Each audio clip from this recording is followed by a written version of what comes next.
Oh, that's great. Okay, we're gonna get this underway here. Welcome to the December 2024 Mine Land Reclamation Board meeting. Let's do just a quick roll call. Actually, first of all, Ms. Nelson, could you give us a thumbs up if you can hear us? Okay, great. I'm Nell Wareham. I'll be acting as chair today. In the room here with me, we've got Tim Mock and Quint Redmond, so that's great. Online, I see Jill Nelson. Yep. And I would like to welcome Doug Oren here as well. He's taking over the conservation seat previously vacated by Patrick Ortiz. So thanks for joining us and welcome. So that being said, we do have a quorum for today, and unfortunately, Mr. Baker had a travel conflict, so he's not able to join us today. We're going to start here with approval of the October and November summary of minutes. Does that need to be two separate items? We'll do. You do it at once. We can do it at once. There was a spelling correction in the November minutes of Mr. Oren's name. Okay. So that's been corrected. Okay, that's been changed. We have a motion to approve the October and November summary of minutes if there's no further discussion. So move. Mark? Second. Okay, all those in favor, please signify by saying aye. Aye. Aye. Those opposed, same sign. Hearing none, the motion carries. We needed an approval of the continuances and withdrawals, which, if I remember correctly, there are none. Is that correct still? Yep.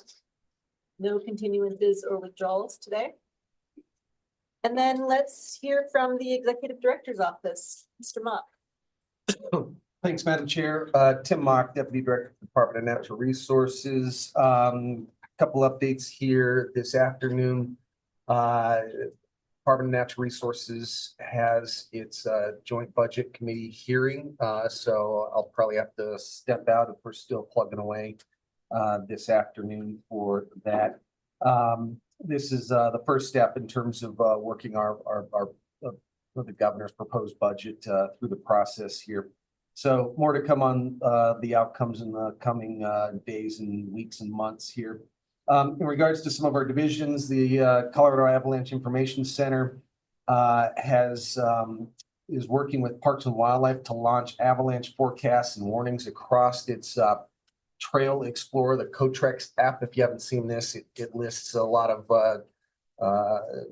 the state's trails. I'd say the majority of them provides real-time updates in regards to whether they're open, closed, seasonal closures, those type of things. Now we've added avalanche forecasting to that. ECMC has recently completed some rules. Geothermal rulemaking was adopted in August, and they went into effect at the end of September.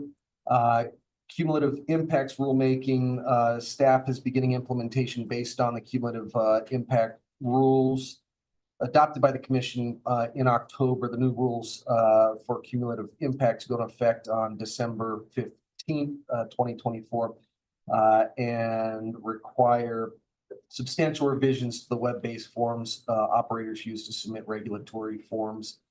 And then we've got some pending rules coming up here. Carbon capture and storage rulemaking began at the beginning of this month. ECMC worked closely with the EPA on draft rules, and the rulemaking included presentations about statewide energy goals presented by the Colorado Energy Office and CDPHE. The hearing is slated, actually it's underway today. Forthcoming rules here. Produced water rulemaking is scheduled to begin January 30th, 2025.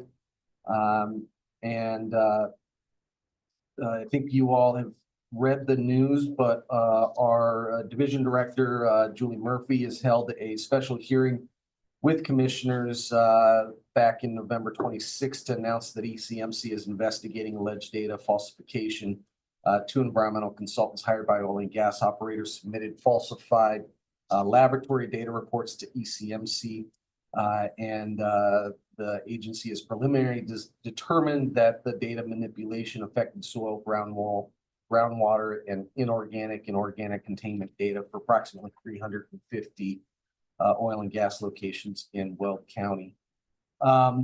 And then on the Parks and Wildlife, they concluded their sampling efforts in the Colorado River and Government Highline Canal for 2024 for zebra mussels. As of November 1st, Parks and Wildlife collected 450 water samples from the Colorado River, Government Highline Canal, James MLRB, Colorado River, Highland Lake State Parks, as well as additional areas throughout the Grand Valley.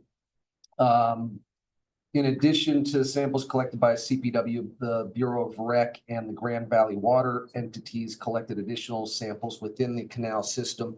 No additional veligers or adult zebra mussels have been found in the Colorado or the Government Highline Canal since they were first discovered through routine testing back in July. And that concludes my updates.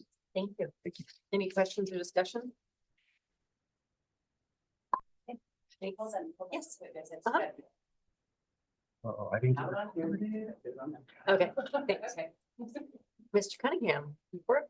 Good morning, Madam Chair, members of the board. Michael Cunningham with the Division Director's Report. First, I'd like to echo Madam Chair's comments and welcome Mr. Doug Oren to the board. We're incredibly pleased to have you on board and really look forward to your insight and expertise on wildlife-related issues. As Deputy Director Mock mentioned, we have the Joint Budget Committee hearing for DNR today, so I will have to excuse myself about midday to head over to that. I have some good news. As you may have seen in the news yesterday, the House passage of the Good Samaritan Remediation of Abandoned Hard Rock Mines Act of 2024 passed. It had previously passed the Senate unanimously in July, and it is now heading to the President's desk for signature. This Good Samaritan Remediation of Abandoned Hard Rock Mines Act is going to create a pilot program to enable not-for-profit cleanup efforts to move forward while ensuring Good Samaritans have the skills and resources to comply with federal oversight. The pilot program is designed for lower risk projects that will improve water and soil quality or otherwise protect human health. So this is a really big win. There's been a tremendous amount of efforts that have gone into this from legislators, NGOs, municipalities over a period of about a couple decades. And so while this is a modest first step, we're very excited for that. We think it is a nice complement to the legislation that the division is currently working on. This new program will get set up in the EPA. And so we'll be following that closely. And when the time comes, we'll look forward to proposing a project in Colorado for this new pilot program. Also in recent news, folks may have seen, this was in the news last Friday and throughout this week, that Newmont has announced the sale of the Cripple Creek and Victor gold mine located near Cripple Creek and Victor. That mine has sold to SSR Mining Company, who is headquartered in Denver, Colorado. They are a sort of an international intermediate player in the gold market. They've got sites throughout North America and Canada, Nevada, also in South America, Argentina, and then another gold operation in Turkey. Did have the opportunity to meet with their executive leadership. That deal is going to close in the first quarter of 2025. And of course, we're going to be working very closely with Newmont and SSR staff throughout that transition, because the board knows and appreciates this is our largest producing gold mine in the state. It's highly dynamic. And so we'll be working closely with everybody throughout that transition.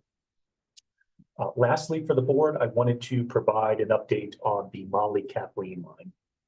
I wanted to inform the board that the Mine Safety and Training Protection Program has conducted an inspection of the mine. We're currently working on our report. I don't have a timeline on when that report will be completed. However, we are coordinating with the Teller County Sheriff's Office and OSHA and hope to release the findings of all investigations at the same time. When this incident first occurred, I indicated that the Mineland Reclamation Board would have a role in potentially reviewing the regulations for tourist mines. Now that we've had an opportunity to review the statutory and regulatory history of Colorado's tourist mines, I'd like to provide an update and clarification on the board's role with tourist mines. This to go back to the passage of Senate Bill 88-128 in 1988, directed the Office of Active and Inactive Mines to create an inspection program for tourist mines. At that time, no rules were promulgated for that, but the legislative declaration from Senate Bill 88-128 stated that the General Assembly also recognizes that non-producing mines that are open to the public are not regulated by the federal government. It is the intent of the General Assembly to provide an inspection program for such mines to assist in protecting the health and safety of the general public during such operations. That statute further directed that the director may promulgate rules and regulations which shall be in accordance with the provisions of Article 4 of Title 24 CRS to carry out the provisions of Articles 20 and 24 of this title, and shall enforce the rules and regulations promulgated thereunder in the same manner as he enforces the provisions of such article. So the key difference here is, as opposed to the construction material rules or the hard rock rules, where the board has a vested interest, statutory authority to promulgate those rules, that is not the case with the tourist regulations. So I wanted to provide that clarification to the board. Division is still contemplating reviewing those rules next year. We don't have a time frame for that rulemaking, but we'll certainly continue to keep the board up to date as we move through that process. And that concludes my updates. I'm happy to take any questions from the board. Thank you. Questions or comments from the board? Okay, thank you for that update. All right, well, we've got quite a few items on the agenda here. The first one is part of the consent agenda. This is file number M-2018-029 White Wolf Construction. Is there anything, Amber, that we need to discuss or? No, so basically, excuse me, the day after the last board hearing that we went, so it was October's board hearing, we got confirmation that they were going to renew the financial warranty, so. Okay. We're comfortable with waiving those fees, the board is. Okay, sounds good. And reinstating. Thank you. Thanks for that update. So do we have any discussion on that, hearing that update? No discussion, motion to approve the consent agenda. Yeah. They can't hear online. Motion and a second. We're good. Any discussion? All those in favor, please signify by saying aye. Aye. Those opposed, same sign. Hearing none, motion or number 4 passes. Thank you for that update, and I'm glad that all worked out so that they can continue operating. So we've got number 5. This is going to be a formal public hearing. Couple items here in terms of like how we'll go about doing this. This is for file number M-2024-006. Ogilvy, am I pronouncing it right? How would you like me to pronounce? Ogilvy. Coffee's gonna kick in eventually here, right? The Ogilvy River Farm. So what this is this is a consideration to recommend a 112C permit application. And there are objections, so we will go through the process here. The way that this works is, first what we do is we review the draft hearing order. So what the board needs to do is go through the draft hearing order. That will set up kind of how the hearing is outlined in terms of presentations from the applicant, the objectors, and the division. And, you know, if there's anything that has changed since those discussions or whatever, we can work our way through that. So do you want to swear people in first, or would you like to do the pre-hearing order first? Either way's fine.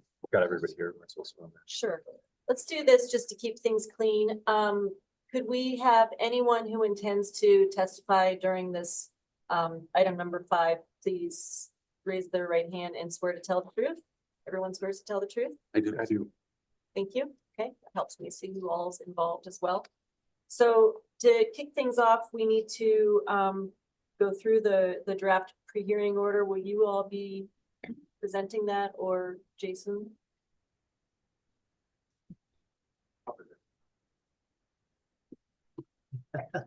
And just a reminder for everyone, please, when you get up to the microphones, restate your name so that we have that in the record as well. Good morning, Madam Chair.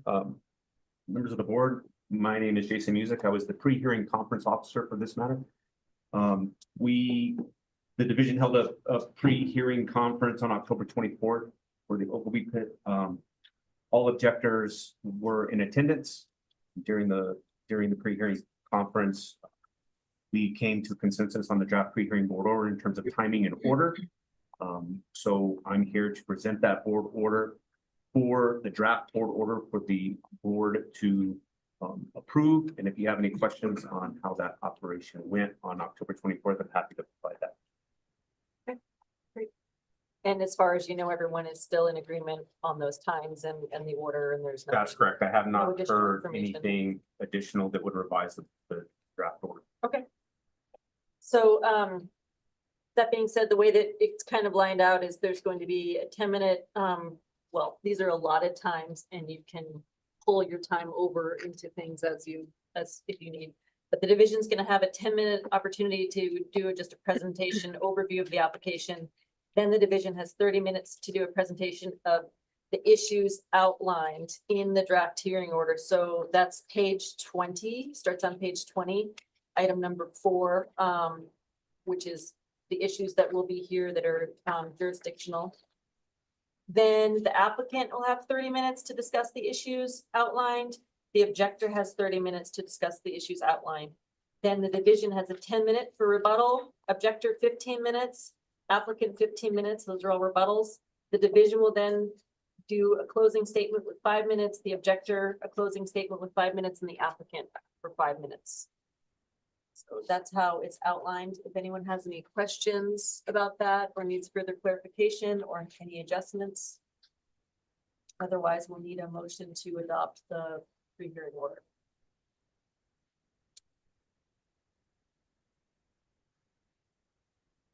Motion to adopt the pre-hearing order as presented. Thank you, Mr. Mott. Do we have a second? Second. Second by Nelson. Thank you. Any discussion? Okay, all those in favor, please signify by saying aye. Aye. Aye. Those opposed, same sign. Okay, hearing none, the draft pre-hearing order passes as proposed. So getting into this, yes, let's hear from the division. Again, just a reminder to introduce yourselves, and you'll have 10 minutes to make a presentation overview of the application.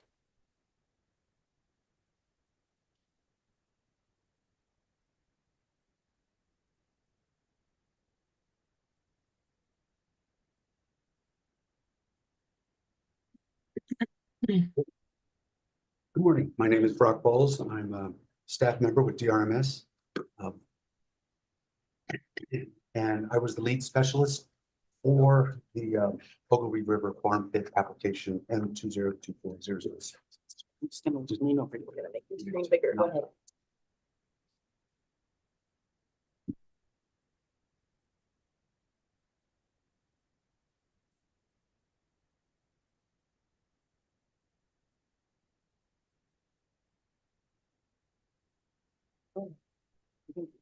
Okay. So. Oh, geez. Good morning again. My name is Brock Bowles and waiting for. Go ahead. You my- can continue. Okay, so I'll wait for you.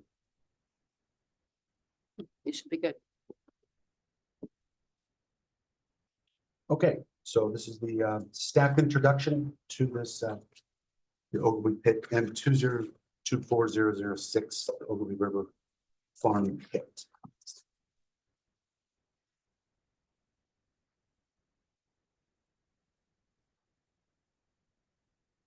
Okay, so the location of the Ogilvy Farm Pit is about 5 miles east of Greeley, about 1.5 miles north of Kersey, and you can see it outlined in that the red outline there.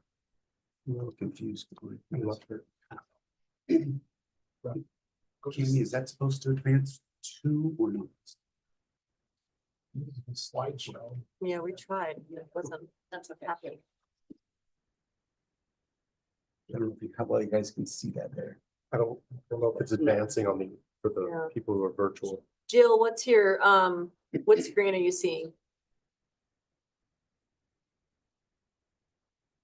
Oh, there you go. The site location map, You're seeing the site location map, okay? and it's really hard hearing.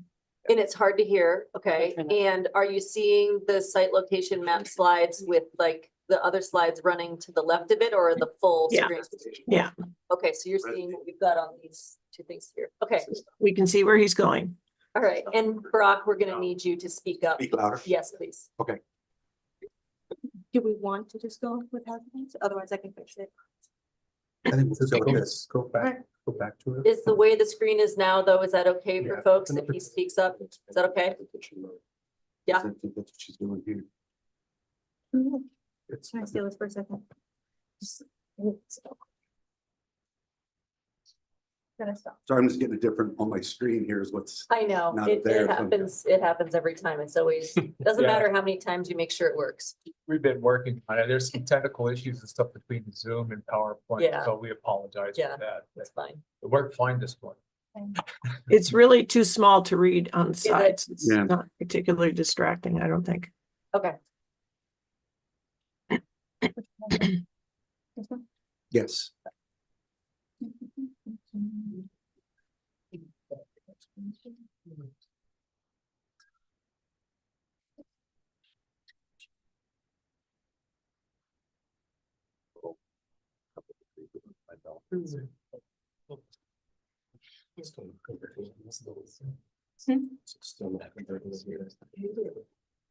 What in the world? Okay.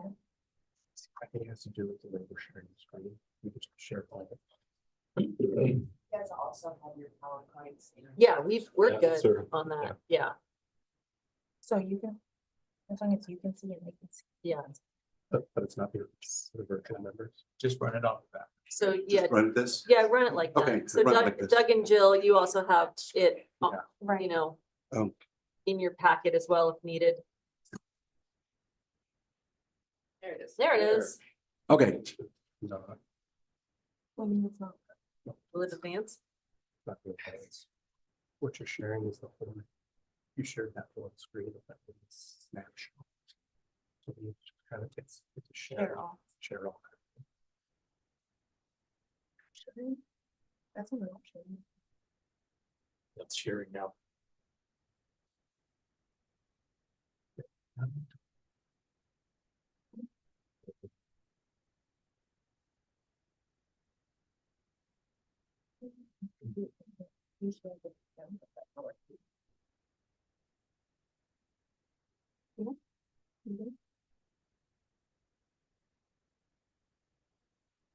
There you go. well, they're not But now advancing, it's not. not advancing over here.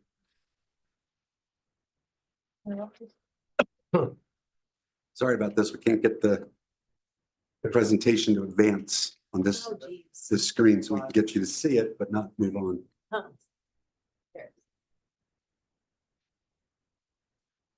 Okay, we can follow, Doc can follow it from here. I guess. Yes. You good with following it from here? Yeah. Because it's not Yep. on our screen. There it is. Cool. All right. I think we've got Well, one that good one will now, work. but the other one. All right, we good online for that? Yep, all Yeah. right. You see?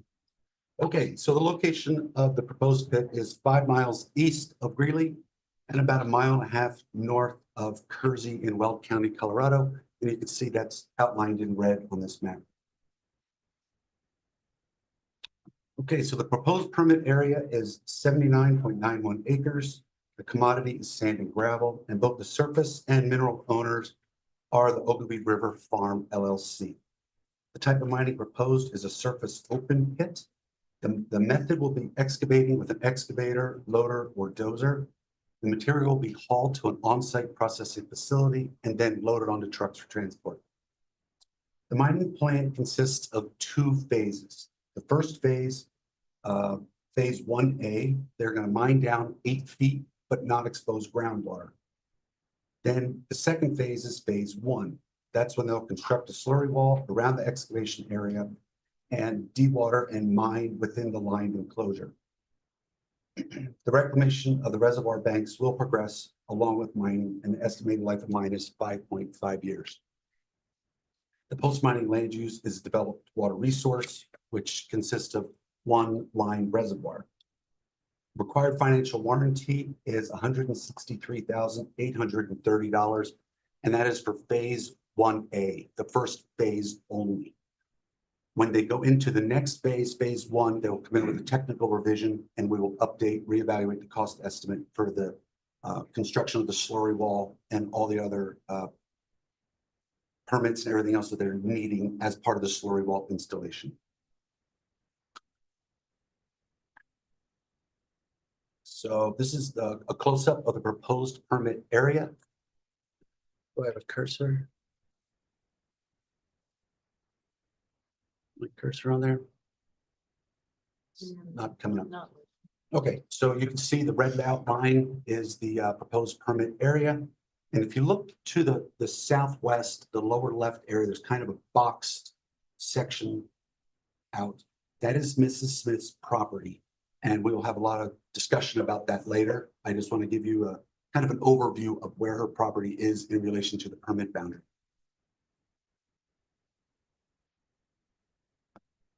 Okay, so the proposed mining plan is this map shown here for reference. The red line is the proposed permit boundary.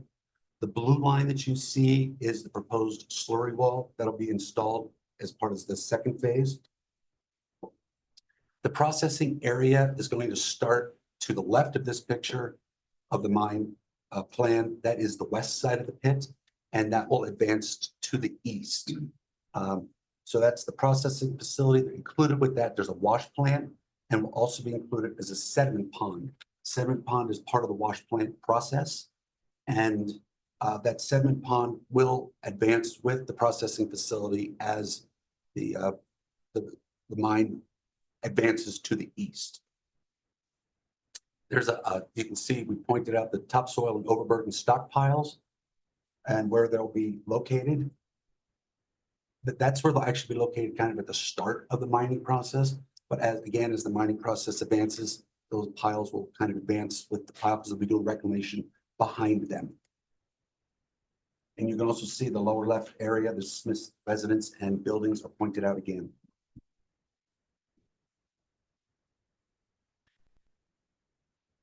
So this is a profile view of what the mining is going to look like.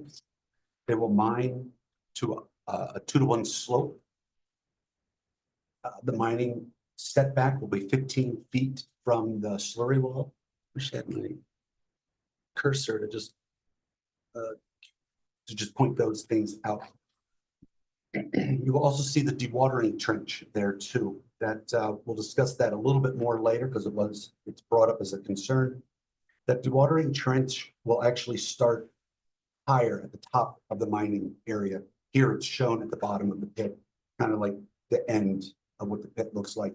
But that trench will actually start up just vertically above it. The purpose of that trench is to collect all the water that was caught within the slurry wall structure. Because the water that's contained in the slurry wall structure does not belong to Ogilvy River Farm.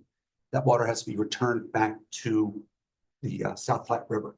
So the purpose of that dewatering trench is to lower the water table while they're mining. And as the mining advances down, so will the trenches, and it'll keep draining that water out of the desired material, and the water will be pumped back to the South Platte River. Here's a plan of the reclamation, a view of the reclamation plan. Again, the red line is the permit boundary, the blue line is the slurry wall. You can see those dark gray areas in there. That is the final contour. These slopes will be 4.5 to 1. All the material that has been was not sold or useful during the processing of the product, that material is put back on 4-to-1 slopes to recontour the mine. All other areas outside of the reservoir above the water line will all be reclaimed. Again, here's a profile of what the reclaimed slopes will look like. you can see the original mine slope, the 2-to-1 slope, and then the 4.5-to-1 slope. All that extra material will be coming from material not sold after processing.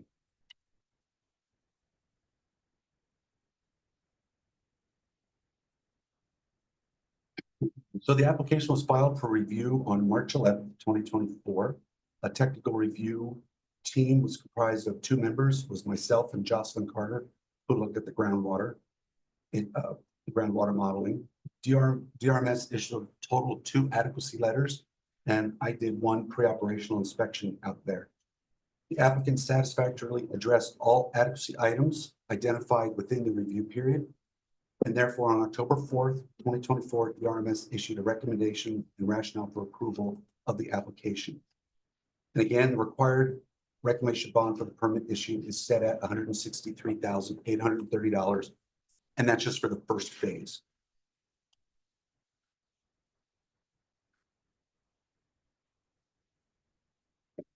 So DRMS received 1 timely objection.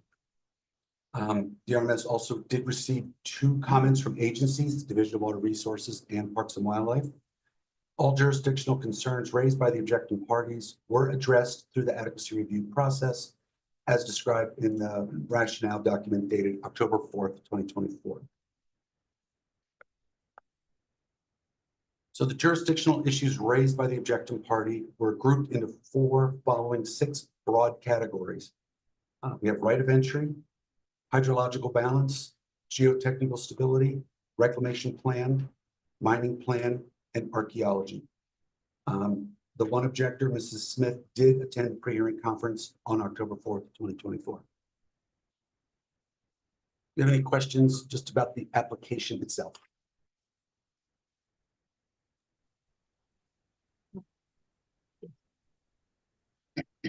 Okay. Yes, Ms. Nelson? Yeah, so the original bond is for phase 1A. You mentioned that they would need a technical revision, but yet there's an overall conceptual of what will happen from start to finish. Can you explain a little bit about what's the triggers on them, on them not just going ahead and operating, without that revision?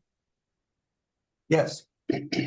So in order to get into the second phase, they will start getting in. If they start getting into the second phase, they will get into groundwater. They need a bunch of permits from Public Health and Environment and Division of Water Resources to even do that. So that's kind of the big dividing line, that they cannot expose groundwater under their current permit. So they're not bonded for it, and they don't have the correct permits to even do that. They will be in violation of their permit if they start entering into phase 1 without a technical revision. And that's really a depth. I mean, the first phase 1A is 8 feet of material removed. Yes, and that 8 feet is based on the highest known water levels of the groundwater, and then also 2 feet above that, as required by Division of Water Resources, that all groundwater has to be covered with at least 24 inches of material. So that's where the 8 feet came from, to stay 2 inches or 2 feet above the highest water mark of the site. Thank you. So just to follow up on that one, then, this is now Wareham. Your reclamation plan, though, is a reclamation plan based on the full phase post the, what are we calling it, 1A? Yes, It's as though you're assuming the second phase gets permitted and you reclaim it based on phase 2 or whatever that looks like, right? Correct. It's not a reclamation plan of 1A. yes. At this point, they will still have all the topsoil and everything all still basically in place or on site there. So just the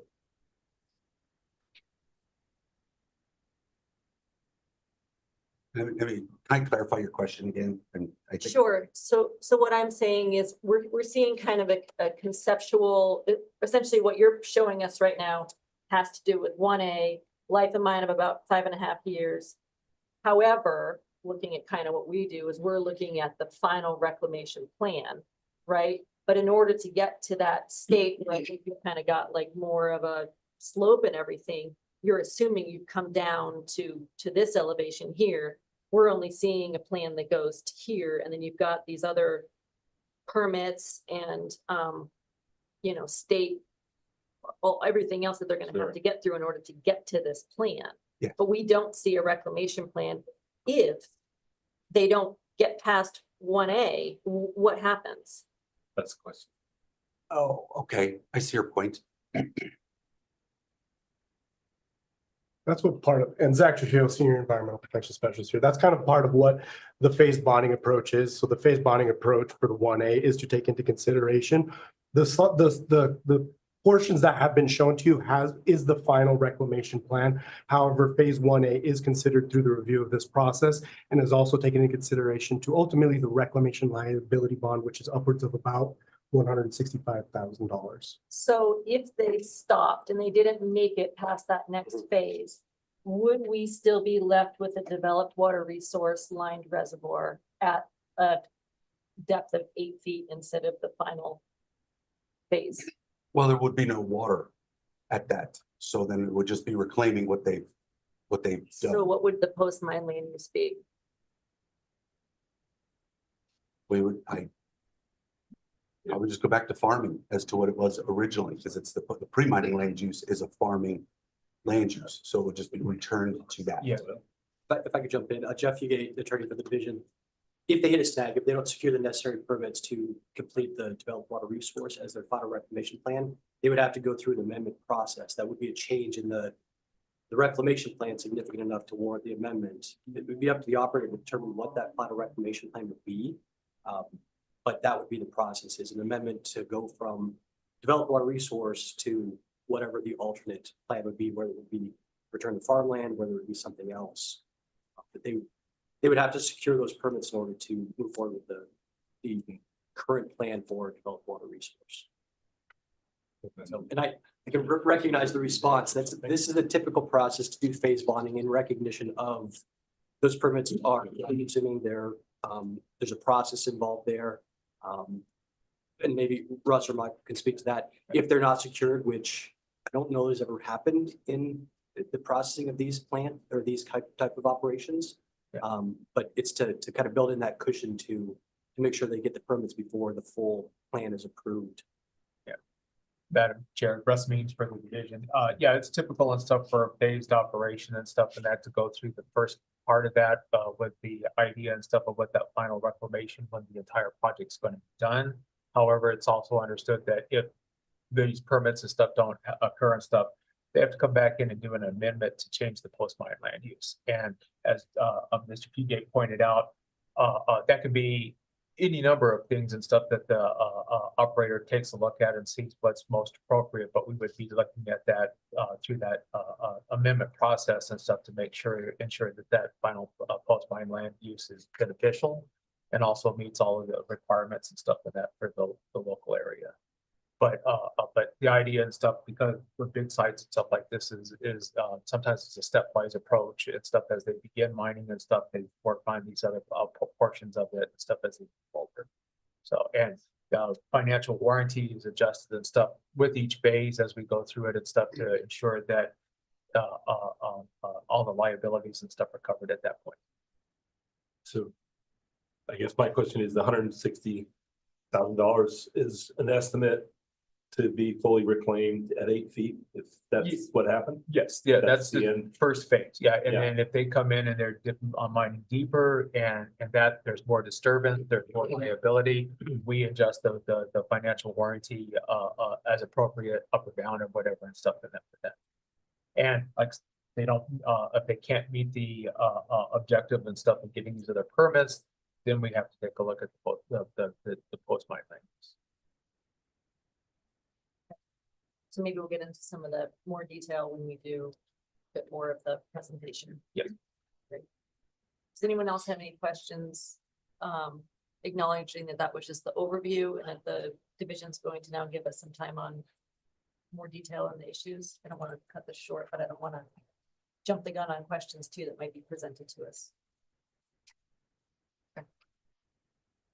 So now we'll get into a 30-minute presentation of the issues outlined beginning on page 20 of the draft pre-hearing order.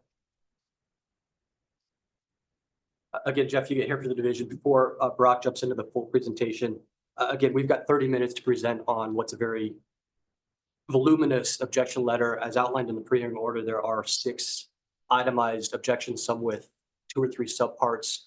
In the 30 minutes, Brock is going to run through, I think you keep the same order as in the pre-hearing order.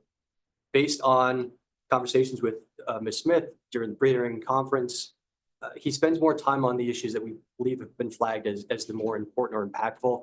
Obviously, the order of this, we're going before Ms. Smith addresses her main issues. So in rebuttal, we have a lot of time in rebuttal, but we can circle back and touch on things that are kind of more important or things that the board needs more information on. If at any time, please interrupt Brock, ask questions that you have. We'd like to use our time most efficiently for all of your questions. Thank you for that. Okay. Okay, so we're just gonna start going through the 6 issues here. So pre-hearing conference was held on October 4th, 2024, and the one objector, Mrs. Smith, did attend that hearing. And the pre-hearing order was issued on October 28th, 2024, as we discussed. So the following 6 items, we're just going to go through these one by one. The items are right of entry, hydrological balance, geotechnical stability, reclamation plan, mining plan, and archaeology.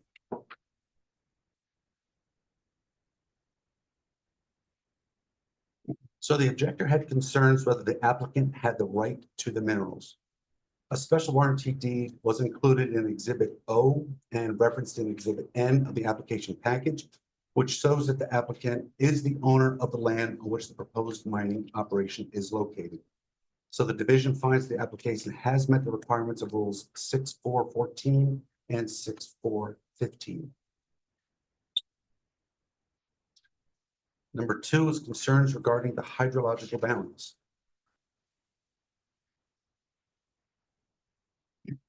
So one of the issues was the slurry wall construction and its effect on the nearby structures.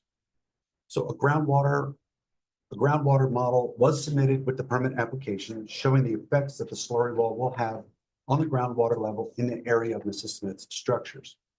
The model predicts that groundwater level will drop between 1 and 1.5 feet in the area of her structures. Monitoring well MW3 is about 700 feet southeast and 7 feet lower than the area of the structures. And it was shown at that well that the minimum water depth to water is 2.88 feet. And that minimum is observed over seasonal fluctuations. So what we can assume from just that is the minimum depth of groundwater at the well, if it's 2.88 feet deep, if we add the 7 feet difference between where the well is and Mrs. Smith's structures, we can assume that the closest the water gets to the surface at Mrs. Smith's house is 9.88 feet. Does that make sense the way that works? It's a little bit backwards in thinking. It's because when the water level rises, the distance to the surface gets closer, and that's why we get smaller numbers. So it's about 9.88 feet, roughly the high water mark at Mrs. Smith's house. So the division has determined that the drop of groundwater of 1 to 1.5 feet in a pre-existing shallow water situation will not have a negative effect on structures, including the engineered septic system. So this slide is one of the pages from the water modeling report that we've got. This is just a lot of information. The next slide is going to zoom into the red box area so we can just get a little bit more detail on that. So what you see here, the black outline there at the bottom, you can see that's the slurry wall, the proposed slurry wall down there. There's an arrow pointing to Mrs. Smith's residence to give you perspective of where things are at. The blue circle lines that you see on the north side of the slurry wall there, that's the predicted change in elevation of groundwater. So the water is flowing from the north, the top part of this map, to the south part of the map, which you can see it's flowing towards the South Platte River, which is kind of in the lower left corner there. So each one of those lines is represents about 6 inches of change of elevation. So right at the very top of the slurry wall there, you can see there's a 4. So there's a little tiny area where we do expect to see 4 feet of elevation rise in groundwater.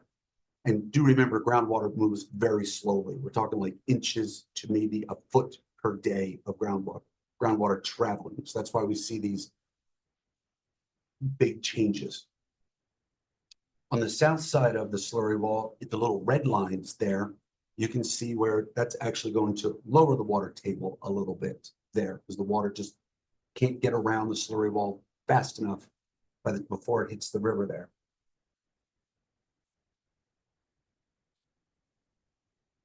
So one of the other things I would like to point out just while we're here is right at the north boundary of the slurry wall there, you'll see kind of a brown gold line. That's the Ogilvy ditch. I wish I had a pointer here. I'd point it out a little bit easier for you, but you can kind of see that ditch. I just want to point that out because that'll be an item that'll be coming up later. And I just want you to have reference to where the ditch is in relation to the slurry wall and the change in the water table.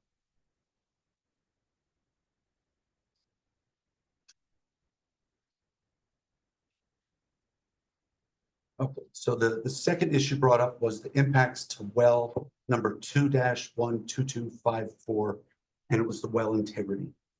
So the well 2-12254 is located on Mrs. Smith's property, according to Mrs. Smith, and is also shown by historical DWR records that were provided by the applicant.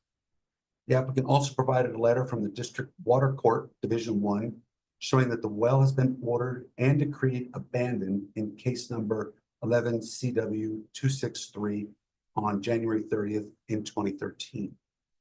So based on the information provided by the division concludes that well 2-12254 has been legally abandoned and is not considered a structure as defined in Rule 1.1 parent 52.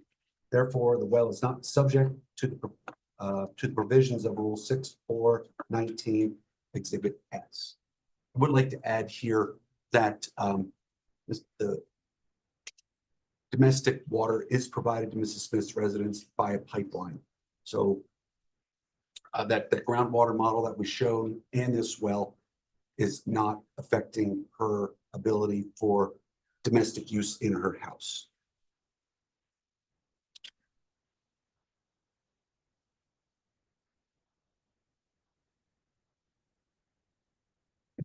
The next hydrological issue was drainage ditches and dewatering trenches, the trench locations, management, and any adverse effects from them. So the dewatering ditches are to remove the water that was captured within the slurry wall structure. They will be dug to an elevation below the level of the pit floor to allow excess water to drain to a collection pond. The water is then pumped through a series of pipes back to the South Platte River. The location dimensions of the drainage ditches are shown on Exhibit C2 and Exhibit D, the mining map, as part of Phase 1. The applicant has committed to obtaining a discharge permit through CDPHE as noted in Exhibit N. So the division finds that the applicant has met the requirements of Rules 316, general water requirements, and also 647 water information.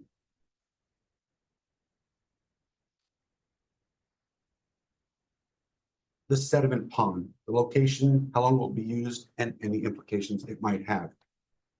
So the sediment pond will be used as part of the wash plant product processing and will be located near the wash plant. The exact location of the pond and wash plant will change within the approved permit boundary as the mining operation advances from west to the east part of the pit. The sediment pond will be located in the bottom of the pit inside the slurry wall structure. So all potential impacts will be contained within the pit and slurry wall structures.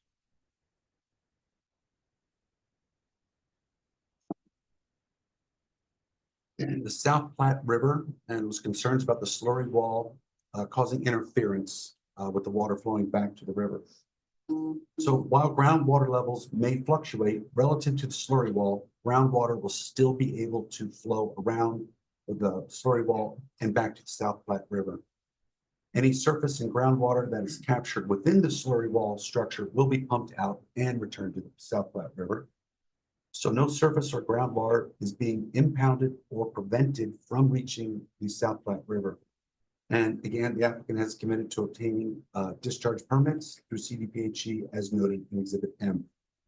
So the division determined that there will be no significant change in water flowing back to the South Platte River.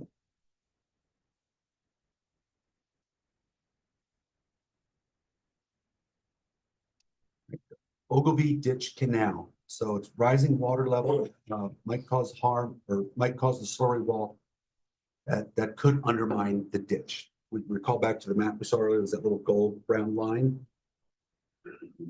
So the groundwater model does show that the water may rise up to 4 feet above the current levels on the north side of the slurry wall in the vicinity of the ditch. There are 2 monitoring wells, MN1 and MN2 are located along the Ogilvy Ditch right next to the slurry wall there. And they show that the minimum depth to water is 21.9 feet. And minimum depth to water is the highest that the water level will rise under normal seasonal fluctuation. So the proposed highest level of groundwater will be 17 feet below the ditch. So if we account for that 21 feet, 21.19 feet is the highest the water level will rise under seasonal fluctuations, plus the 4 feet of potential impact by the slurry wall means the water is still 17 feet below the surface. And so the division has determined that the rising water levels caused by the slurry wall will not compromise the integrity of the Ogilvy Ditch Canal.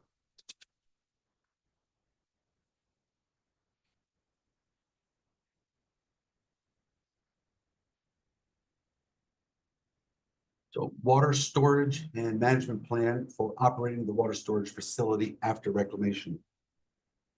So the design, installation, and operation of a water management system for a water storage facility after mining is complete, it's not under the jurisdiction of DRMS. And the applicant has committed to obtaining a substitute water supply plan, a well permit, and a DWR slurry wall certification.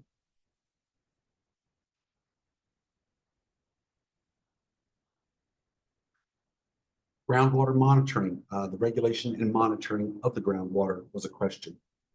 So the applicant has committed to collecting groundwater levels monthly and collecting groundwater analytical data quarterly for 5 quarters to establish a pre-mining baseline, as well as during the operation of the mine. The operator will submit the data to the division on a quarterly basis. So the division finds the applicant has met the requirements of Rule 316, general water requirements, and 647, the water information.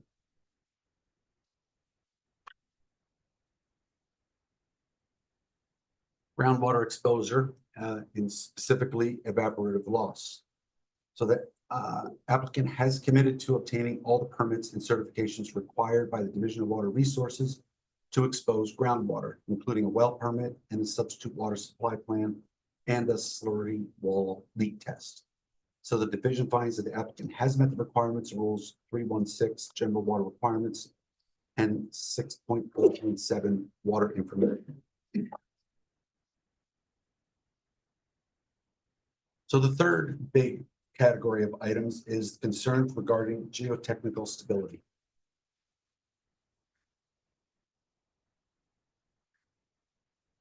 The concern was specifically raised about the effects of the pit wall on nearby farm equipment sheds with estimated weight loads. So the applicant provided a geotechnical stability analysis as required by 6.5 of the rules. The stability analysis looked at the stability of the pit wall along the south section of the pit nearest Mrs. Smith's equipment shed.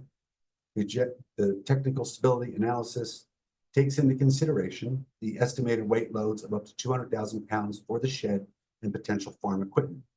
And that 200,000 pound number was provided by Mrs. Smith as expressed in her concerns.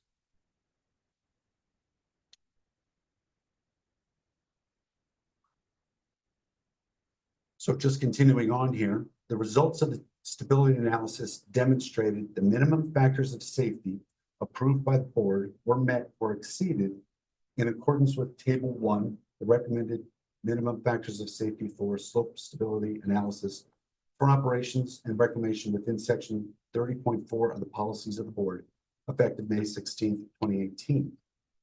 So the minimum required factor of safety by the above mentioned board policy is 1.5 in static conditions and 1.3 under seismic conditions. The applicant demonstrated a factor of safety of 1.57 static and 1.38 in the seismic. So, and all this was measured right at the pit wall, including the nearby farm equipment shed with the estimated weight load. On the next slide, we'll go into a little more detail so you understand what is going on here. So the results basically indicate the mining operation will not adversely affect the equipment shed, and the division finds the applicant provided the required information in accordance with Rule 6.5 geotechnical stability. Okay, so here's the page looking at cross-section SS3, which is specifically Mrs. Smith's property. This is a Galena report, which is a program designed to measure and model geotechnical stability. We will zoom into that red square again because there's a lot of information there. But before we move on, I'd like to point your attention to the bottom right of the screen, to that red circle there. That just outlines, shows that the critical factor of safety was calculated at 1.57. And that's the report result there. Okay, here's our zoomed in model here. So we're going to start, if you look right in the center of your screen, there's a lot of gray lines. If you look at the gray line off to the right, that's the mining limit. So that's the top of where basically mining will stop. You can see slightly to the left of that is the slurry wall. The slope to the right is the 2-to-1 slope of the mining conditions. This pit, reclamation pit will have a 4-to-1 or 4.5-to-1 slope, which will add more mass to the slope, which will increase slope stability, but that's not shown on this. We're looking at the worst case scenario on this. So we're looking at the 2-to-1 slope to the right.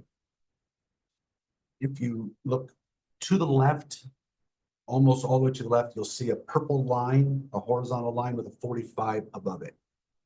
That line represents Mrs. Smith's shop.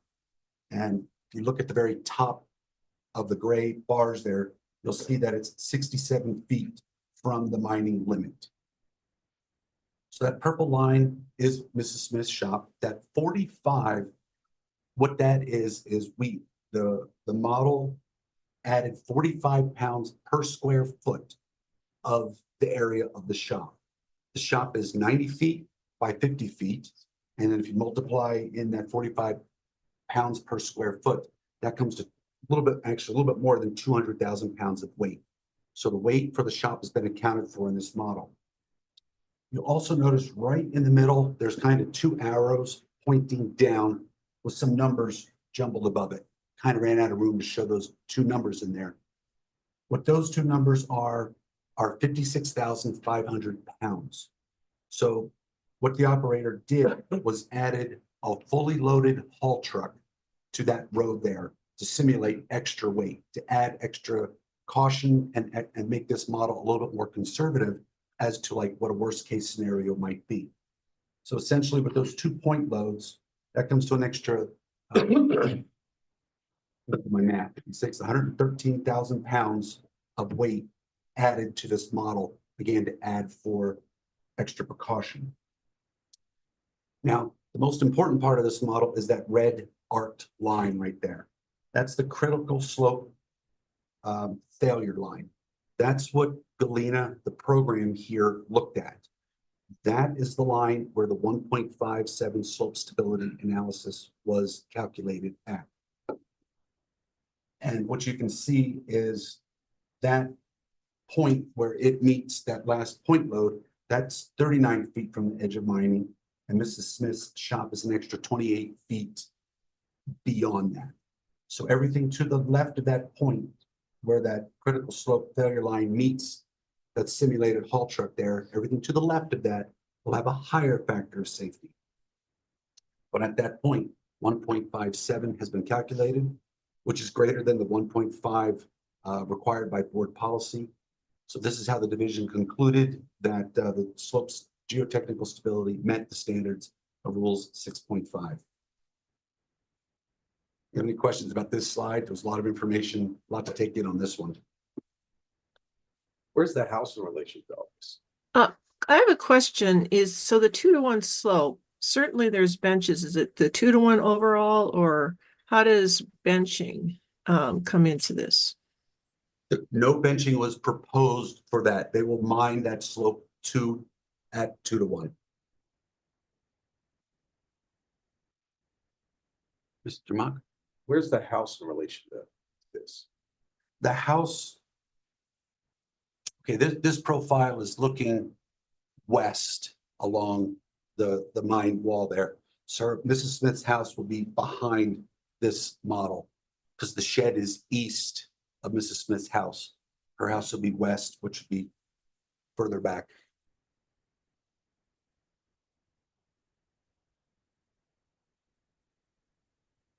Right. So the fourth item brought up for concerns were regarding the reclamation plan. Okay, the seating of Mrs. Smith's right-of-way road was shown on Exhibit F, Sheet 2. The original map did show that Mrs. Smith's road was going to be seeded. So the applicant adequately updated the seeding map to show that Mrs. Smith's road will not be seeded. And so the proposed revegetation and reseeding plan meets the requirements of Rule 6.4.5, the reclamation plan, and 646, the reclamation plan map. Questions were raised around the perimeter road of the water storage pond. So who will have access, what type of equipment, and expected frequency of use? The applicant provided responses detailing that the perimeter road will be located on private property in which the landowner and the operator will have control of this access road. So the road around the perimeter of the reclaimed reservoir will be used by the end user to inspect and maintain the reservoir. But the division finds that the requirements of rules 6.4.4, the mining plan, have been met.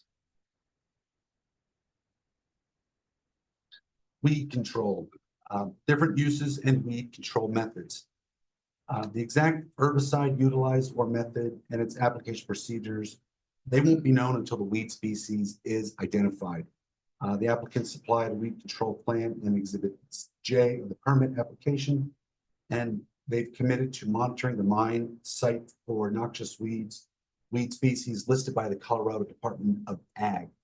One of the challenges of this is that there are like 82 some different species, and all have different methods. Some are in water, might be out of water. So it's just a lot to put into all one application.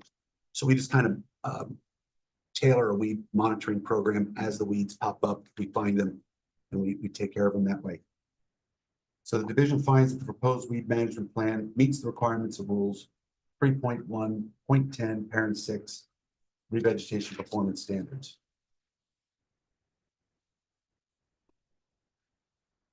The next were concerns regarding the mining plan. Specifically, one of the things that was brought up was impacts to Mrs. Smith's propane tank, which is located in the area of all the other facilities that we looked at, the mine shop and the house. It's right in that area there. So the applicant identified the propane tank on the list of structures as required in Exhibit S. The applicant provided a structure agreement for the propane tank to Mrs. Smith. All approved engineering analyses meet or exceed the minimum requirements within section 30.4 of the policies of the board, effective May 16th. That was the stability analysis that we just looked at. And the applicant has offered to hire a propane company to check the propane tank prior to mining operations and to install install a vibration monitoring system during the initial phases of mining. The applicant is also committed to not using explosives for mining. So the division finds the proposed solution meets the requirements of rules 6.419, permanent man-made structures, and rule 6.5, the stability exhibit.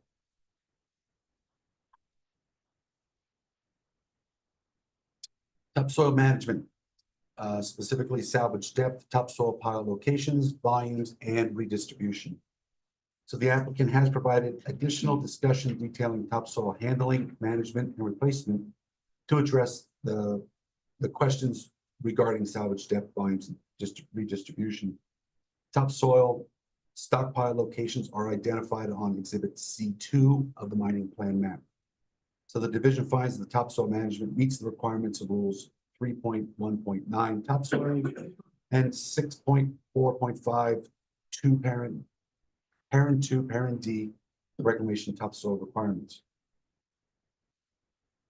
Mr. Rose, Yes, can you go back a slide? sure can. The explosives for mining, is that just a commitment to Ms. Smith, or is that something that the division then regulates and it's within the permit? We asked the question during the permitting process if they're going to be using explosives. And if they are, then we do regulate it. Most gravel pit operations don't use explosives. It's not needed. It's not a hard material. If they use explosives, we then would regulate that? Yes, we would oversee that. Thanks. Is it, I guess, is it prohibited then in the mining permit? As of now, it is because they committed to not using them. Yep. If they do want to use explosives, it would be a revision to the permit. They would have to come in and we would have to go through the whole, update the mining plan, go through the blasting procedures, safety, all that stuff.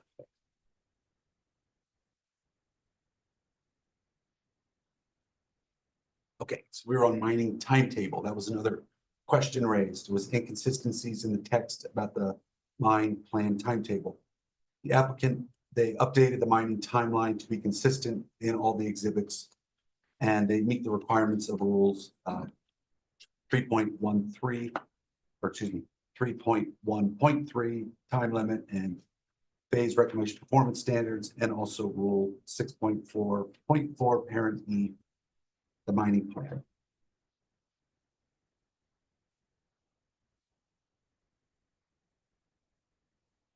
There were questions raised about the map scale that was just too small to read. Maps are required to be larger than 1 to 50 and nor smaller than 1 to 600.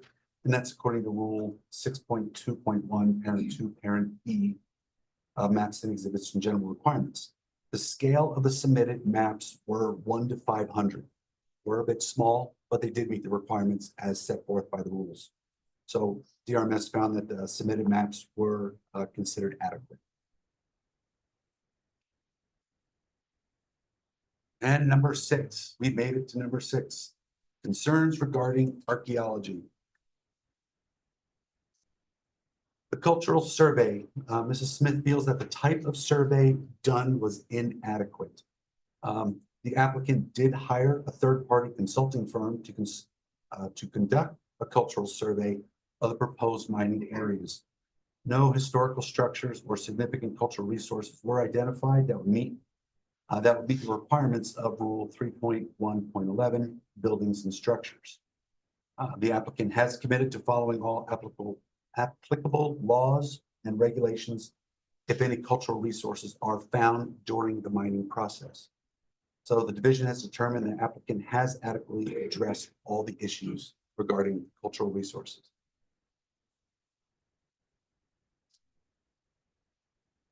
So in closing, for the staff recommendation, on October 4th, 2024, division staff determined that the 112 permit application submitted for the Ogilvy River Farm Pit, file number M202406, To have satisfied the requirements of CRS 34-32.5-115 parent 4 and issued its recommendation to approve the application over objections.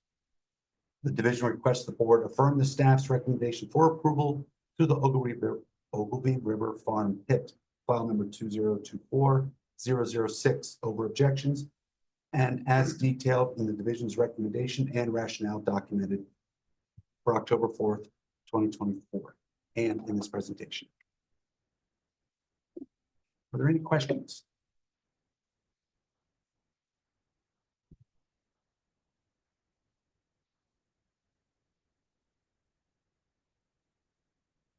That was a lot to digest.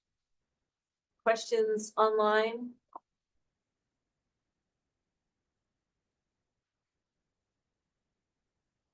No?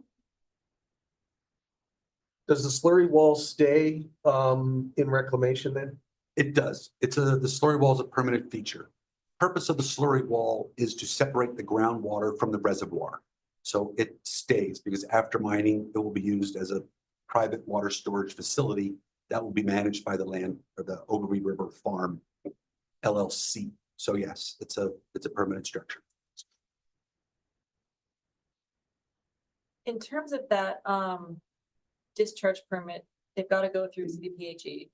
Correct. And currently, what we're assuming is it's just, that there's no chemicals in terms of milling or anything going on site. This is the water impacted is just that it was water that's within the pit and is going once, if they get through the CDPHE discharge permit, that it's just going to flow back into the river.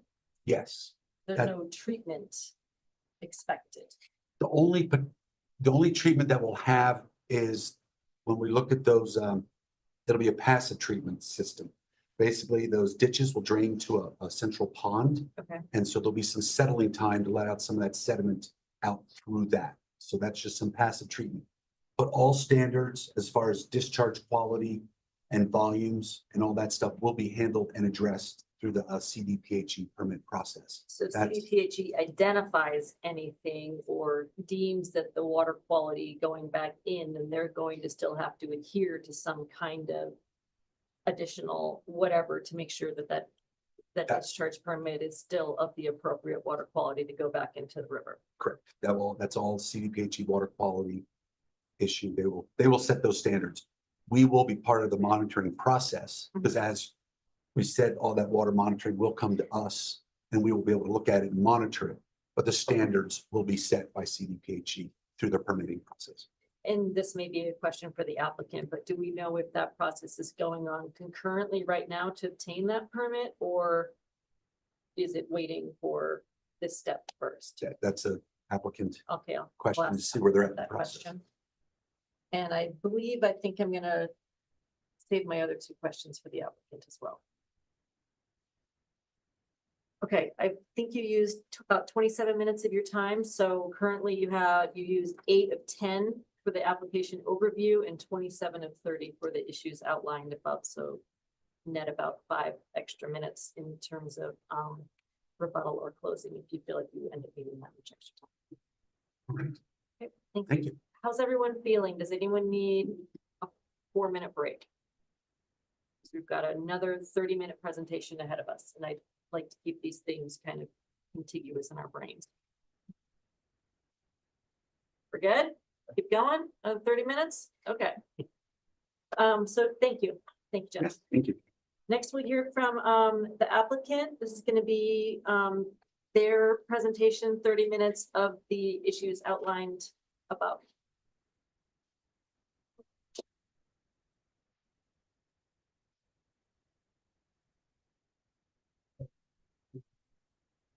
You want to go all the way back?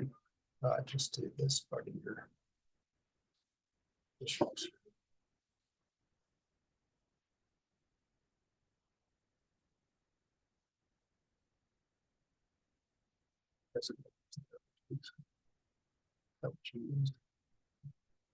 There, is that what you want to go? Just start right there? Yeah, it was just the arrow keys.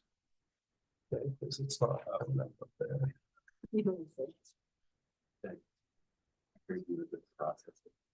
Yeah, might just go back then, just, it's, you can. Not getting anything.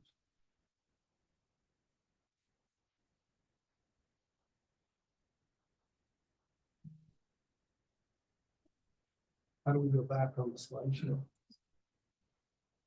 Unfortunately, it's going to be locked on this side, so what Brock was doing was using this. Well, he wants to use he wants to advance and go back and use these slides. So he wants to go back to about slide 14. It's not, It's not it's going not back. going back.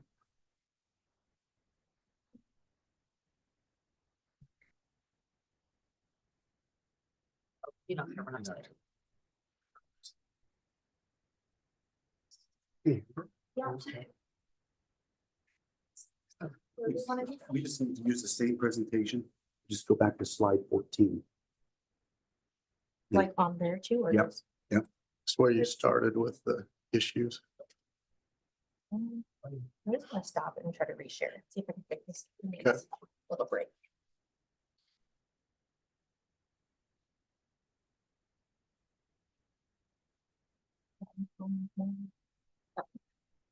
Not- Doesn't say, okay. Mhm.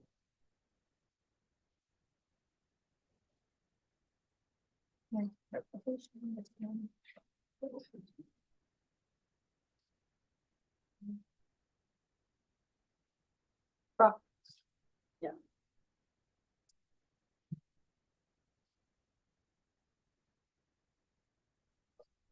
Oh, no, I think we got it figured out. Thank you. Yeah.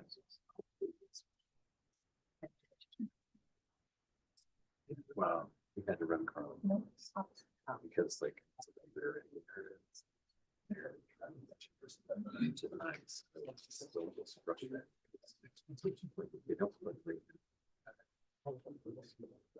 Sweet. Okay, so now you want to go to 14? And then now it needs to. Go to the next meeting. Yeah, right there. I just go left or right? Yep. Okay, And then if you need to use a pointer, you can just use that little guy down there. okay. All right. We'll show it.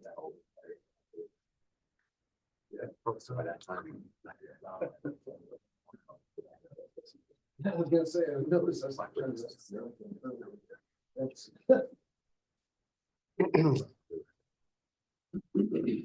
Mine was, Oh, you did it. Sorry. Okay. Oh.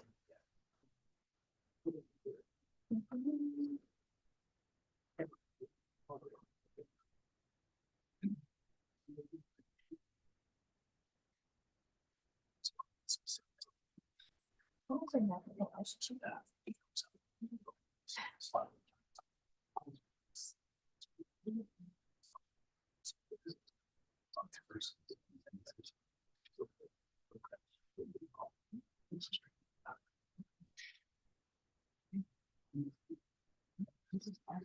You read.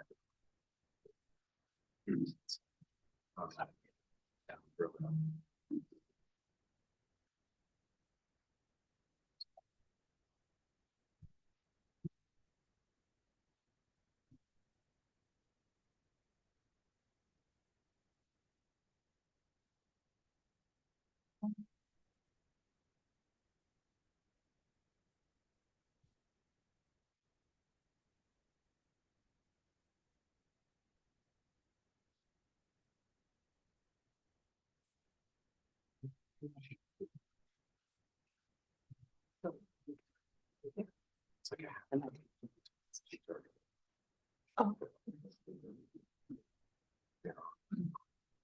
I still need this.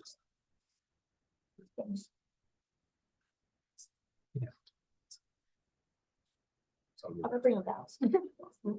How do I bring them down? I need the. Controls to there.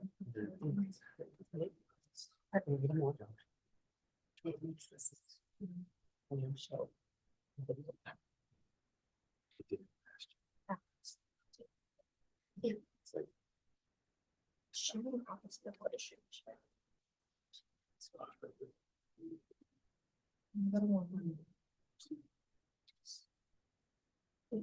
That looks right. Not at this, but- I would just have to look from there. Try to close it out and just.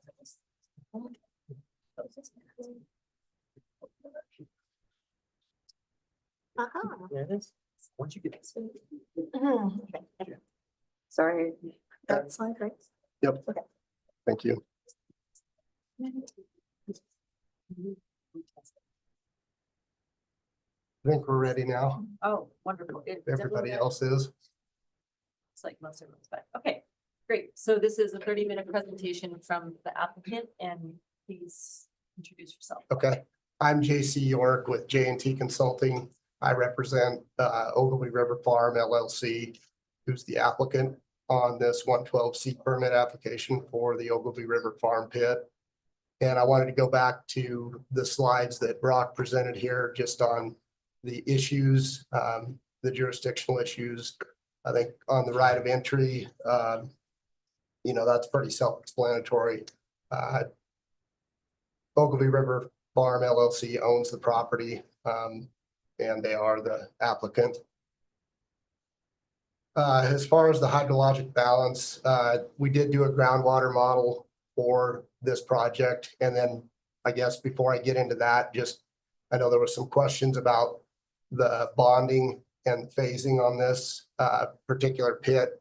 Phase 1A is basically just the initial mining to get everything down above groundwater prior to installation of the slurry wall. And what we normally do on that is we bond for that initial phase, just because the next phase, when we get the financial warranty, is a pretty large increase in financial warranty. And we're talking about several $1 million once we start the construction of the slurry wall.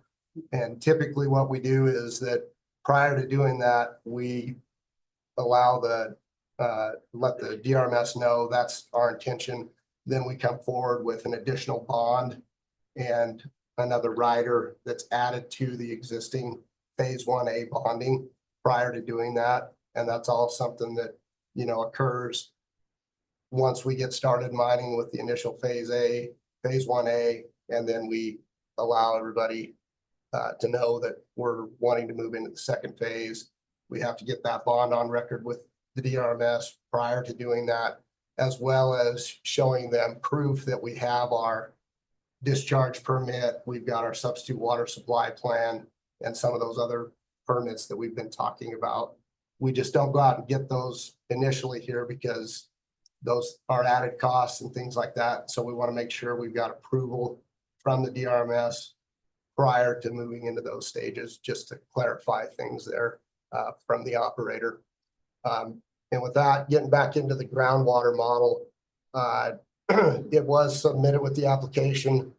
We looked at several wells in the area, and basically what you see on this slide is the black line surrounding everything is about a 1 to 2 mile radius of every well that's in that area and what those effects might be. When you get into the modeling and this contour map showing the mounding on the north side of the slurry wall and then the shadow or lowering of the groundwater on the south side, that's where Mrs. Smith's residence is on the south side. Even if the well that she owns there that's abandoned was still in existence and working, we're only reducing that saturated thickness of the groundwater by less than 10%, because it's the depth to bedrock in that area is about anywhere from 70 to 80 feet on the south side of the project, just north of where Mrs. Smith's residence is, and then it increases or decreases, I guess, in depth as we go north. There's about a 15-foot elevation change across this site, and then the Ogilvy River or the Ogilvy ditch that's on the north side of the slurry wall, that's about another 10 feet above where the surface is where the slurry wall is going to be installed. So when we talk about mounding on the north side, our groundwater is greater than 20 feet deep as far as to the groundwater surface. And that's basically below the bottom of the Ogilvy ditch. So when we talk about these 4 foot and 3.5 foot rise on the north side, we're really still quite a ways below the ground surface there. So there is no impact to anybody's basements, ditches, or anything like that when we bring that water to the surface or anything of that magnitude. And then again, back on the south side, where she's already got an existing septic system in place, we're not raising the groundwater levels there to what they are normally now. And we've been monitoring the monitor wells around this site for the last year. And are continuing to do so, as well as getting groundwater quality samples quarterly that we'll be submitting to the division as we go through this process. Again, impacts to the well here, it's been abandoned, so there are really no impacts to it at this point. On the dewatering and drainage ditches, we will dewater interior to the slurry wall, and then that'll be pumped out after it's in a series of ditches that go to a sedimentation pond, where if there are any sediments in the water, everything's settled out prior to pumping.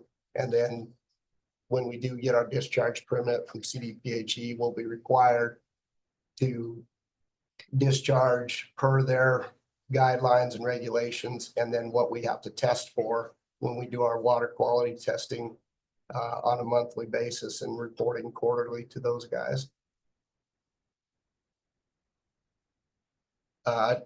We talked about the sediment pond here, and as we mine down, basically that pond will move down to the bottom of the reservoir. So when we start our initial mining, we're going down 8 feet, staying above groundwater. Then the slurry wall gets installed.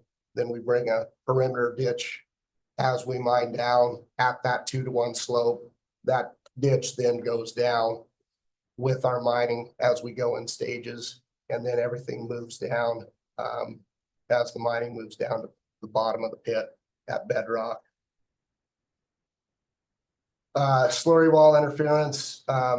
Again, we talked about that with the groundwater model and what we're having to do with that. There's really not going to be any interference with anybody's wells or issues with their engineered septic systems based on the elevations of what the mounding or the shadowing are going to do with the slurry wall.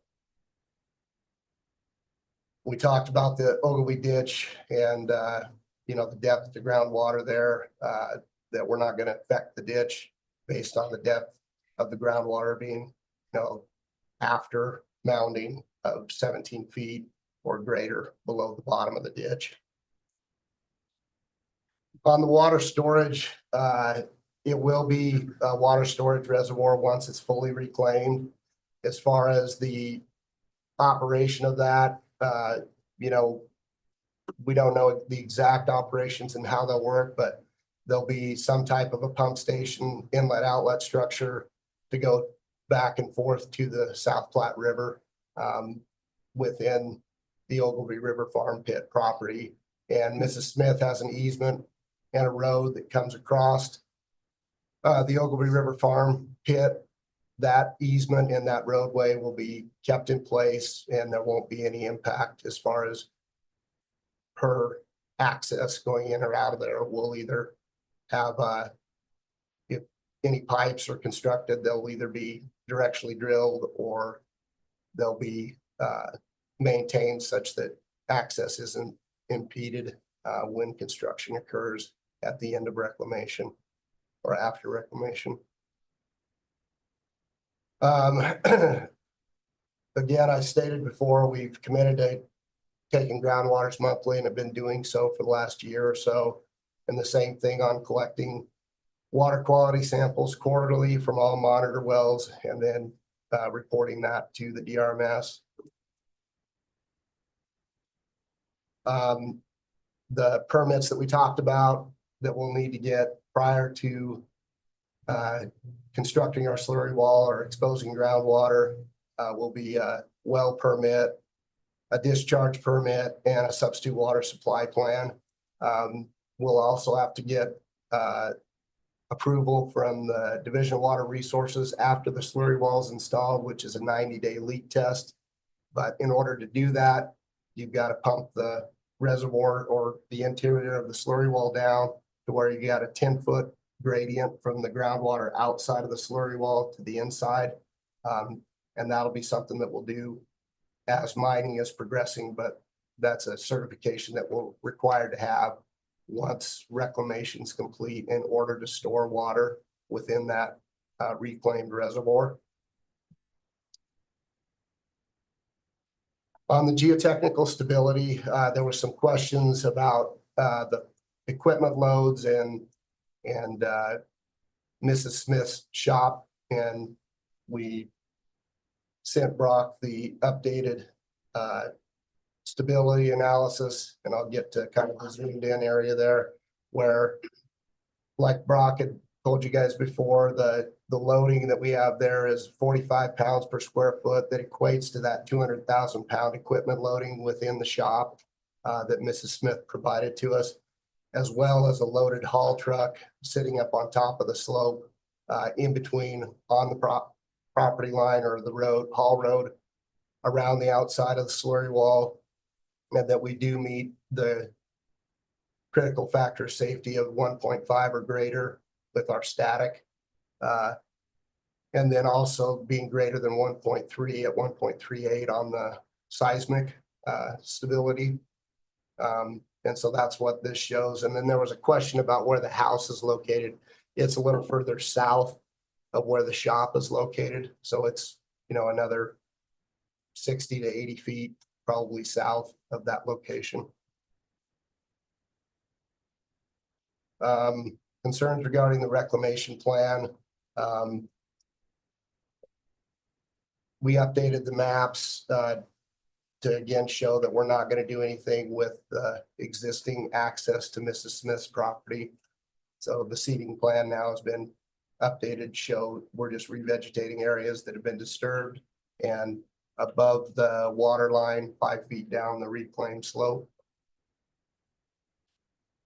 The perimeter road around the water storage pond, who's got access? It's basically the property owner, and the miner will be accessing around that road during the mining, and then the end user once final reclamation's completed. As far as a weed control plan, we have a plan where we're using mechanical and or herbicides to control noxious weeds during the mining.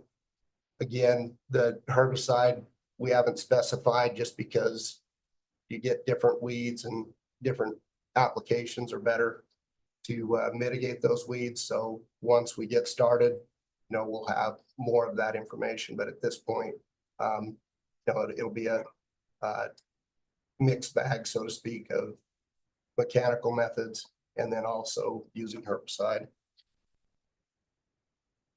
Concerns regarding the mining plan.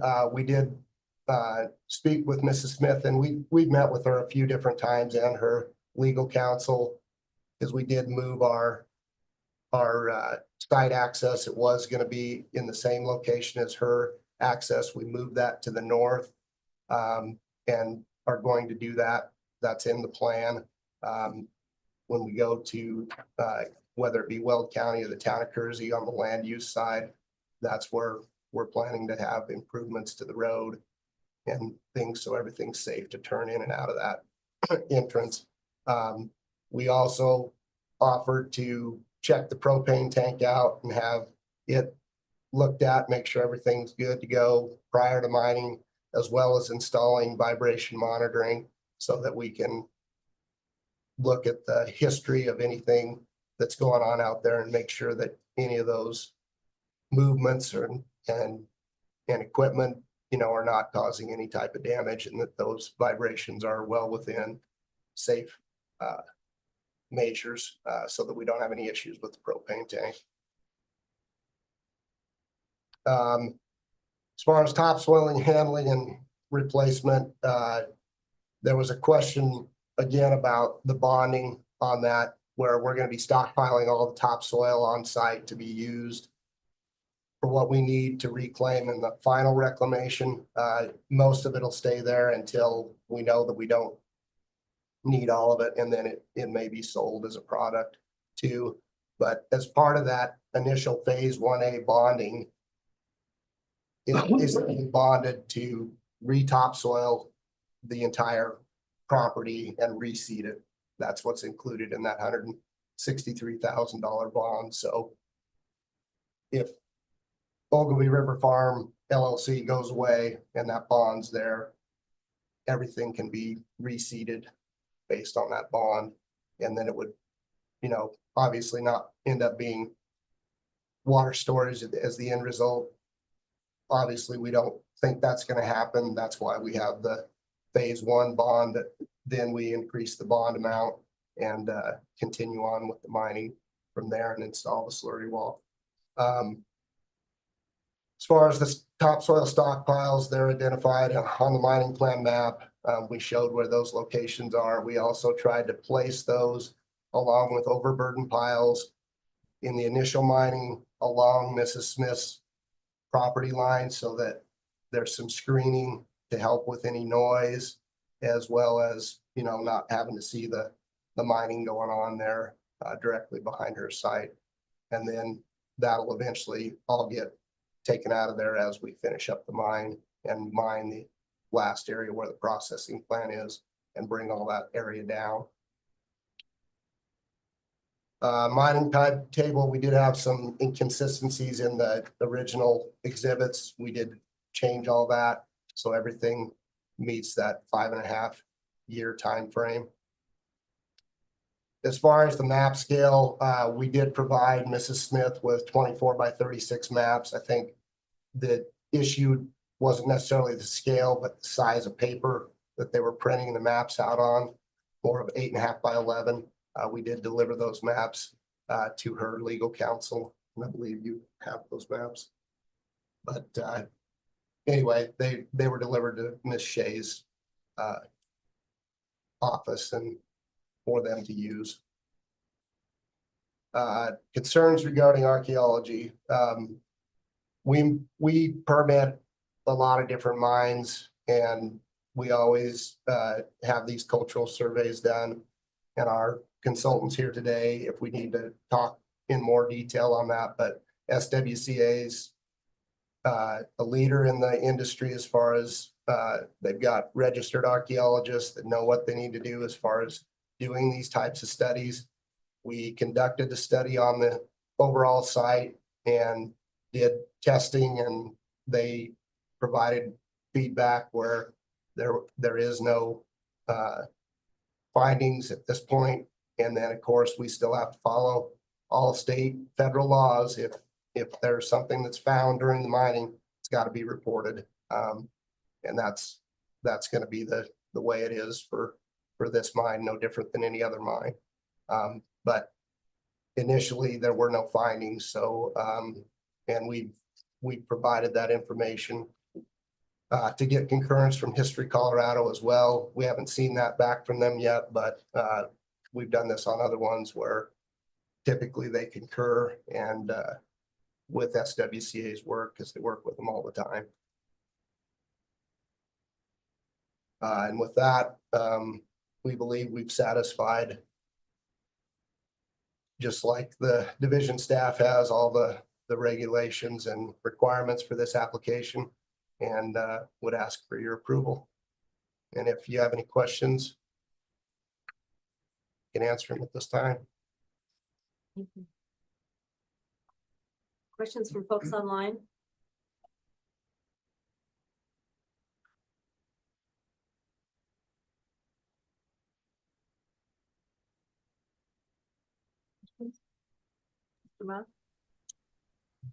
On this is Nell Wareham again. So on slide 5, it's that overall 112C, just the proposed permit area. It's a photograph, shows Miss Smith's property in the lower quadrant. The home that's physically within the permitted boundary, shall I assume that that is property of the farm? It is. Is it an active residence? It is an active residence. But because they own it, they are fine with everything. Do I assume that this is Todd Bean's property? Yes. Okay. That's correct. So who is the operator for this? So the operator right now, he hasn't determined if he's gonna lease mine or do it himself.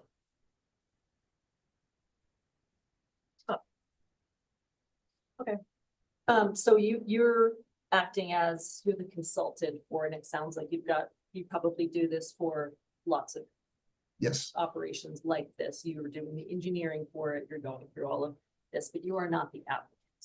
correct. I mean, you are the applicant, you're not the operator, you're not the miner. I'm the agent for the applicant. Yes, you're the applicant, but you are not the operator. Correct. At what point does that come into play in a permit? Madam Chair, Russ Means for the division. It's not uncommon and stuff to have a permittee and then have a subcontractor that actually does the mining operations themselves. So getting the permit, they can have any one of a number of independent companies come in and that, but ultimately the permittee is the one that's responsible for everything that's approved in the permit. So even if they bring somebody in and stuff and something goes awry, we don't talk to the subcontractor. The permittee is the one that stands before you and stuff and is responsible for that.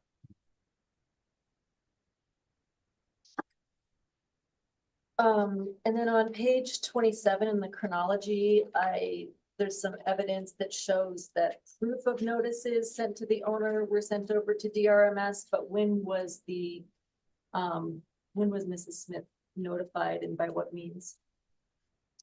She was also notified with the certified mail. And then What was the date on that?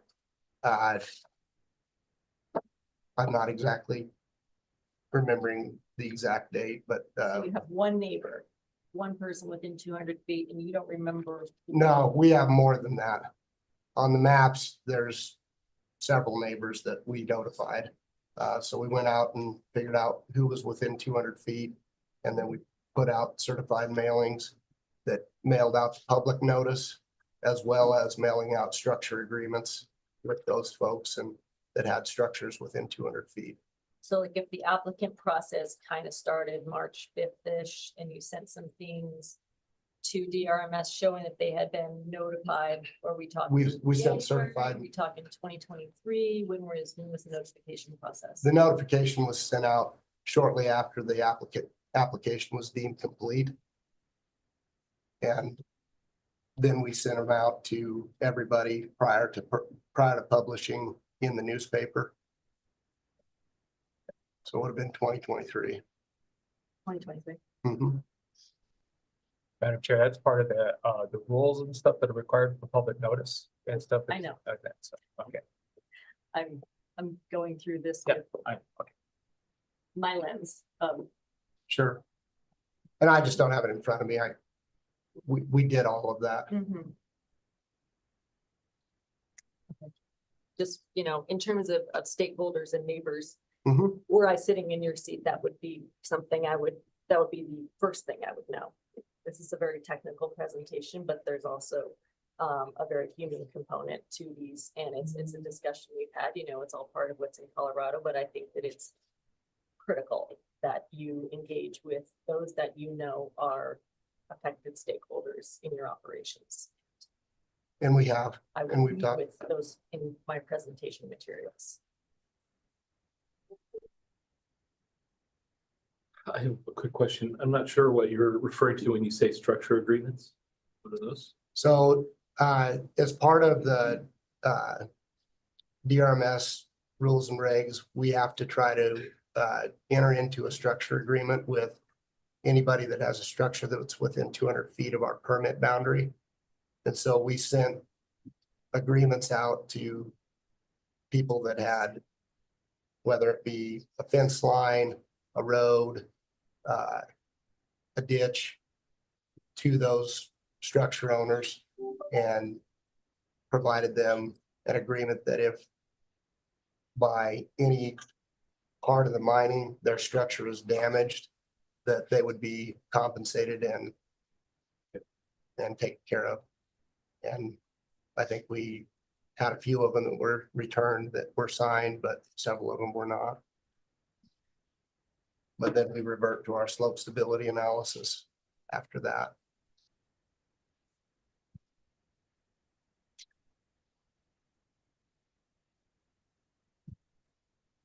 I have a question. If you could go back to your slope stability diagram for the geotechnical. Please. Sure.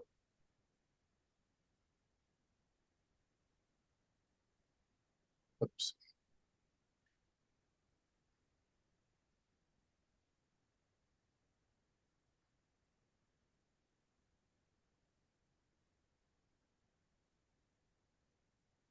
There we go. Thank you.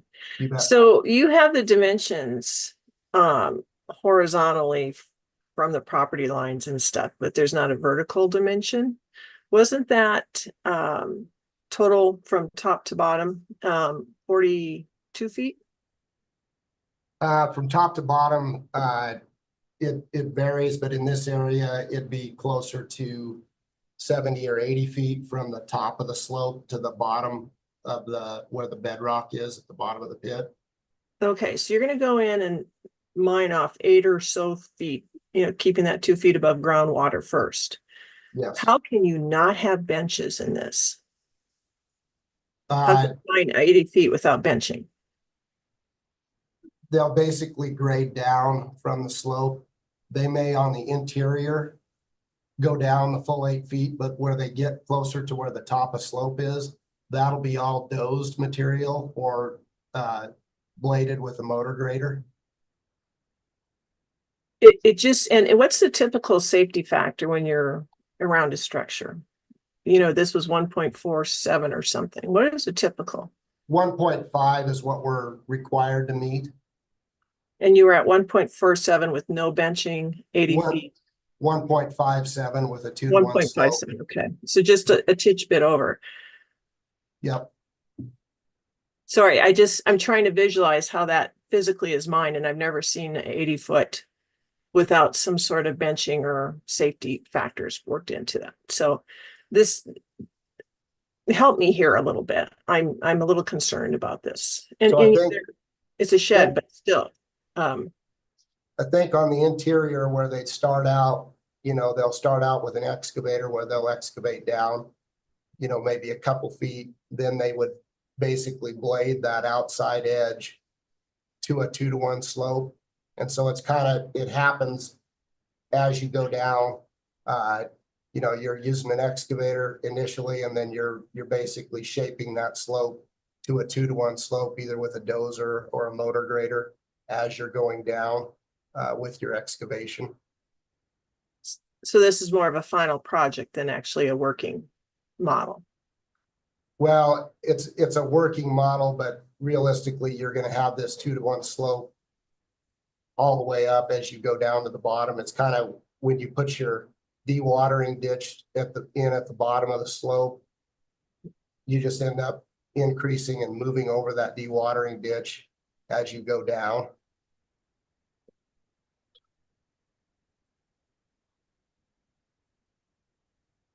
I have a follow-up question to that. Are you done, Jill? Or I'm sorry, I didn't hear that. I said I have a follow-up to your question. If you're, I Yes, guess please. my question is, are you reclaiming the bladed slope as it goes, or what happens? No, it's mined at a 2-to-1 slope, and then we have basically a commitment to only mine at most, I believe it's a 1,500-foot length of slope, and then we start the reclamation process to go back to that 4.5-to-1 slope. So that's not exposed until the end. It's there's a certain trigger. So there's a certain amount that we mine, then we reclaim, Yeah. and then and then continue to mine. Madam Chair. Russ Means for the division, it's a common practice and stuff for the operators and stuff on bigger operations and stuff to mine on slope or to a slope that reduces the overall reclamation liability as opposed to a linear straight mining face. Especially with alluvial kind of material and stuff, they're able to push or pull that material down to maintain that slope. So when we're doing bond calculations and stuff, we're not looking at backfilling to a straight edge mine face. We have that 2-to-1 slope, or that may have to be pushed back to 3-to-1, in this case 4-to-1, and final reclamation. But it's not an uncommon practice and stuff for us to have operators and stuff that mine that way. Also, the commitment and stuff to the total linear feet. Backfilling is very, very expensive. So in order to keep those bonds and stuff at a reasonable amount, they need to be able to, we have to have an area and an amount of material and stuff for that to calculate and stuff that what will be required in order to get that to that final reclamation. Thank you, Mr. Mean. I'm not so concerned about the reclamation bond as the slope stability. When you're that close to structures. And then just for clarity, like, so right now we're talking about phase 1A, which is 8 feet. Mhm. Which is about 5.5 years of life of mine at that in 8 feet, or are you talking No, 5.5 years for the full ultimate pit? For the full ultimate pit. How long is kind of that 8 feet typically take? That's probably gonna be within the first year. So within the first year, you start triggering that, and is 8 feet that dark dotted blue line essentially on in the drawing? Yeah, it's basically the 15 feet inside that blue line. That blue line on the maps is the slurry wall. So it'd be 15 feet inside of that location is where we would start mining down. Just because we need that 15 feet in order to construct the slurry wall around the outside of the pit.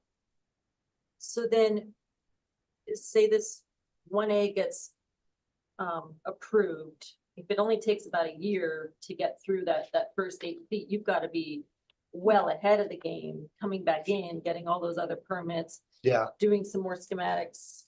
yep. And Right, it's probably a deal where if we get approval today, then we're on to the next steps of getting those permits in place as far as a well permit, substitute water supply plan, and discharge permit, because we know if mining starts, we need to have those in place, and then the next financial bond, if you will.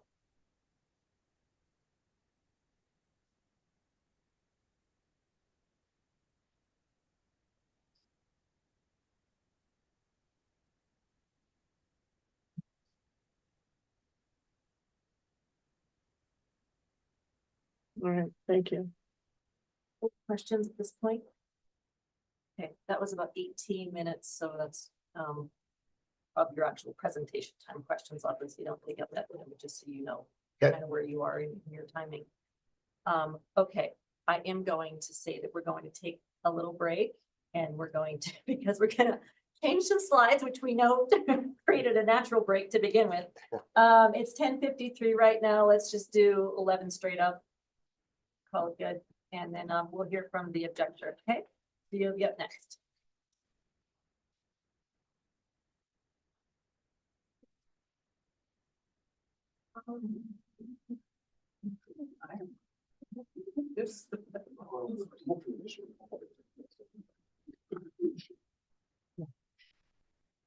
Hey, how's it going?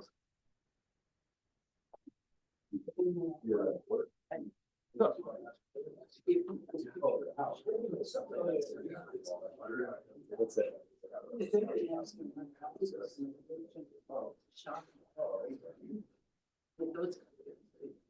No.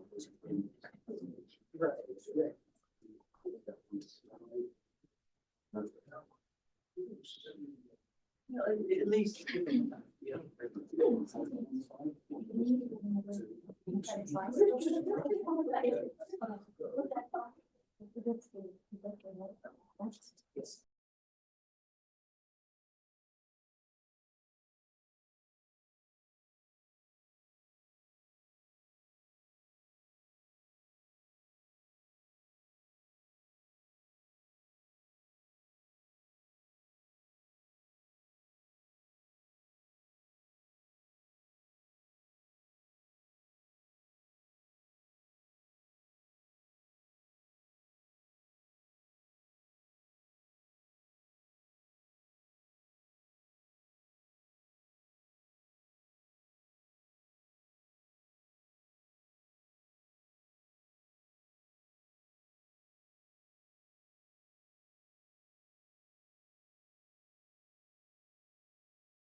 A lot more exciting last time.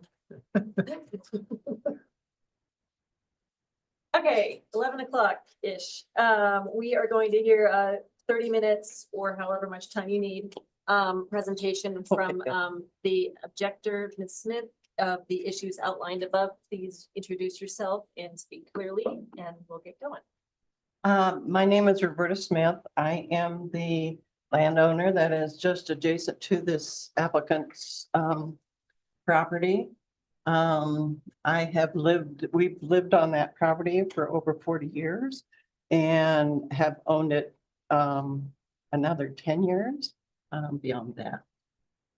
My property borders him on the north and on the east.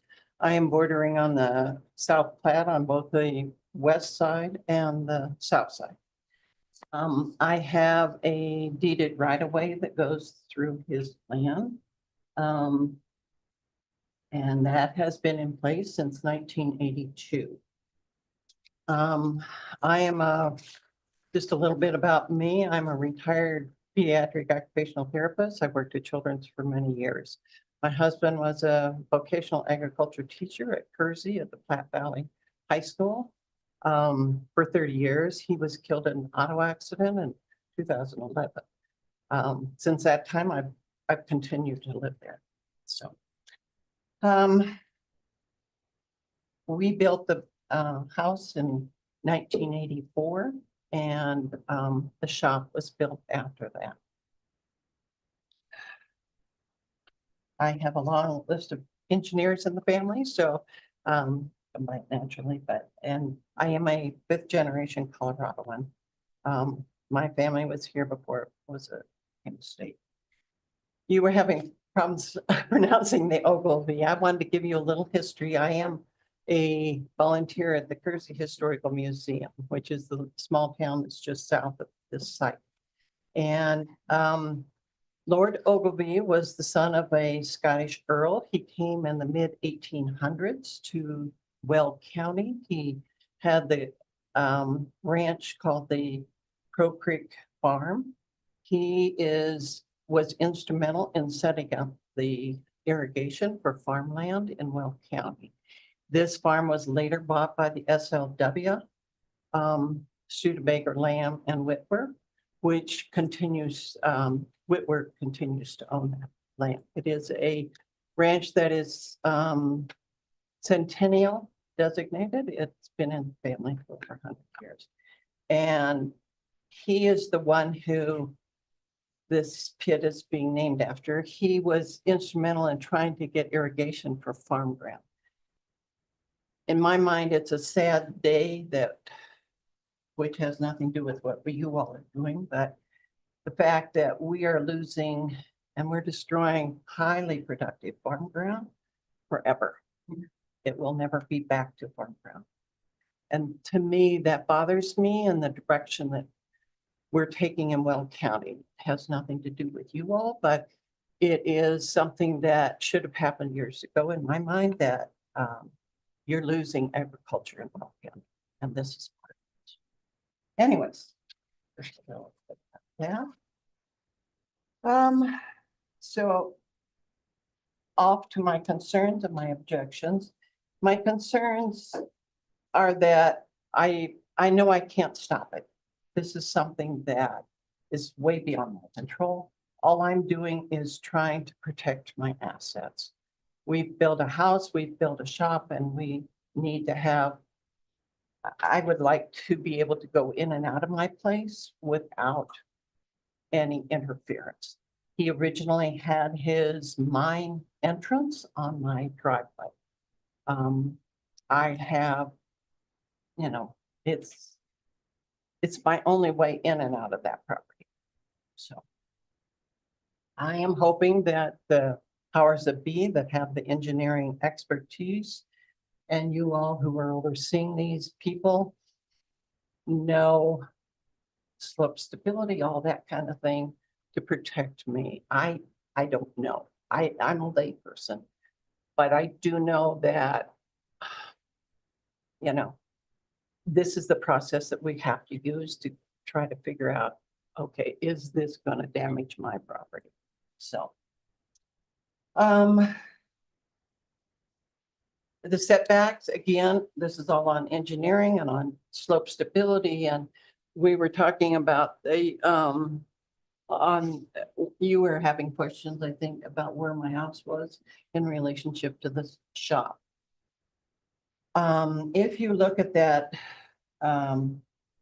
slide that's up on the, presentation, that white roof that you see is the shop, okay? That's a 50 by 90 shop.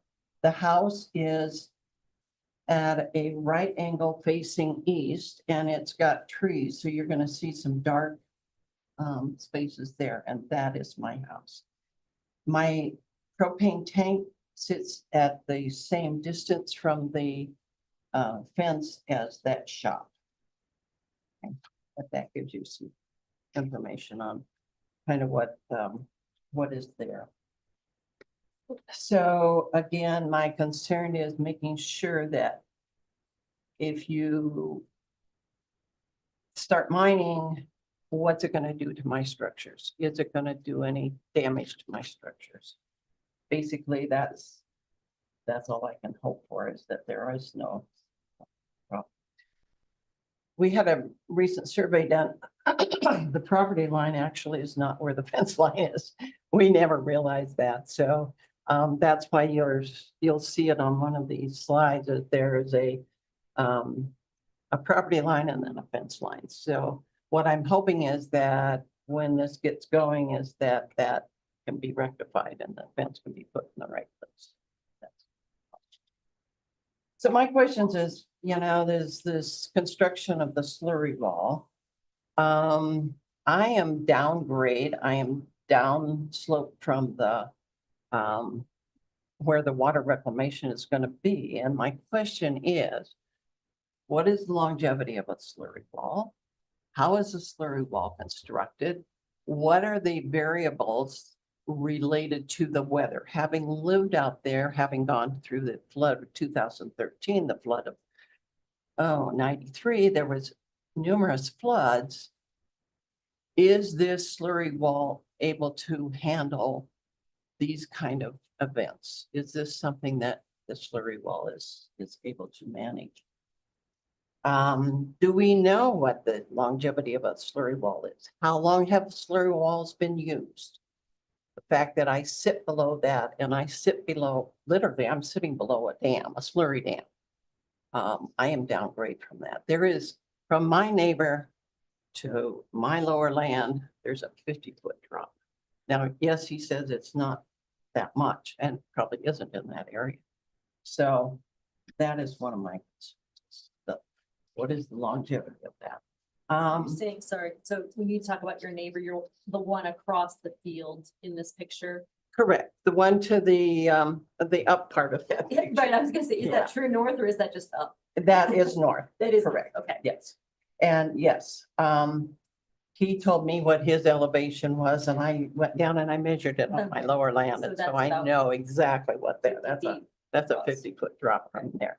Granted, there's a drop off from the Ogilvy ditch, which runs along the north side of that, that boundary there.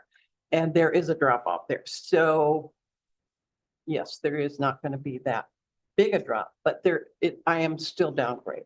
So my concern with that is, all right, so you've got water against that slurry wall and I'm downgrade from it.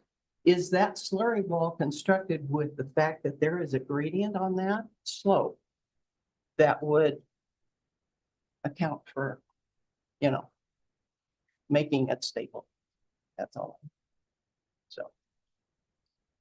Okay, he mentioned leak test. First of all, what is a leak test? And okay, so you do a leak test, what is it going to? Is it just during construction? Is it just during the gravel part? Is it during the water? Is it forever? All right, so they find a leak. What do they do about it? That's another answer. My deeded right of way with my access is huge to me. I know this is not part of this agency's ability to handle it. He has been good and he has moved the entrance to the mine off of my right of way. It is on the, it's up on that north side. If you see the road on the east side, it's up there at the northeast corner there, is my understanding of where it's supposed to go. I still have very strong concerns, which will be brought up to the next group. There is a very narrow bridge across the South Platte River that was constructed after the 2013 flood. That bridge does not have shoulders on it. His hauling route, according to his application, is to the south, which will cross that. And you get a bus, the school district, half of the school district is north of that river. You get a school bus full of kids on there and you get a belly dump truck driver that is not watching where he's going. And you've got a disaster waiting to happen. And that's one thing. Has nothing to do with you all. Okay. The dewatering during mining is, so my right of way, if you look at this map here, that white line that goes across that is my right of way. He is going to have to cross that right of way to get to the river. My question is, what is it going to do to my right of way? How is it going to impact my right of way?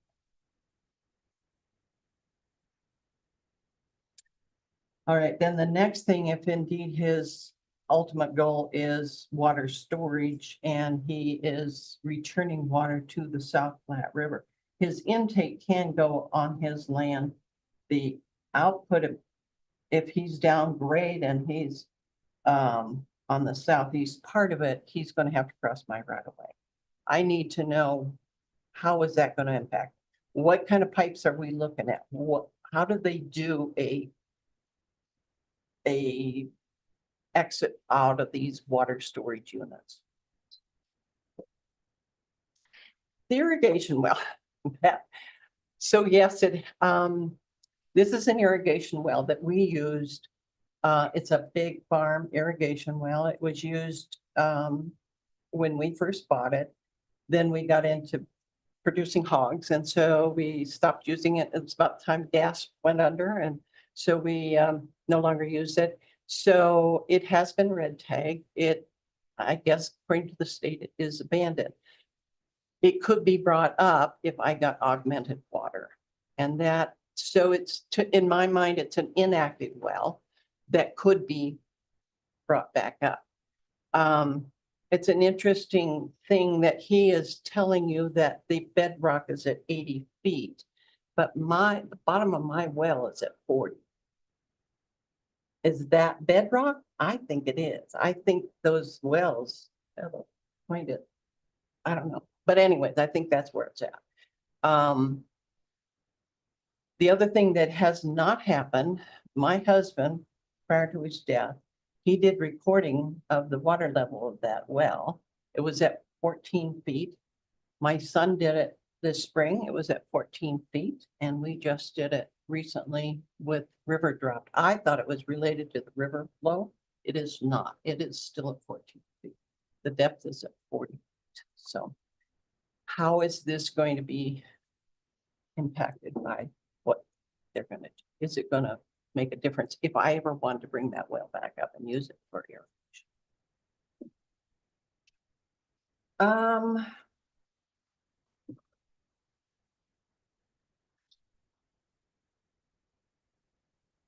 The propane tank,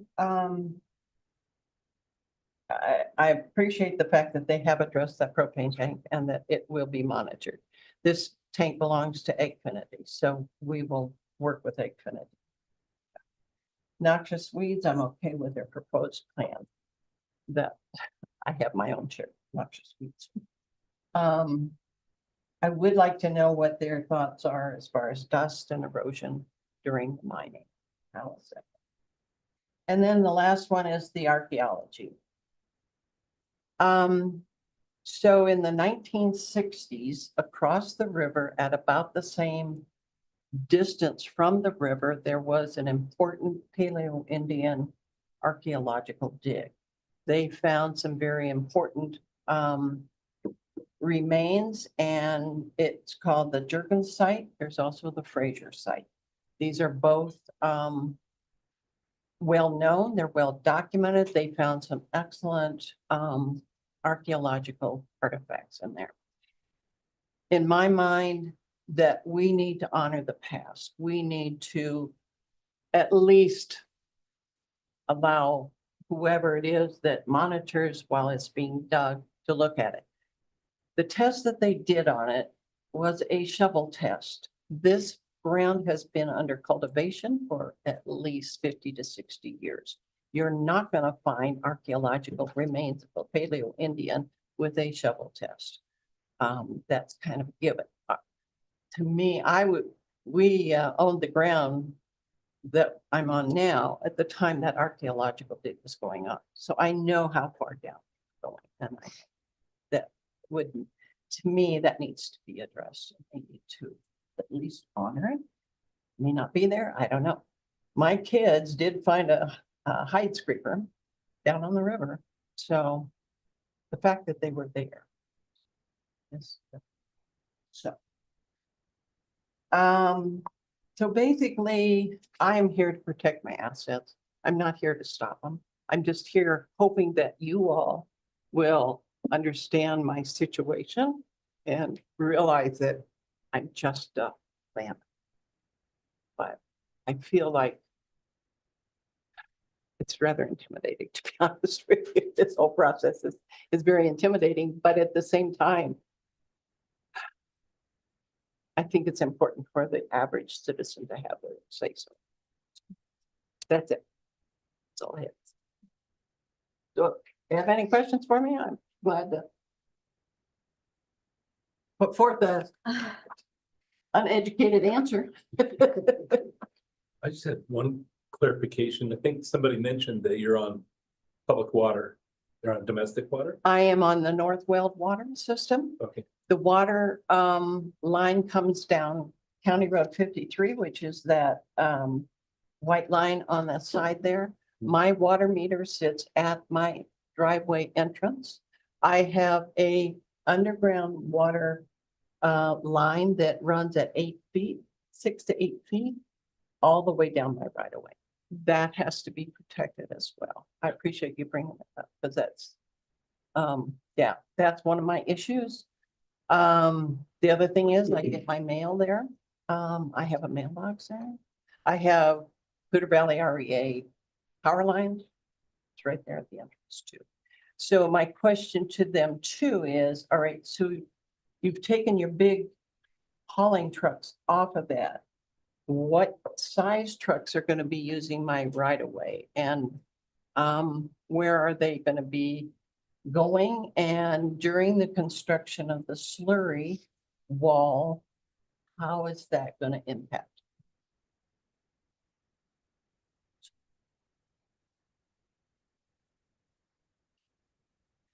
Any other?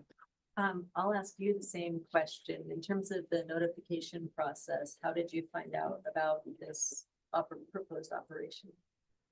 I saw a notice that was sitting on a fence post down in the weeds on the property right by my mailbox and my water meter. prior to receiving anything directly as a resident 200 feet. And it wasn't until I went to Weld County and I requested the information or the application. They literally they couldn't give me a paper copy. It had to come through. They had to give it to me through an email. So, So it was at the county at that point. yes. Was that notification a county notification or what was that? No, on the this, special- I don't know whose notification. There's a little white sign that said that it was a public notice that, but anybody, I've talked to numerous people who have no clue that this is happening. Absolutely no clue. From the town to the schools to the local people that live around there. There was no real notification. They put it in the paper. Who gets the paper these days? That's kind of a joke, it's like, that's not where you're gonna get your notification. Your notification has to come electronically somehow. So did you, I mean, it's one thing kind of for the community at large, maybe to not see it in the paper or something, but as an adjacent landowner, did you receive anything from? I did after the fact, I got a certified letter that was put in my mailbox and, there was no signing for it or anything. No, it was just, Yeah, I was looking through the book and typically we see those as part of the board packet and I didn't see any of that correspondence in the board packet. That's why I'm asking the question. no, it's something that needs to, I don't know how you change it. But the fact that the surrounding community and that road, that's a hugely used road. It serves all of northeastern Weld County. From Briggsdale to Gill to Grover to New Raymer. That whole section comes down County Road 53.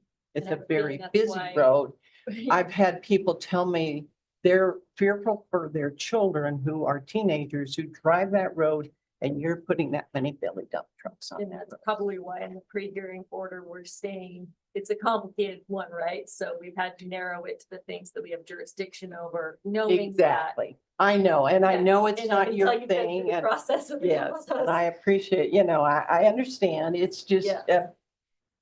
the actual mining part is the part that's going to impact me, and probably I am one of the few that it will impact just because of my location.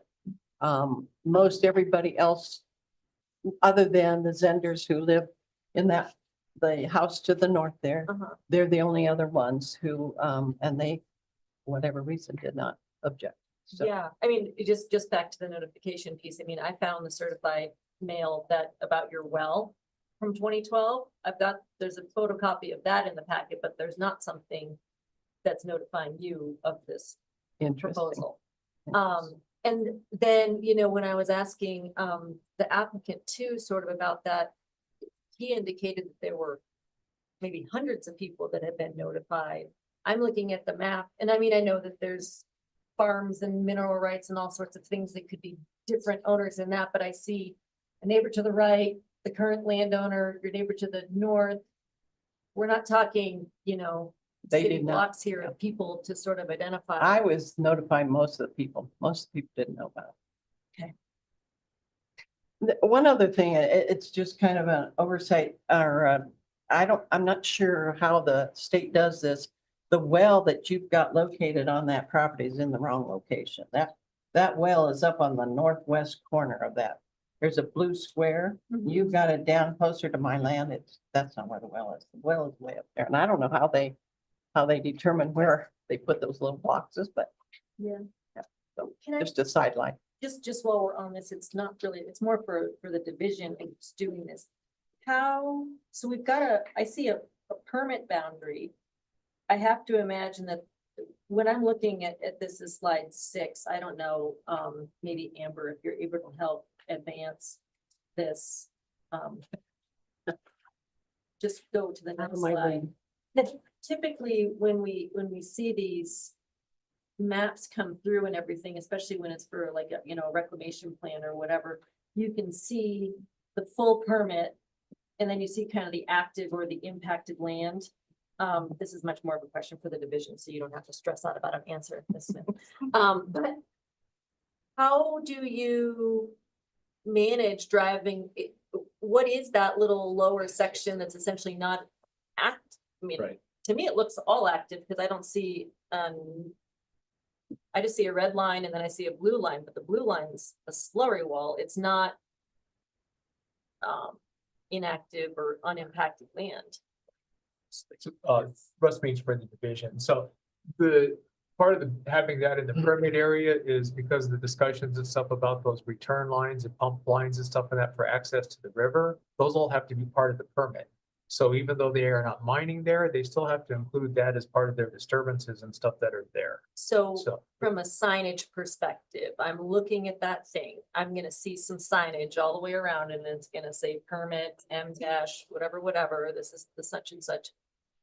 What does she need to put a hard hat on to get in her driveway every time, or what are we Yeah. doing here? that would, because she's a landowner and stuff and that, and her access and stuff and that, that's her right and stuff and that. I imagine she doesn't have to coordinate it and stuff and that. If there's activities and stuff there, she might want to ask and stuff and that just to be for her own safety, but she could certainly, I'll let the applicant answer that, but there's nothing with her right of access and stuff. They cannot stop her from doing that. Typically and stuff with the active mining operation and stuff and that the landowner wants access and stuff, they need to reach out and say, hey, I need to go in and check this, do that. No, it's her driveway though.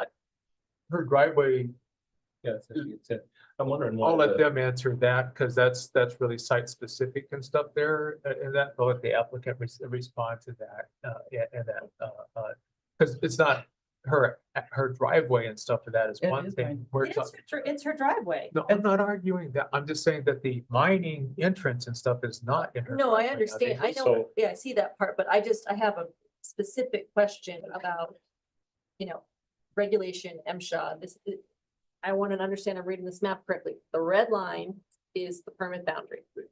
Even if I'm not seeing any delineation of something that's not active or not considered whatever, I can't step out of my operation. You know exactly what I'm talking about.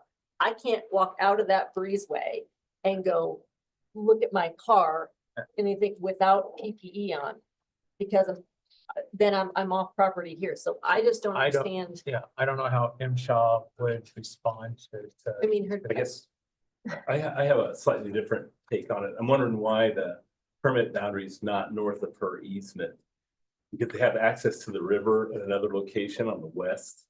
And I'm wondering like, what's in place to protect her easement? I'll have to let the applicant answer that. Madam Chair, if I might, Michael Cunningham, our Commission Director, I just wanted to in part respond to some of the comments and concerns from Ms. Smith about seeing that public notice sign. And certainly we've heard this before and we're receptive to it. It's maybe perhaps just a reminder on the order of operations within the way the rules are currently structured.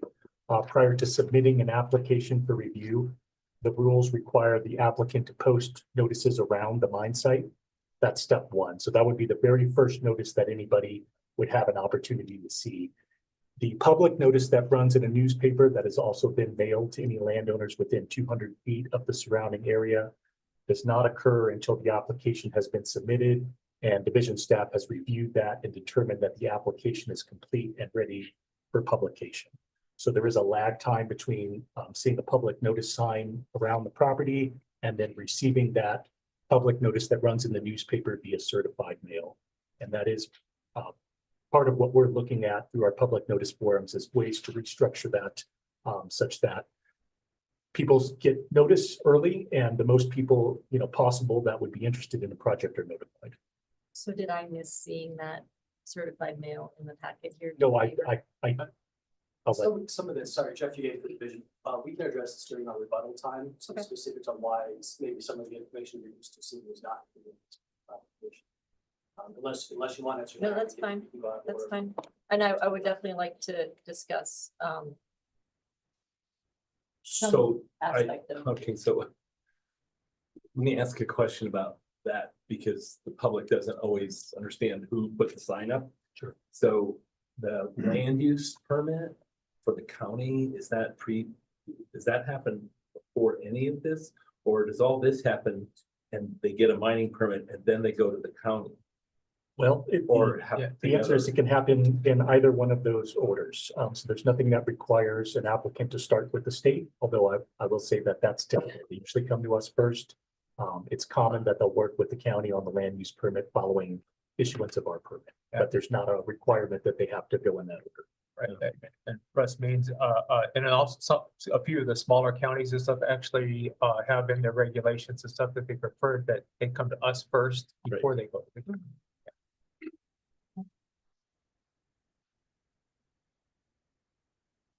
Just so that if it comes up in rebuttal, because I do have some questions.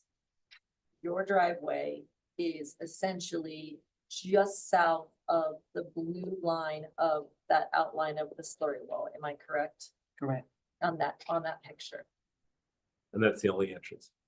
That is the only way. I have South Platte River on the other side and he's on my north side, so. Yeah. And that's a registered easement. I mean, that's Correct. county. to the county clerk, 1982, we got a, Surveyed. And I had the granted full easement. survey of it and I got.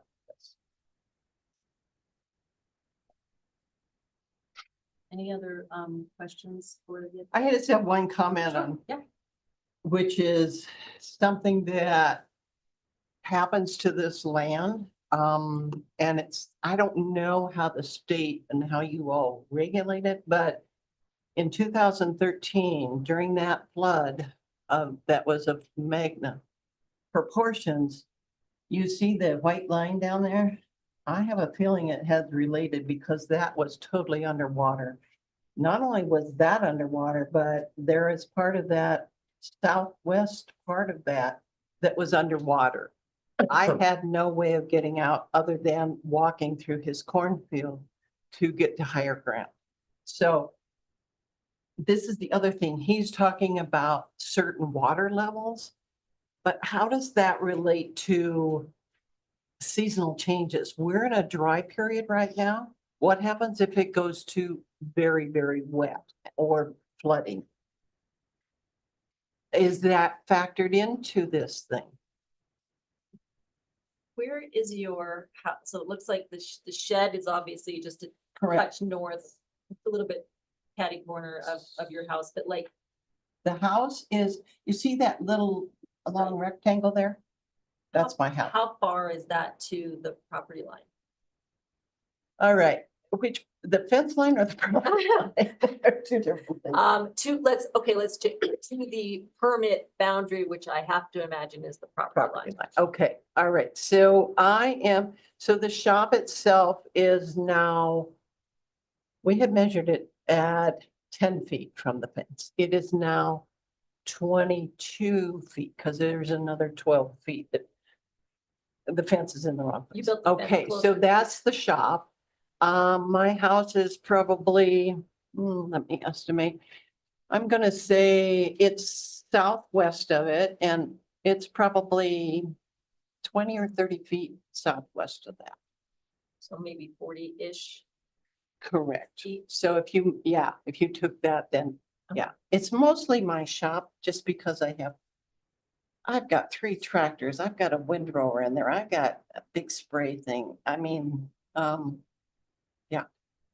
So I own land and I own rentals as well. So and that's the other thing, because I own a business, I have to have access to this property at all times. Yeah. Because we have all our trailers are all stored up there too. Any more questions during this portion? Chuck, where are we? Time there? I had 8. Oh, no, actually, I didn't write it down. So she used about 17 and a half minutes. So 12-ish minutes left. If it comes up again, that's time. If you need to add time to your rebuttal statement or whatever, it still rolls. So just so you know, we keep track. Sometimes, believe me, sometimes it really matters. I know. So.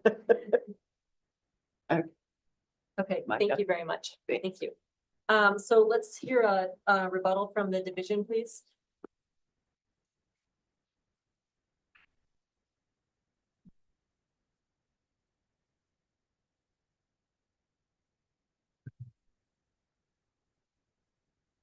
Jeff Hugate here on behalf of the division. So I was organizing and maybe not listening how much time. I think we've got a shy of 15 minutes for rebuttal, 10 plus the extra 5. So Yeah. Yeah. We'll do what we can with that 15. Obviously, our main focus is to address whatever questions you all might have after hearing from all of the parties here. I think the starting point is maybe just a refresher on the division's review process and kind of our starting point and how we get to the eventual board hearing. All of the review process starts with compliance with the rules and regulations. First and foremost, I think the division will acknowledge that Ms. Smith's house is very close to this permit boundary. This is probably one of the closest homes we've ever seen to a permit boundary. And so I think that is just the optics are something that we've not had to deal with. The way that the division deals with things like that is through a stability analysis. There are no setbacks in our rules. We're dealing with private property and assuring that those that are mining have the right of legal entrance to both the surface and the mineral rights of the property they're intending to mine. The way that our act protects potential impacts to structures is either through a structure agreement where the applicant reaches out to the owner of that structure and executes a damage compensation agreement, for lack of a better term, to make sure that if those structures are damaged during the course of mining, that they will be remedied. If they can't execute such an agreement, then they do the technical evaluation. And that's what was done here. There were specifics to the shed, the propane tank, and the home. Those were the 3 things that were the main focus from Ms. Smith's comment letter as to the things she was most concerned with. As you heard from Brock, staff reviewed that very closely to make sure that damages to those structures would not occur during the mining operations. Specific to the propane tank, the applicant made some additional assurances to have the propane tank checked before mining starts and then have the vibration impact monitoring throughout the operation. So through that review process that took over, was it 3 adequacy back and forths? 2 adequacy responses. That's where the division reached the conclusion that the application meets the requirement of the act and the rules. Notice, as this board's aware, is a complicated process. The reason that the green cards were not included with this particular application is because, as far as the division was concerned, notification was not an issue. Nobody was challenging lack of notification. The division was not having to make any arguments that a comment letter was untimely, and that's usually when we include those green cards in a permit application with objections, is if we receive an untimely objection letter, we include those green cards to show when the notification was sent so we can then properly calculate the days. That's certainly a practice that we can change if you want to see green cards that are always provided to not just adjacent landowners, but structure owners or anybody else that may receive that green card. That's certainly a practice the division can start to implement. I think we routinely include them in all of the enforcement matters. Often they're included there just because if people don't show up, that allows us to proceed with a default enforcement action. But here, the green card, as Ms. Smith testified, it was not, there's no dispute there that she received the notification under the act and rules. I also want to point out, and this is something that if the applicant wants to expand on, they can. In the board packet, there was some, starting I think on page 59 or 60, email communications between the applicant, her attorney, and Ms. Smith's attorney. From the division's perspective, there was open communication. They tried to negotiate or at least work through some of the issues. At the time of the pre-hearing conference, that was the first time I learned that both parties had attorneys. And so I contacted them to see if we could help facilitate any settlements or other negotiations. And so I think there was some dialogue. The extent of that dialogue, I don't know because we were not involved in those, but I do know it led to the relocation of the access road, some of the discussions related to the vibration monitoring of the propane tank. I would leave it to Ms. Smith and the applicant to fuller describe kind of the nature of those communications, how extensive they were. But from my perspective, it seemed that there was at least some open dialogue between the applicant and Mrs. Smith throughout this process. I'm not sure if there's other either notification issues or other questions on maybe material that we omitted or left out from the board packet that maybe we can explain or just change our procedures going forward. Yeah, I think my comment is just to, as the division and as these things, when you see that something's going to be potentially complex, there is the letter of the law, but just as you stated, this is potentially the closest we've ever seen a residence. So for the sake of the board, for the sake of optics, acknowledging that. Sure. And yes, I do understand that there was then some open dialogue via email, fairly curt emails to each other after the fact, not in, not necessarily sort of with an understanding of that. So I think that that's the piece that I'm just trying to get here is there is here we're going to do it, by the letter of the law. You have someone living 40 feet away from this. And I think just acknowledging that in terms of your process for your staff and all of those presenting is the respectful thing to do. Sure, and it sounds like maybe that's, communications, even before Yeah. the notice is posted, that they're aware of who their neighbors are. And do something. I mean, Sure. I Sure. don't think there's anyone in this room that wouldn't want to be treated the same way. Sure. No, I agree. Any other loose ends? If not, I know that Brock has a list of rebuttal points. If there's anything specific that you want us to address, please let us know so we can use our time most effectively here. So with any topic or are we still talking about notification? Anything. So, We'll yeah. answer what we can. I just have a question. Is there any precedent for drawing permit boundary where a non-participant in the mining operation has to cross through? I mean, I guess my question here is, there's two. One is the road considered a structure? She built the road, who owns drive the actual, how does that work?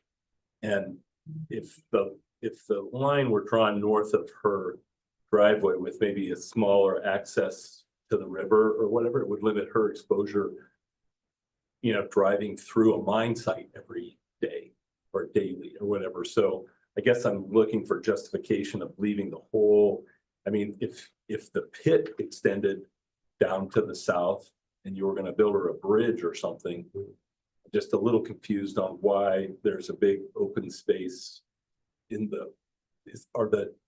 how are mining permit boundaries typically derived? Sure, and I'll start, then I'll let staff, and this may be something we also need to invite the applicant to explain how they designed their permit boundary. For the most part, the division lets the applicant operator determine what their permit boundary is, and then even within that permit boundary, sometimes there's a different effective land boundary, which is the land that's actually affected.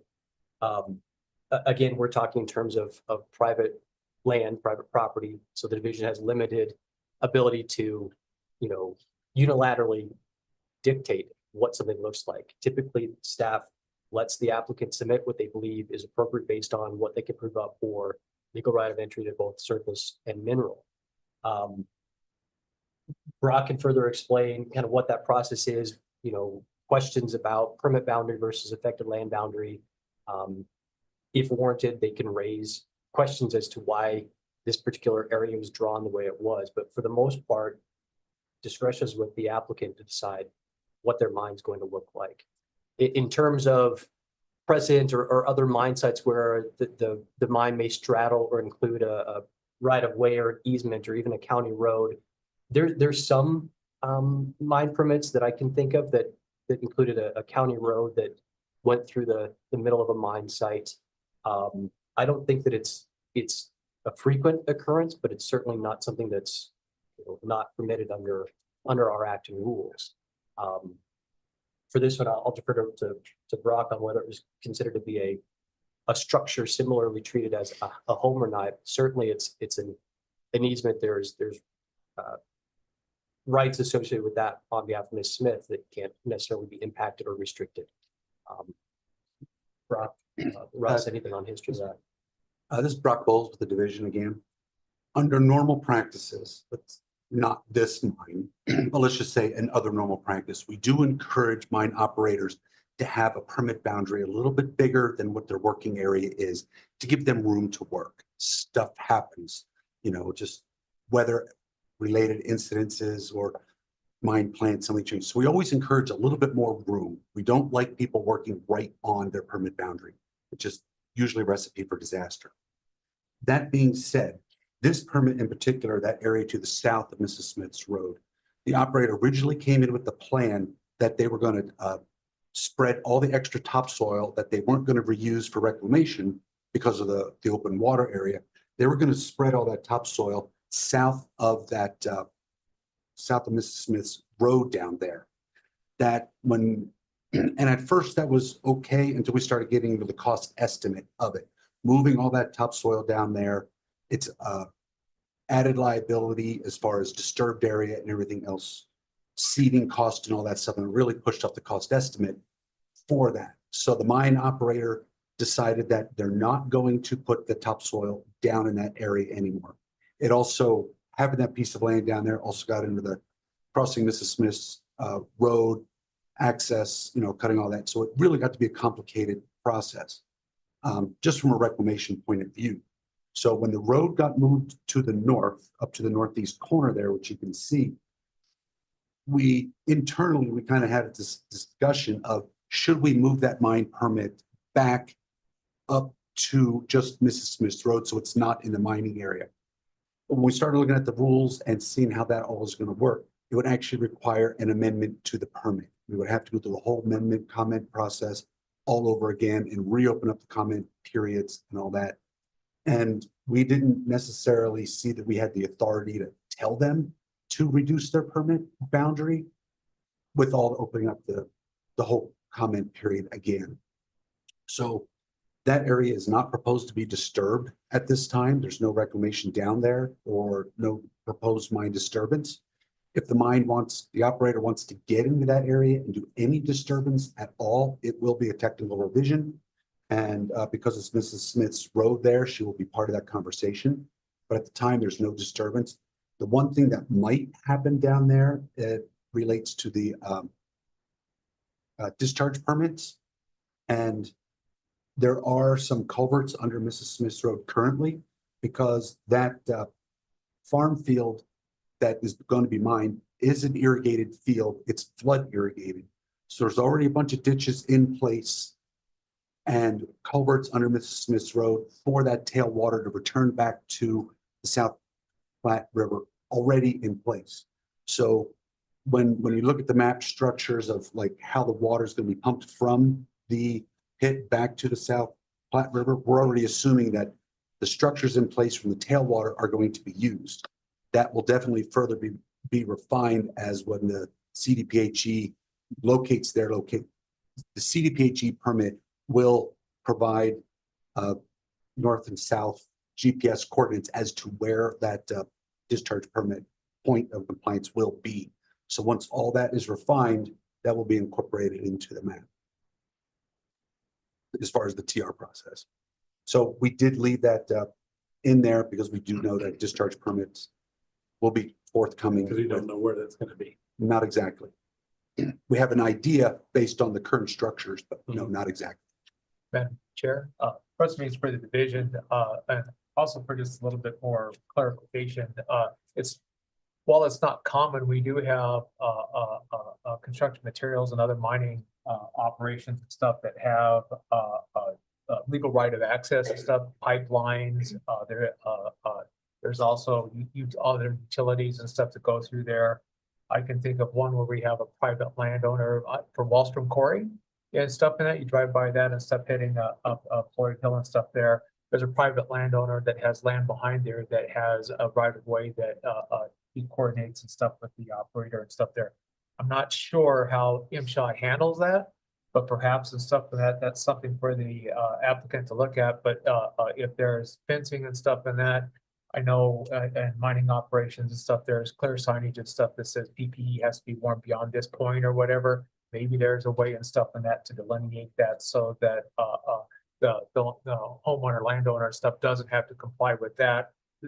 and stuff, there's a way and stuff for that, but that's a question for MSHA and stuff and that to make sure and stuff that she has full legal right access under Colorado law and that she can't be denied access. So when this issues came up before and stuff and that of not being allowed to and stuff to access her property and stuff, the operator can't do anything and stuff to do that. It's just a question and stuff like how they facilitate that to make sure that it happens in that. But that's a question that's outside of our jurisdiction, but it's certainly a question and stuff that could be legitimately asked of MSHA and the applicant and the operator. Right, and again, just so I'm not missing something in the board packet.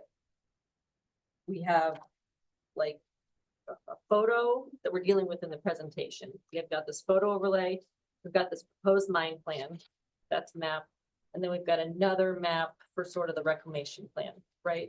Those are the three maps that the board has access to. Board always has access to the Laserfish files, obviously. This is what the division has In included. terms its of our board presentation, packet, that's right, the kind for- of information we're looking at, Right. right? And I hear what you're saying, Russ, about, things, so yes, Xcel Energy's got to go check on a power plant, something on what, a monthly basis, and they check in with the operator and they say, hey, we've got some guys out there, we're gonna go spray some weeds, fair enough. Property owner up there on the pit,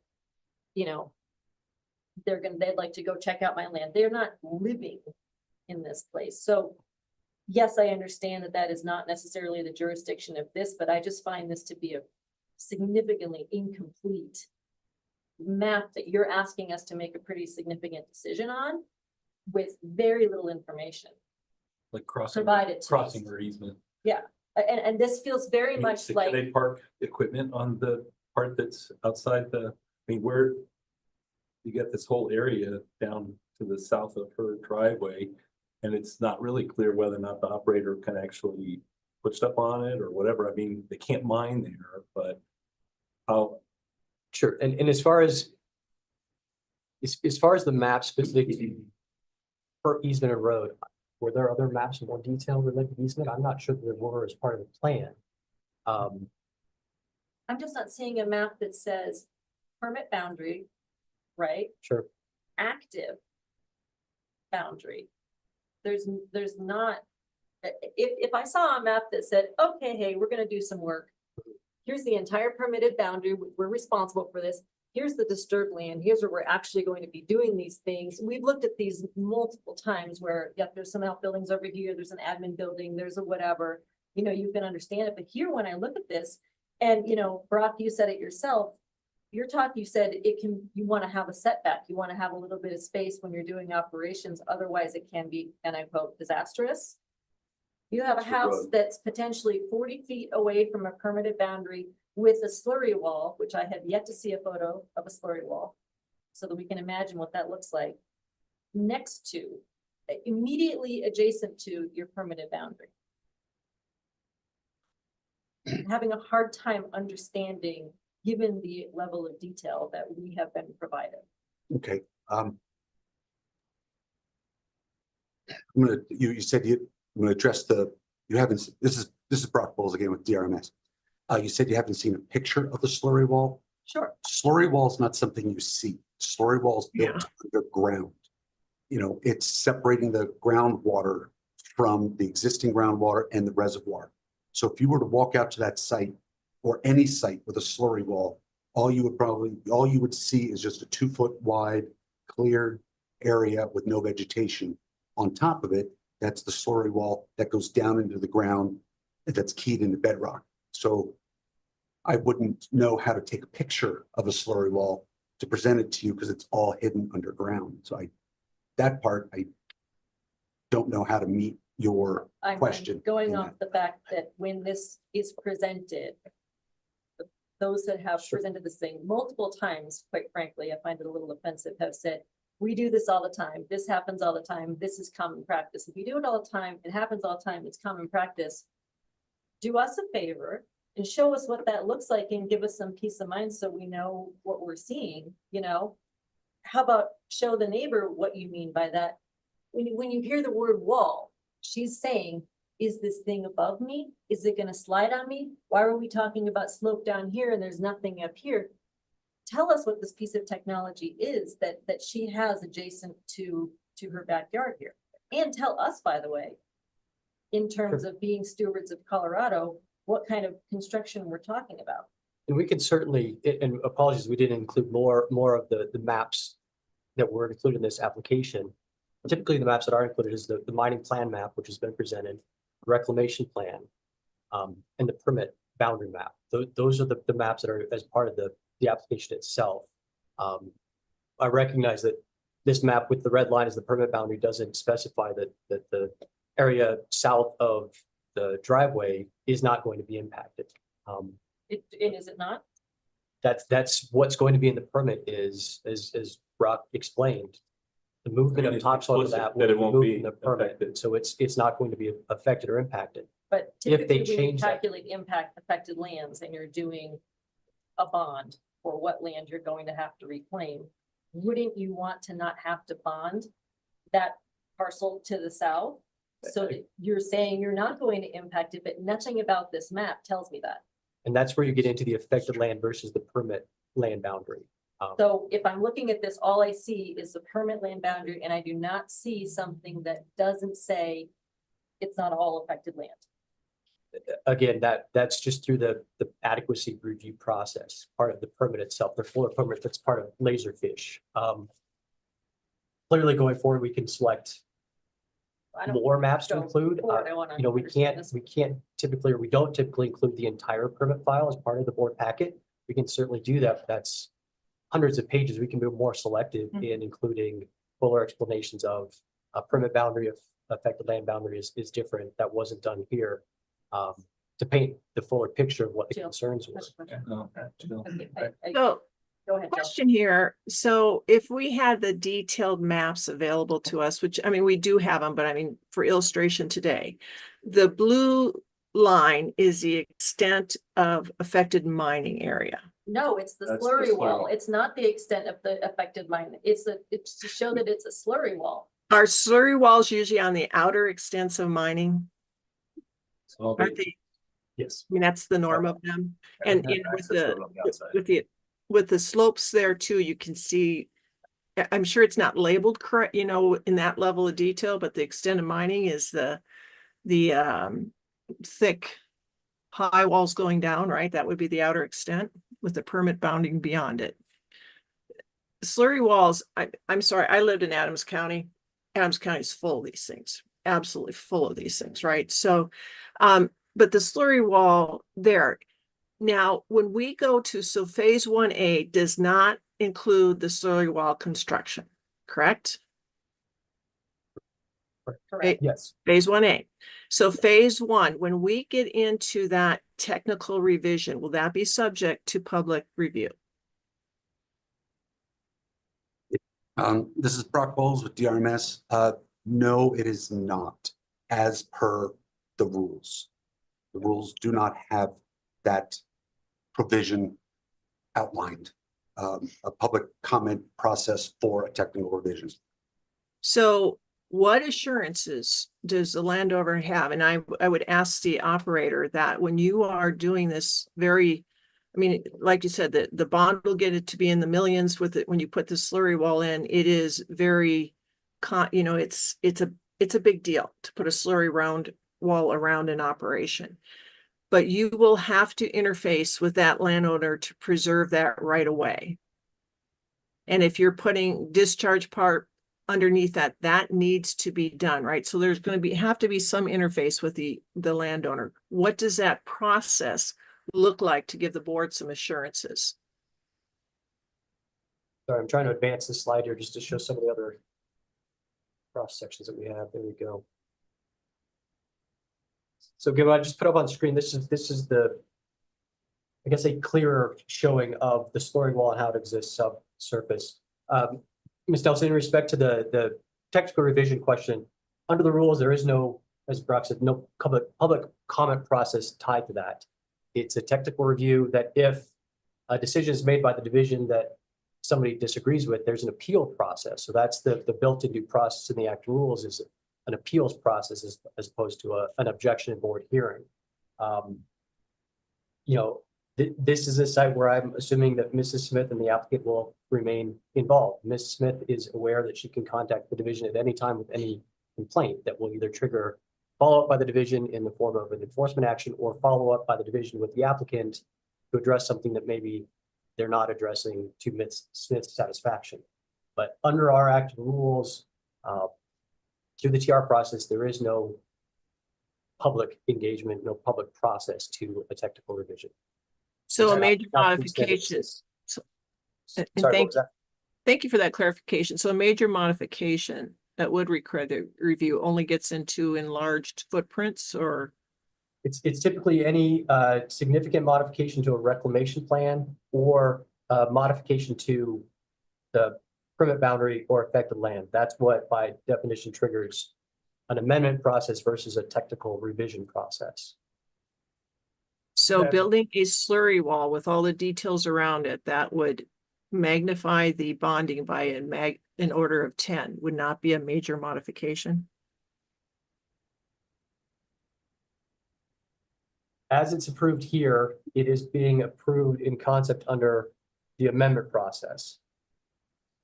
So the details of that, just like the details of the weed plan, although it's not as significant an impact, it's Yeah. something that is part of a lesser process than the amendment process itself. Okay. Okay, but so this is why I'm confused. That slide is looking like a depth of, missing 82 feet on the far right-hand side. What is that gonna say, 48 to 82? For depth, Yes. then you have the slurry wall, the underground thing that's going all the way down in that schematic. Okay, I see that. But on slide 4, what you're saying from a mining plan, you're asking us to approve phase 1A. Mine 8 feet down, but don't expose groundwater. Phase 1, construct slurry wall around the excavation area. So are you saying you're only going to do a wall that relates to 8 feet? And then as you keep going down, you're continuing to do this wall down to 48 to whatever that number is? The mining down for 8 feet will not involve the slurry wall. The But slurry then wall, why does the mining plan say phase 1, construct a slurry wall? well, because that's the second phase. So, but you're asking Phase- to Yeah, it's approve poorly phase. worded, and I agree with you. Yeah, it's 1A, 1A and 1. This hearing, and you're asking me to do something that is not complete, frankly. The mine plan requires 8 feet of mining to remain 2 feet above groundwater. The reason for that is because of the necessary permitting for substitute water supply plan and other impacts. So there's not exposed groundwater. Exposed groundwater is the trigger for significant bonding. It's boards where you've got policy in place for exposed groundwater, usually requires backfilling, which is why expense can get high if they proceed beyond that phase, tap into groundwater, they don't have the substitute water supply Expenses plan. get high That's a because significant consequences enforcement. are Right. real. So that's why the why expenses are high. the initial, I agree, it should be a phase 1 is the mine 8 feet, phase 2 is the slurry wall construction.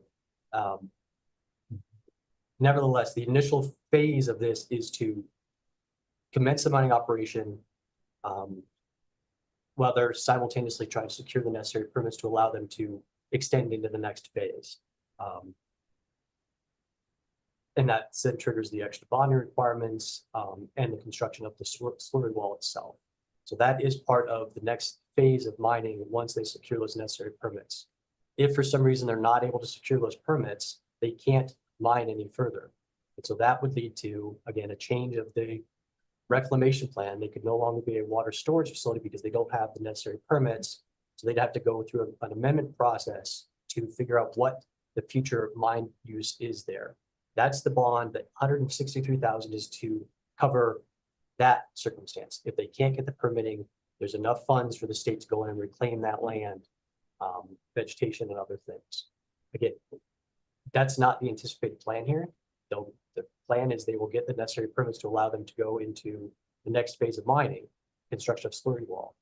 But that's how these types of mines are typically operated, so they can get DRMS permit secured in concept that allows them to move forward with the next steps with Division of Water Resources, county and local requirements that they have the DRM's permit in order for them to proceed with the local government review and approvals.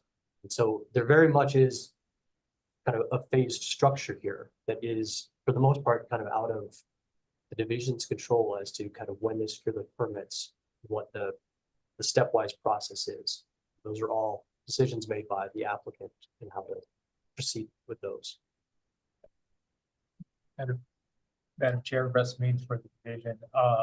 There's two things and stuff I would like to impart upon the board and stuff. One of the things is perhaps and stuff, some kind of a future demonstration and stuff, a presentation to the board on what slurry walls are and stuff would be helpful. If you haven't seen one and stuff, it's interesting.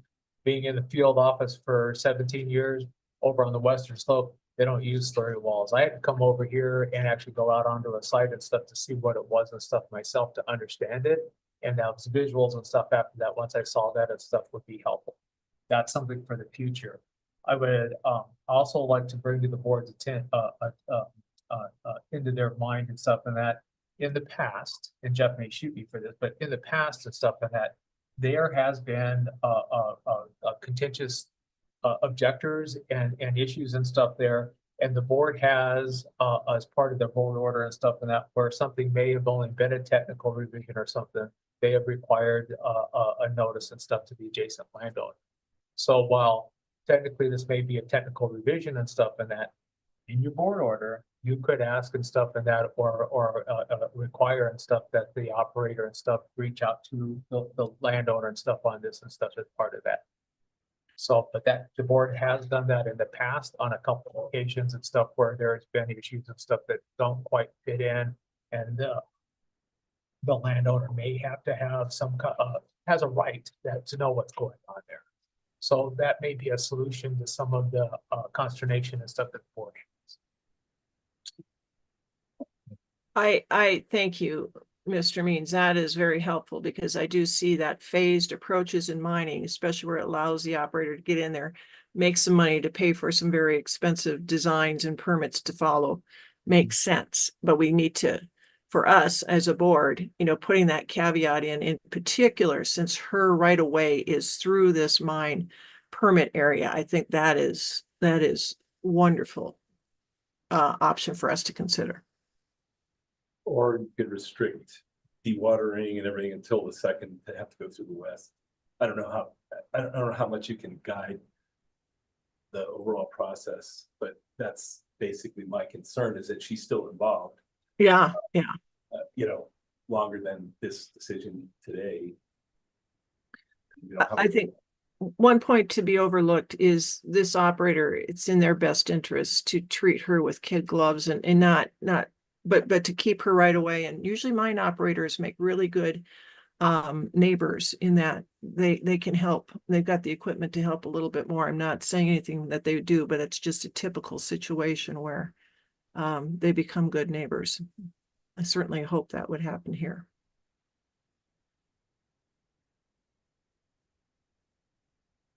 Moving forward, again, Jeff, you get for the vision. Moving forward, any requirements the board wants to place on notifications related to TRs or amendments, where you have complete control over our process. So however engaged you want the applicant to keep the landowner, you can make that part of the order itself.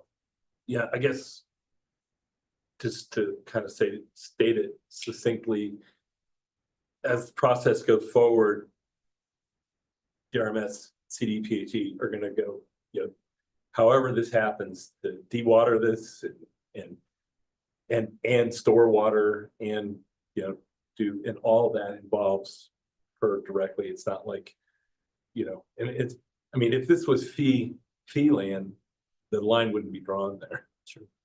Right. So it's because it's an easement and there's probably some review of the easement language or whatever, but I really think that there should be some way to make sure that Mrs. Smith doesn't get caught in a tug of war between CDPHE and DRMS or whatever on where to locate stuff or whatever, and at least she's deliberately made aware of the process as it goes forward. I don't know if that's a way if we stipulate that or how to do that. Again, I think Chuck can advise you as far as language to include in the order. We obviously can't control anybody else's process, but you can control the level of communication, notification that the applicant has with the landowner as part of the board order.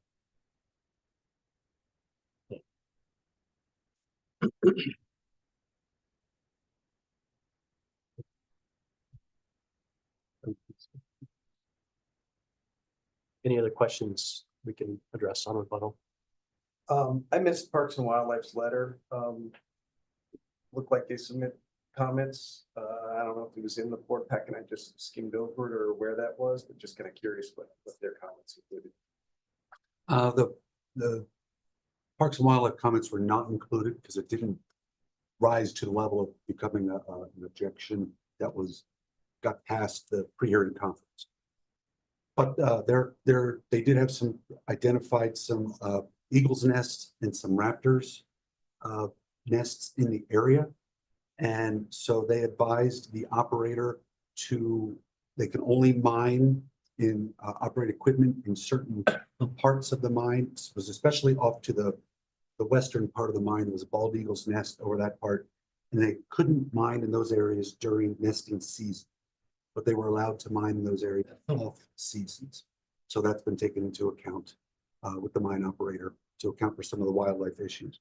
Is that part of the permit then, in terms of those It is seasonal restrictions? that was incorporated. I just have a procedural question. I mean, we've been through these approvals of permits before. Mhm. And this just seems like a very odd way of going about it, where you're only submitting evidence that has to do with the objector's issues. You're at the same time still trying to show the board the due diligence of the applicant. And I just like to not include like the cultural survey, to not include information from Fish and Wildlife, to not include a complete map. Just because it wasn't something that was her objection. What if there was no objector? Would we have gotten no information? Like giving us a presentation that only adheres. I think you were so focused on sticking to jurisdictional issues, and I appreciate that because theoretically it would have made it for a succinct hearing, and I have no problem dragging this out right now because it's critically important. But to give us a presentation purely based on the issues because you want to stick with the issues, but not giving us a full picture to understand how this is in situ is not adequate. Madam Chair, if I might, there may be some mixed messages and stuff because we also get things back from the board and stuff where our board packets are thousands of pages. But we'll certainly, and stuff in that, we'll work with staff in that to ensure and stuff that everything's there. It's a hard line and stuff in that to determine, what's pertinent and stuff to put in for the information and stuff that's for the issues that are at hand versus those and stuff that have been resolved. So when we take a look at the presentations and stuff and what we're preparing for you, we're trying to focus in specifically on those issues and stuff that are that have been brought forth and need to be addressed. Whereas some of the other things and stuff in that are adequately addressed and are not part of an objection or something else and stuff in that, we have a tendency and stuff to put those aside to maximize your time. However, if you want more information, then we can do that. That's not an issue. We'll take a look. I think it's one thing when we're talking about, possible something, being not within it or whatever, but if you're talking about a brand new 112C greenfield permit, that's not where you don't put information into the overall scope and picture of something. I mean, yes, fundamentally, we want to be responsive to her objections, but at the end of the day, we would like to understand what this looks like. This is, on the South Platte. I know that that's not unique. I understand that we need these things in order to have construction materials and keep Colorado moving forward and all of those things. But I'm just like, even if I block out the fact that there's a house in the left-hand corner, I don't understand this from a affected land standpoint and for a plan of how to do something and from an access point. I don't care if she goes to that house once every 10 years, that doesn't matter. That information has not been provided to us, So we've gone deep, I understand that Yeah. with all those things, but this is a greenfield 112C permit, like, And then a question maybe for staff or for council, if we're considering an additional orders, could we include one that would instruct the applicant to enhance the resolution of the maps that are provided to be better than 1 to 500 type of scale? Because that's a different level of challenge here when you're trying to make something out of something and be able to understand the detail that in which we're having this conversation. Russ means the scale and stuff actually is part of the rules and stuff, so we can take a look at that when we're in rule making here, hopefully soon. But also, yes, if we perhaps and stuff in that for presentation purposes and stuff in that, we'll take a look and stuff to see if we can get we can work with the applicants and stuff in that to get better clearer maps and stuff in that to pick this up the information that's being requested. So is that a no? It's not appropriate to request? You could, by the time we get here and stuff and that, I mean, we're done. Are you wanting and stuff, those maps and stuff now, I guess I'm sorry. I guess if we're talking about additional phases and additional communications, perhaps going to the landowner, if I'm following the conversation. Okay, I've been guilty of not sticking with it as always, but future maps that are produced in terms of the next phases that might be of interest to the property owner, the adjacent property owner, Ms. Smith in this case, something at a greater level than 1 to 500. And I would appreciate that in the future, especially when we're dealing with proximity. I get if we're in the middle of nowhere, I get it, but 1 to 500, and I understand our regs are 1 to 600. yeah, the board certainly has the ability to request that, and I think the applicant and stuff is more willing to work with them. At the pre-hearing conference and stuff, we discovered and stuff that the landowner and stuff and that was printing out these maps and stuff on, because that's all she had. So the applicant did print out some larger maps and stuff and bring those and stuff. Unfortunately, it looks like I said, we went to the attorney and she didn't get her hands on that, but we can do that, and we can certainly and stuff facilitate making sure that there's clear bigger maps and stuff available to the landowner. And if you want to put that in your board order and stuff, and that we can. administrative question, on the staff presentation form, both the one that's listed in my packet, it's got a sticker on it, 5 dash whatever, and then when I go to the one that's labeled as such, it seems like maybe, am I like, so I'm looking at the electronic one that you sent us in our board packet here, which I don't think that there's a printout of here.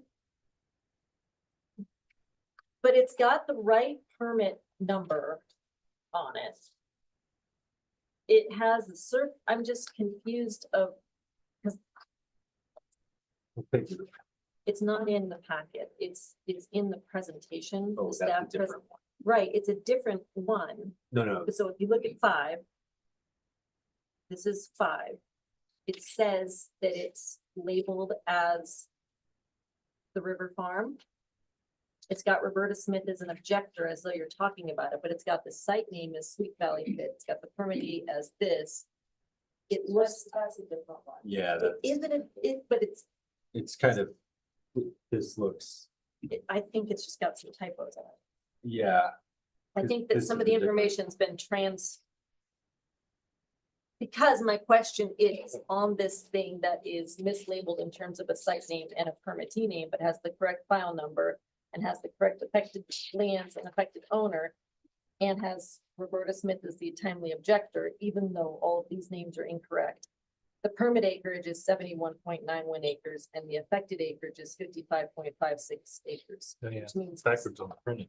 which means somewhere, somehow, someone calculated that there was affected lands of 55 acres. We don't see that in a map. And I also just want to point out that this staff presentation is incorrect in terms of, I just think some wording got mislabeled on it. So it makes it really tricky to try to figure out what I'm looking at if I'm using the information that I've been provided to.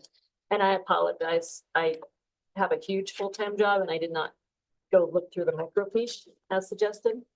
So don't assume that I'm just saying, don't put that out there as an option.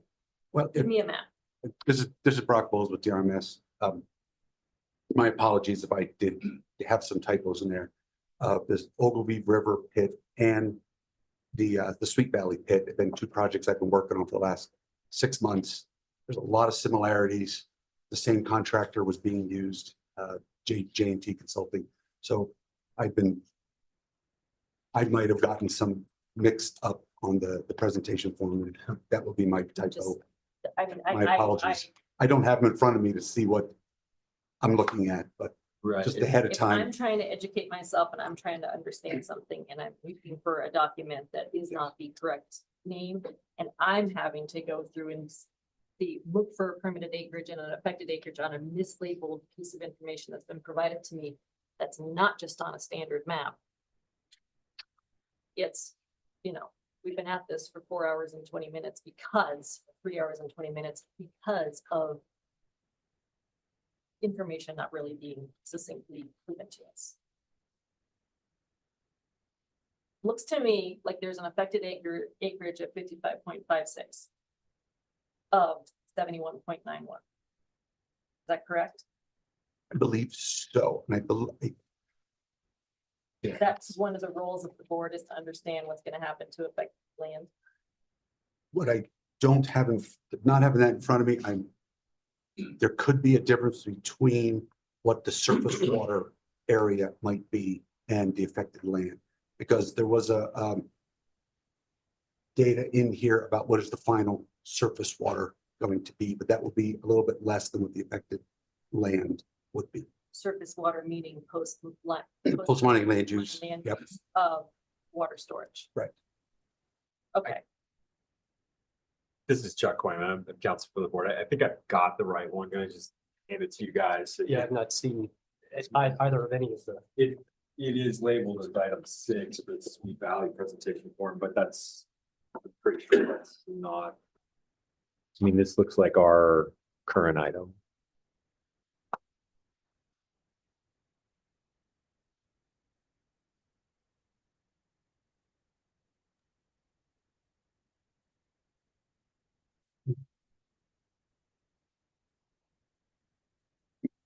I'm a bit confused because this slide in front of us says a proposed permit area 79.91 acres. And the documentation we received says 71.91 acres. Yeah, looks like there's The typo a there. handful of typos. The division's rationale, October 4, 2024, it's 71.91 acres. Is what's referenced there. And then item 5 has the wrong name. And the right acreage.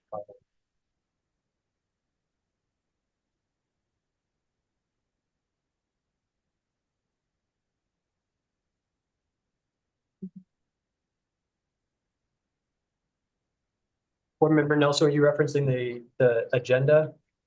Item number 5? Well, in the, no, well, it's just, as it was sent to us, it's called 5.BFBM 2024-006, right? It was that Adobe file that has construction materials extraction staff summary. Yeah, that one's just got a wrong title, the right acreage. Oh. Yes, that's, it should be. That sheet is 71.91 acres is the accurate permit acreage. Permit number is correct. It has the wrong. Yeah, just the wrong name, site name, but everything else is correct on that, which. Yeah, it shouldn't be This Sweet Valley slide. Pit. It should be the Ogilvy Farms, the River Farm Pit. So apologies for the typo. that has the effective acreage on it, 55.56. Well, we don't know if it's affected acreage or final footage of water storage from, or, Yes, that is the final water storage acreage. so what's the affected acreage for this property? Don't know. Okay, all right, with that. Are we done with the division's rebuttal? Unless you have other questions for us, that's. Lots of questions that appear to be not answerable. at this point. Noted. Thank you. I'm going to have this, and I apologize. It was absolutely my desire to have this within the realm of time. But I'm not going to rush something that I don't understand quite yet. And I really didn't want to. I hate cutting off rebuttals in midstream and everything, but we've got some lunch set out for here for the board as a staff. Gonna honor that. It's 12:30. Sounds like maybe some people need to get their notes together and take some time for that anyway. So is a half an hour enough time for those of you who need to leave the building and go get some lunch? I know there's typically taco truck out in front, but I don't want to rush people. It's up front. It's out front. There's that taco truck out front. Pretty good. I don't know if any of you have Cammie's information. If it takes a little bit longer, I'm fine to push it to 40 minutes, just so you guys can get back in here. I don't want to rush you. What we're gonna do is we're gonna hear the rebuttal from, sorry, my folders are all on top of everything now. Packet. It's the Objector. It's the objector. Okay. So you will have your rebuttal time right after lunch, Roberta. Okay. And then the applicant will go last. And then they can do closing statements. So just in the rebuttal, you're able to say, I heard this from the division, that wasn't true or whatever, or you may not really have anything to rebut, and it might just be an opportunity for some questions. But just so you know, you'll be back up next. If you want to reference the draft pre-hearing order, it shows kind of the order of how things are going. So let's aim for 1 o'clock. If it needs to be 1:05 or 1:10, just based on people, please just try to give Cammie some information, or anyone else who's in the room a heads up. And I will have somebody sitting downstairs who will be able to let you both out and back in. Okay. Thank you.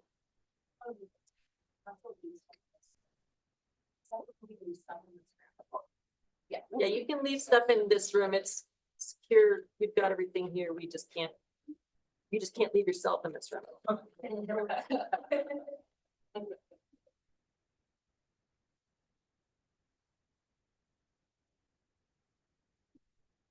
Cammie, are we done recording and all of those things?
I can, if you're back, it's okay if you're on the camera. I just want to make sure you're physically exist on the call.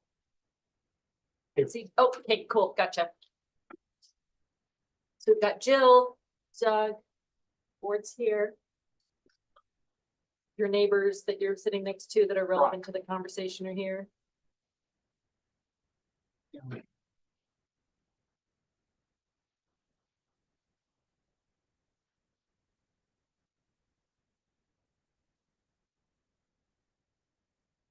Tammy, are you good from a recording? Are you good? Good? You're all set? You're recording? Okay.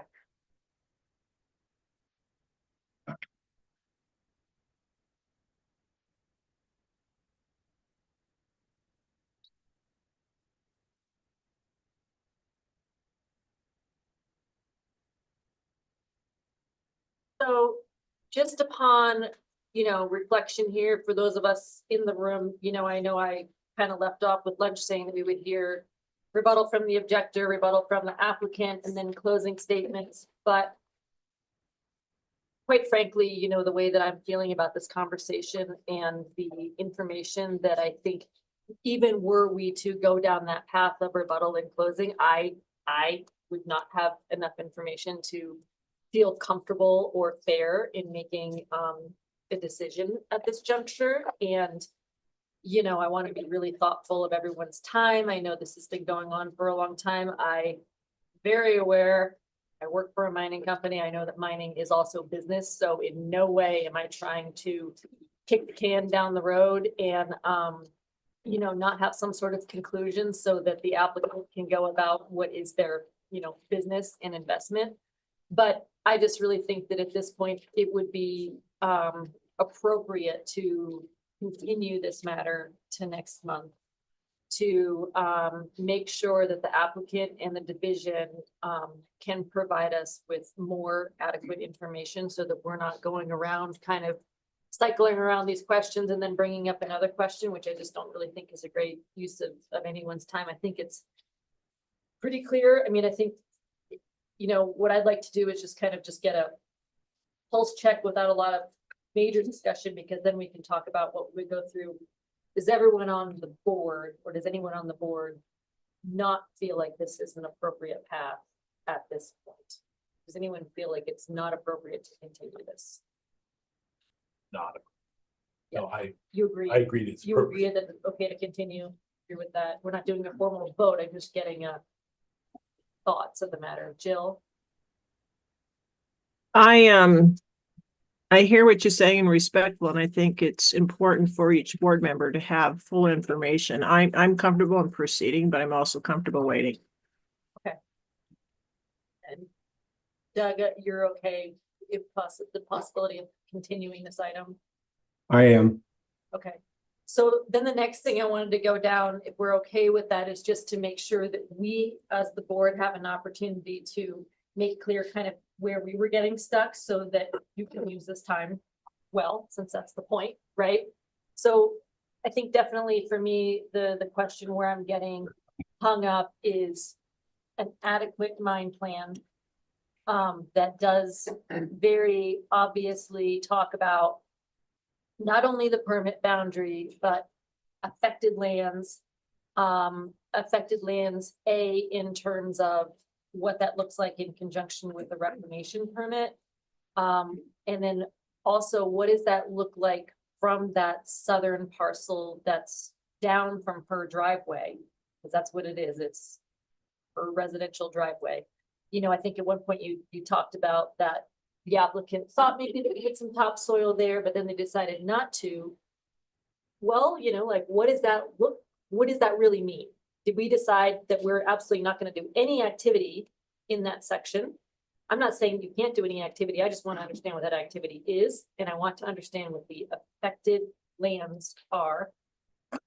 In much more detail, we are not going to have this be dictated by MSHA. In my opinion, MSHA comes in and says that you are adhering to something, but she's not going to be calling the operator every single time she needs to go get her mail, or your kids want to come visit you. It sounds like you've got some business activities that occur there. you know, I wouldn't want to do that. I also think there's gotta be some kind of maybe secondary egress options, you know, from a safety standpoint, considering you've got the river right there. I'm not trying to get into any kind of jurisdictional things, but just like, this is pretty unusual, and I just do want everyone to understand that I'm coming at this, looking at it like it's a map. I'm not coming at this looking because I can see that the neighbor is sitting right here. I'm saying, neighbor or no neighbor, we don't have enough information contained in the application map, period. And then much more detail around, not just an access agreement, but how to, what's the day-to-day look like? Nell, can I take a stab at what our expectations might be? Yeah, I was giving my expectations, and then we can go around. Do you want to go next, Jill? No, that's fine. Go ahead. That was it. I think the expectations, clear boundaries on affected lands, where this is maybe an education by the staff of what a slurry wall looks like, and especially working with the operator to be one representative of what they intend to do.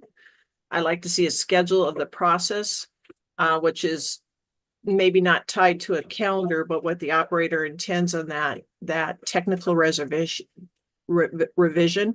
and how we can ensure. I think the big thing is, what can we from the staff and the operator do to ensure that she has the resident has comfort in that right away being preserved to a like 24/7 accessibility on her part.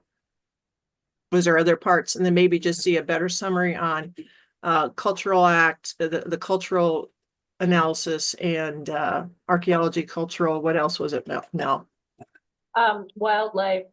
Yeah, your standard letters that go through whenever you're submitting an application that sometimes apparently are included in the board packet.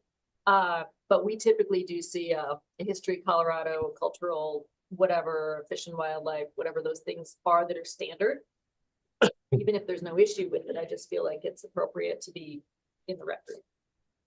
And then the other thing would be, is there a clarification that the staff could do on the status of that well? Is it truly abandoned or is it inactive? I think that was a interesting perspective. And to me, that's not, in regulations, that's not particularly great. It's either one bucket or the other, but how is that determined?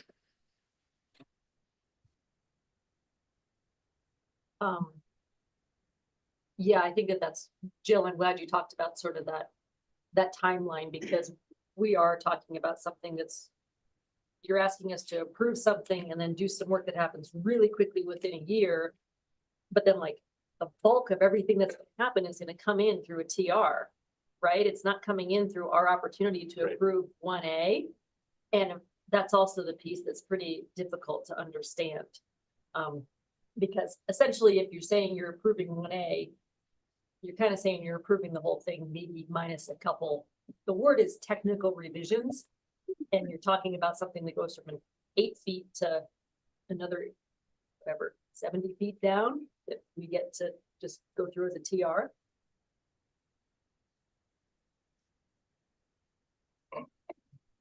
My turn? Your Oh, yeah. turn. I think that's just to reiterate, I think operationally, some definition, it's not clear whether the road is a structure. Everybody spent a huge amount of time trying to protect the propane tank. But if they vibrate our driveway to death, or whatever, I mean, there's just like, is the road a structure that you need some sort of agreement or whatever to make sure that that's intact or whatever. And then, like you say, some way to make sure that Mrs. Smith is involved because she's tangibly part of the project. Her easement is inside the permit. And so, like you say, there's so much that's undetermined about dewatering and access to the river and all that, that I just would be more comfortable to make sure that he's part of the process for that. Mr. Mock, anything to add to that list? I have nothing to add. I think this is pretty thorough. Doug, anything to add online? I know this is probably Yeah. We just want to make sure you got a really interesting one for your first board meeting. Yeah, it's a good initiation for sure. Yeah. And so I did learn a lot about structure walls over lunch from Wikipedia, and they do a pretty good job of drawing a picture of structure walls. But also in my current position, I'm very involved in moving water across the landscape. And when they're talking about moving water from, their mining operation through or under the easement based on, or under the road easement based on irrigation culverts, that just really is a very disconcerting point to me, because if there's usually irrigation culverts are, pretty minimal, foot, something like that. And I don't know what kind of water they're moving, the amounts of water they're moving, and maybe this isn't even our purview, I don't know, but it is just, when her only access can be influenced by their water discharge, I would think that it would make great sense to have water control structures in place. And so it doesn't wash out the road on a frequent basis or on any basis. And then the whole easement thing is interesting to me as far as, are there any restrictions of the use of the easement by the landowner or by the EC? I don't know if that's if that's really a word, per the easement. And does the easement allow commercial use of that easement? And so anyway, those are my questions, but I don't know how out of line or in line they are, but there they are. We're good.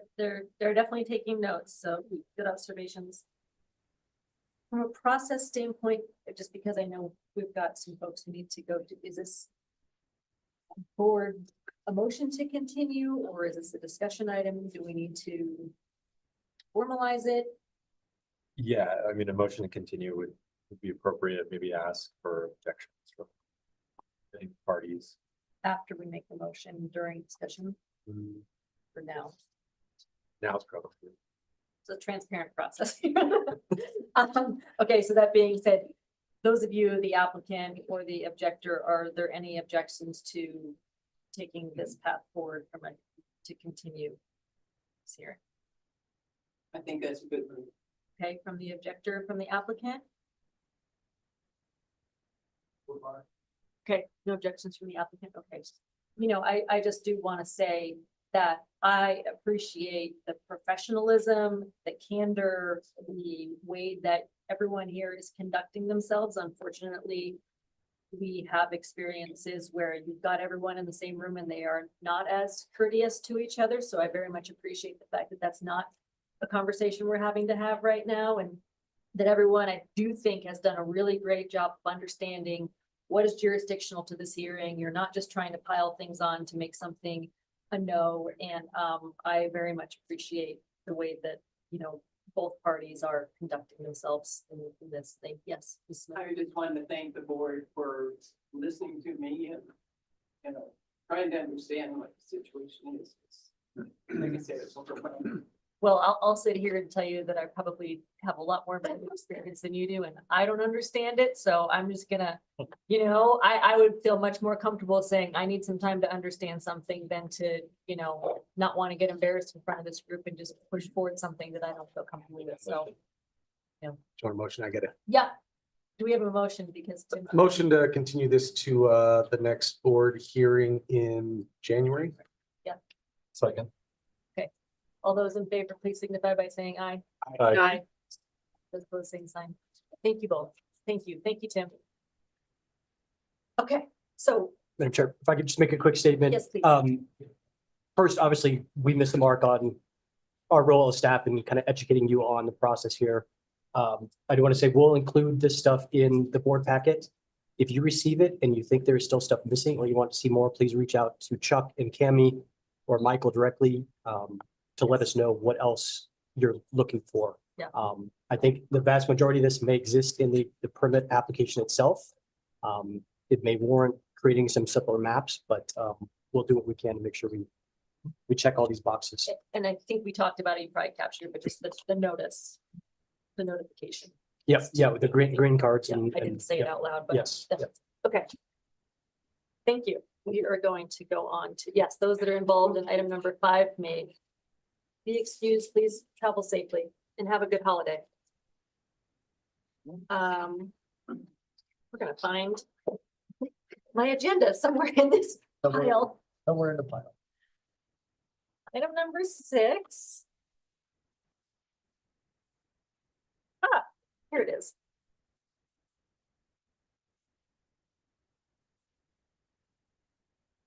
Hey. All right.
Sorry, guys, just trying to get my notes. Unburied here. Okay. So this is item number 6. This is a formal public hearing, file M 2024-015. This is Central Colorado Water Conservancy District. It's a consideration of the division's recommendation to approve a 112C permit application. Process is somewhat similar to kind of at least the initial piece of number 5, in which case we need to go through the pre-hearing order and adopt that. Okay, and I think before we go through the discussion of the pre-hearing order, can I just confirm if there are any objectors in the room or to this application?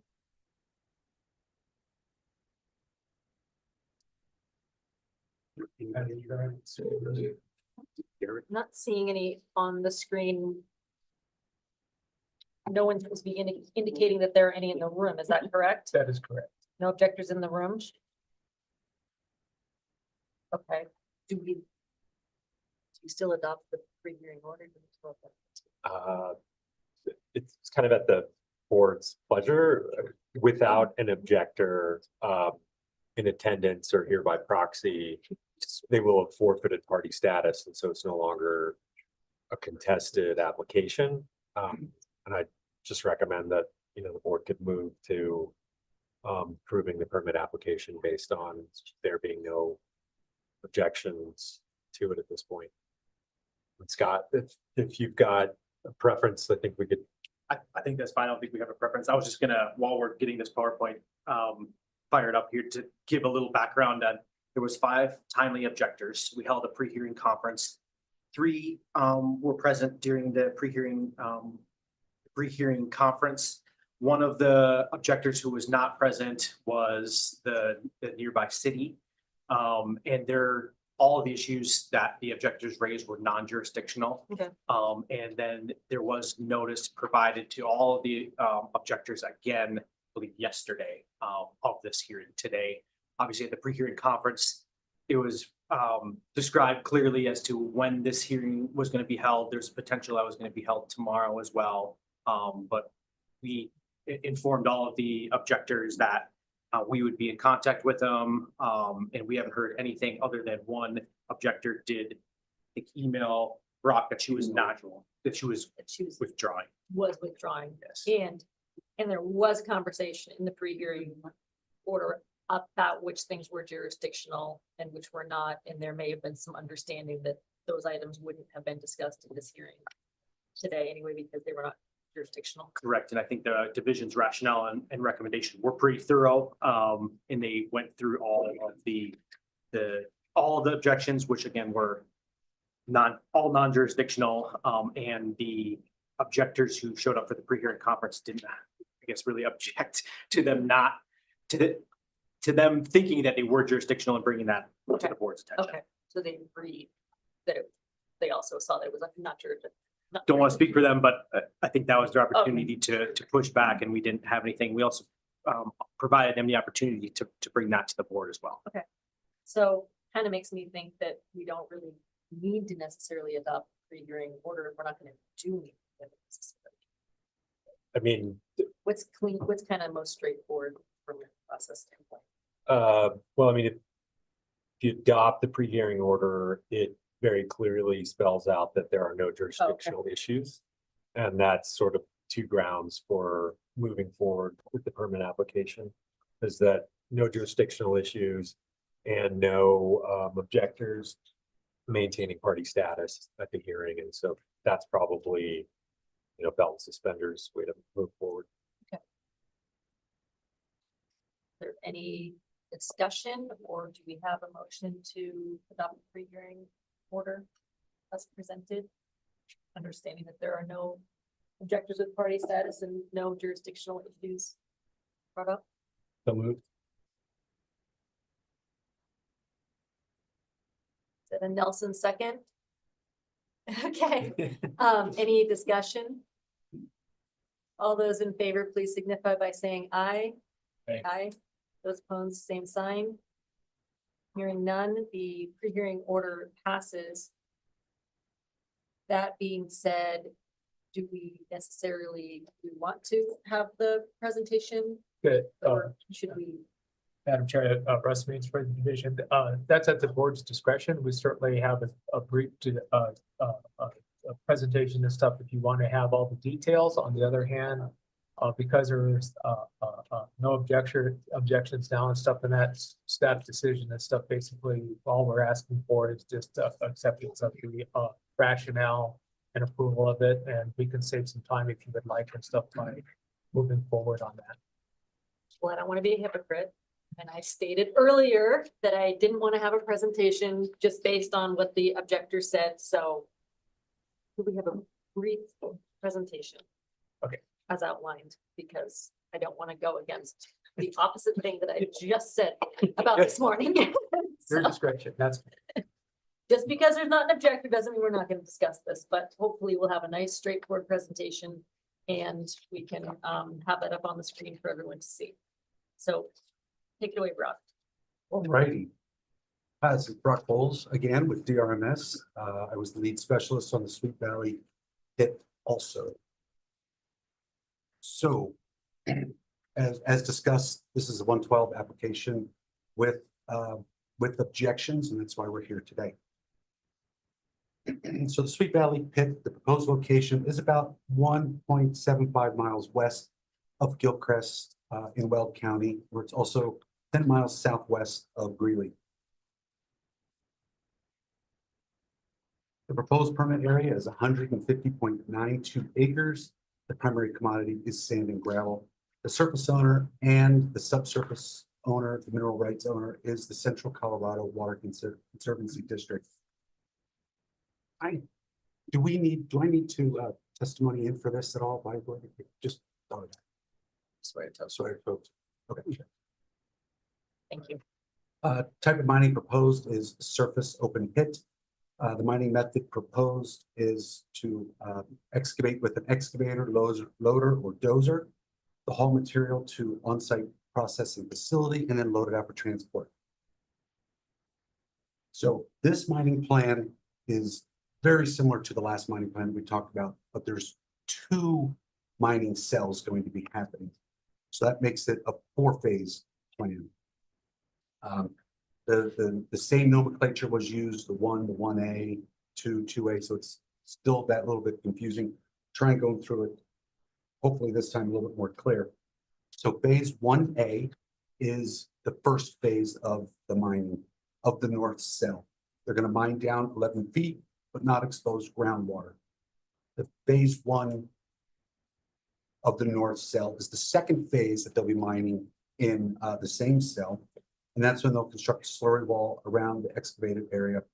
They will dewater and mine within that lined enclosure. Phases 2A and then phase 2 are the same process for the south cell. The next slide, I have a map to show you how all this works out. So the reclamation of the reservoir banks will progress with mining, and the estimated life of mine is 12 years. The post-mining land use is a developed water resource, which is will consist of 2 lined reservoirs. And here's that map showing, outlining kind of what we just saw. So the north cell is the yellow outlined area to the north. That yellow line is the proposed slurry wall location. And again, the north cell has a phase 1A and then phase 1 process for the north cell. The south cell is the area outlined in green. That's the proposed slurry wall for the south cell. The area off to the east is the facilities area, and I do have a more detailed map of what the facilities area looks like, a little bit better than this picture. There's an access road going to the south, and that is that long red finger. That's so the access road down to County Road 40 is also permitted. So the application was filed for review on April 8th, 2024. And I did the technical review for this, reviewed all materials and developed a cost estimate. DRMS issued a total of 1 adequacy review letter and did 1 site inspection. The applicant satisfactorily addressed all adequacy items identified by staff within the review period. And therefore, on November 6th, 2024, DRMS issued a recommendation and rationale for approval of the application. The required reclamation bond for the permit issue is set at $688,521. And that's for phase 1A, the north cell only. So that's the first phase of the north cell. So they'll be mining down to it's 11 feet in this permit application. So here's the mining plan. You can see the north area is outlined in yellow, again to the north.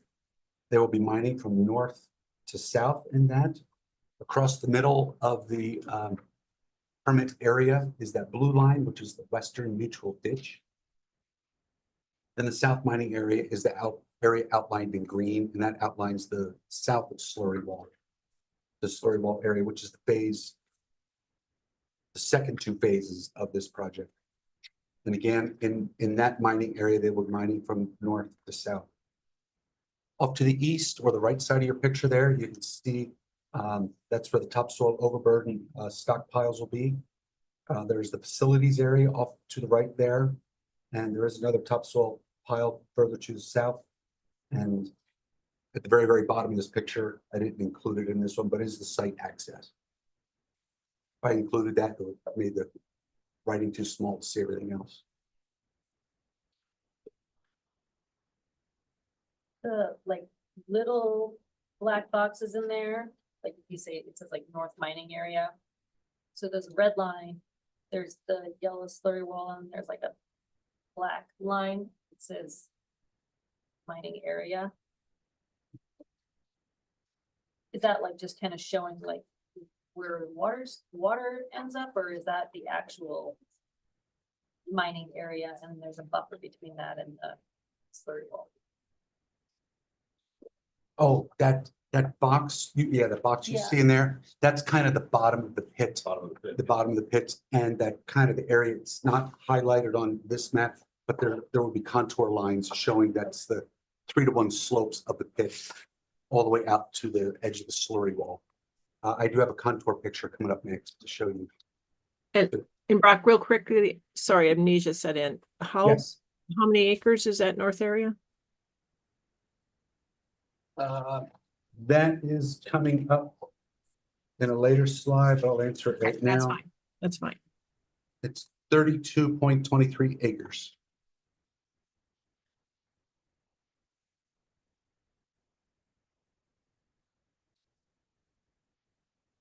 So that make your, Good. Yeah, I just, again, trying to read the maps. Okay.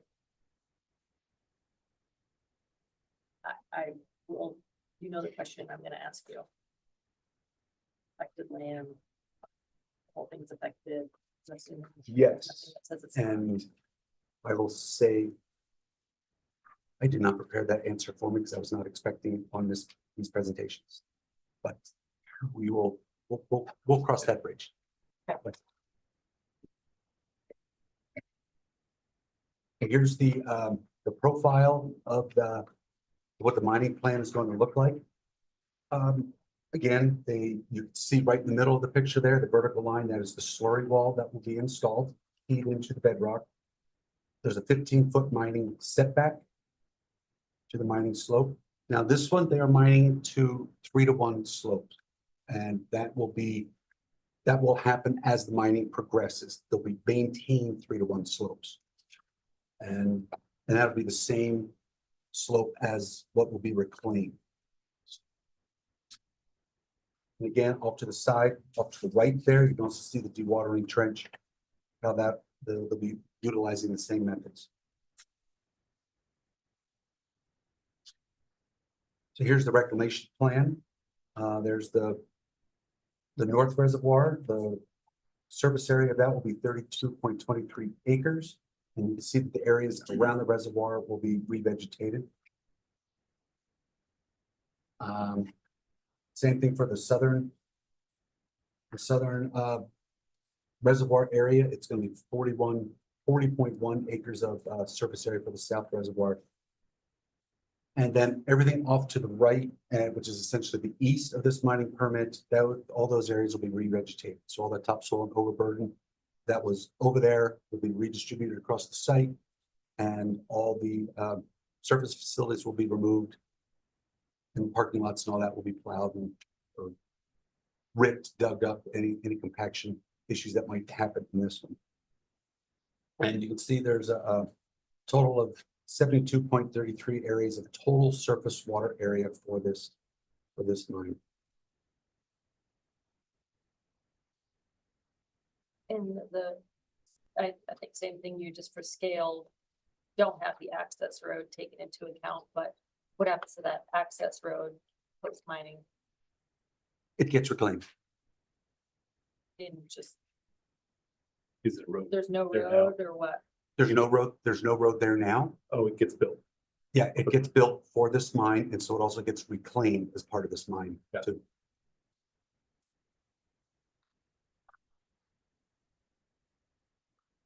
Yeah.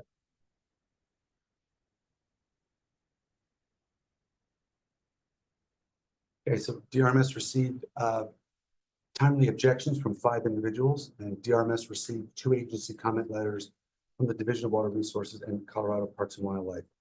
All concerns raised by the objecting parties have been identified as being outside the jurisdiction of the division and the Colorado Mine Land Reclamation Board, as described in the division's rationale of November 6, 2024. All permit documents, including the original application submittal and adequacy review changes, can be viewed on the DRMS website.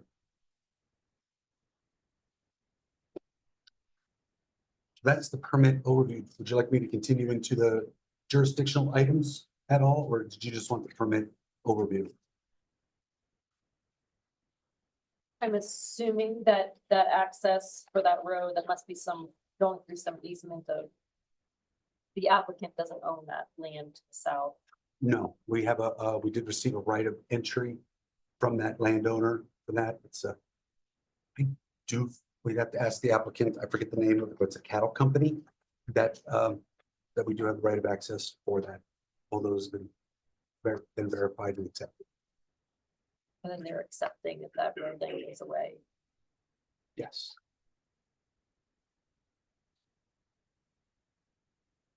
Yeah, and then it looks like the next section you've got broken down jurisdictional versus non-jurisdictional items. Yeah, please keep going through the presentation. Yeah, you can just keep going. Okay. So the non-jurisdictional issues raised by the objective parties were grouped into the following 4 categories. So the concerns regarding aesthetic impact and quality of life. So the active rules which provide jurisdiction of the division and the board do not address impacts to visually appealing landscapes, aesthetics, hours and or days of operation, and quality of life. These issues are under the jurisdiction of Weld County. There were concerns regarding the use of County Road 25.5. 25.5 is the road on the west boundary of this, the permit area. So the act and the rules which provide the jurisdiction of the division and board do not address public road access, use, or design issues. Such issues are under the jurisdiction of Colorado Department of Transportation and the Weld County Department of Public Works. There were concerns regarding dust and air pollution. The act and rules do not specifically address air quality issues. Such issues are under the jurisdiction of Weld County and the Air Pollution Control Division of the Colorado CDPHE. There was also concerns regarding intergovernmental agreements. The acts and rules do not address intergovernmental agreements or contracts that occur between local government and quasi-government entities such as CCWCD, the Central Colorado Water Conservancy District. Such agreements are considered by the division as business arrangements that are outside the jurisdiction of the division or the board.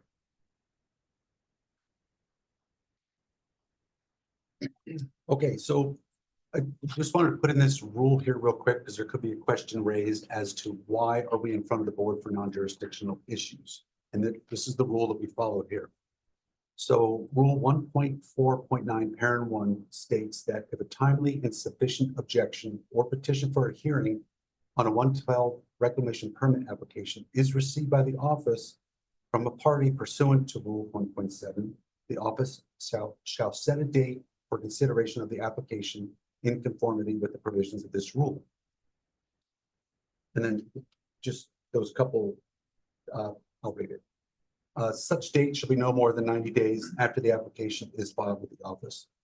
The date for consideration may be extended pursuant to rules 1.4.1 parent 7, parent 9, or 13, or 1.8 unless any submitted material satisfies rule 1.8.1 parent 4.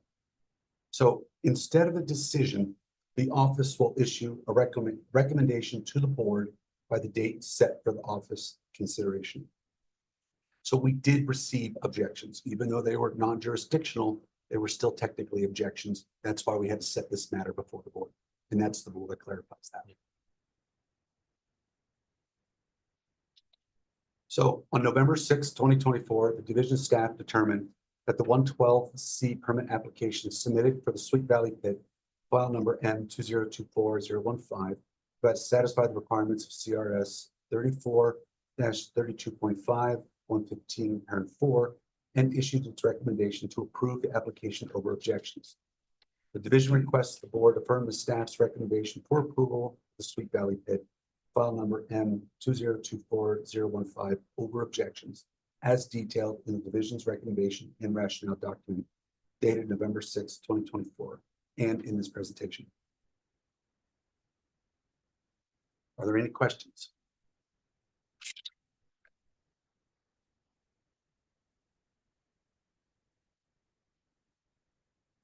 Give me a couple minutes. I can actually get you the affected acres for this one, because all permitted acres in this permit are affected acres. So I can, it says here in the opening that it is 150.92. Yeah. You can count that as affected acres for this one, Mhm. or depending on if you want to subtract out the surface water area, we could subtract out the surface water area and give you the I mean, I still think that surface water area is still affected because that then becomes post-mine reuse. Okay, I think what I was trying to, and I don't want to compare these two at all. Sure. We were trying to understand a mine plan on something that looked like maybe there wasn't as much going on there. Whereas this one, you have your cells and then you have, oh, here's our topsoil, here's our overburden. We're going to have some buildings, we're going to have some stuff, even though it doesn't ultimately become water storage or whatever. So, you know, it's not that there can't be a mine plan where all 150 acres are affected. We were just trying to, I was trying to use it as a tool to better understand the prior Sure. application.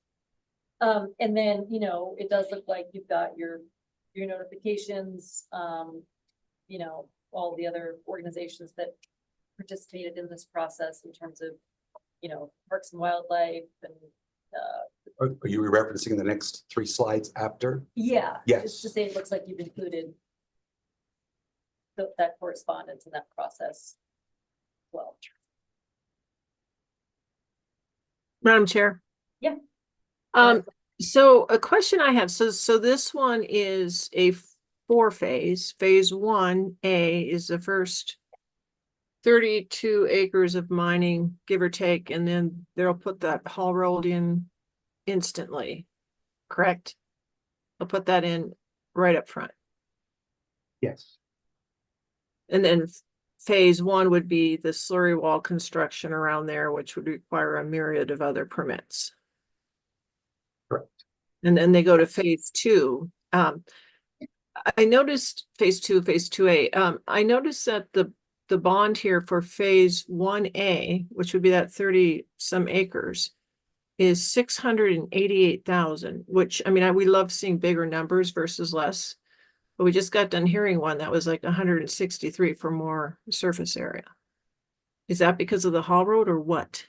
I mean, what makes that number relatively big for 30 acres of taking 11 feet off? The layout, how the mine is being, the process of this mine is a little bit different. In the last permit we looked at, the processing facilities were in the pit itself. Gotcha. And so all reclamation happened in the pit. This site has its processing facilities outside of the pit, adjacent to it. So it's actually, though this is phase 1A, it includes the reclamation of the pit, but also the facilities areas and the parking areas and all that stuff that's outside of the pit. So actually it's overall footprint when it initially starts is much bigger. Okay, thank you so much. That makes sense. and in the application, there's bigger level of detail kind of outlining what those phases look like Yes, acreage wise. yes, yep, yes, ma'am.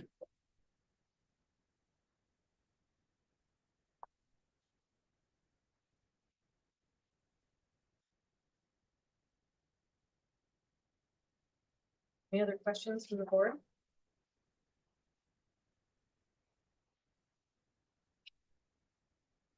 I do believe we have the applicant here. Did the applicant want to say anything or give any clarification? You don't have to. I just know it's here, so. We don't have any comments. Okay.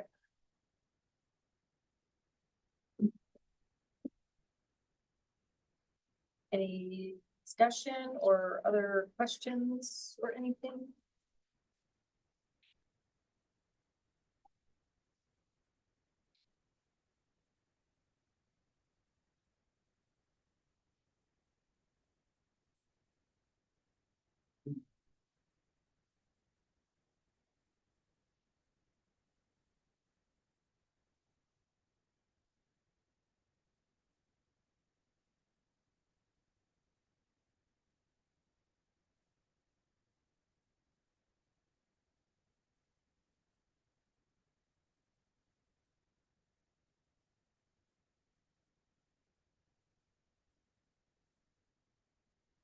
Confirming that.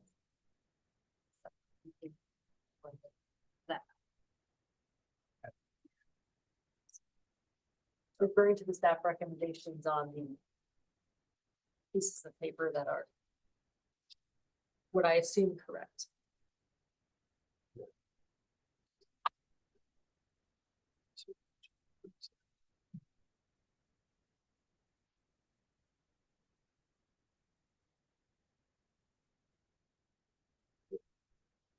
Discussion?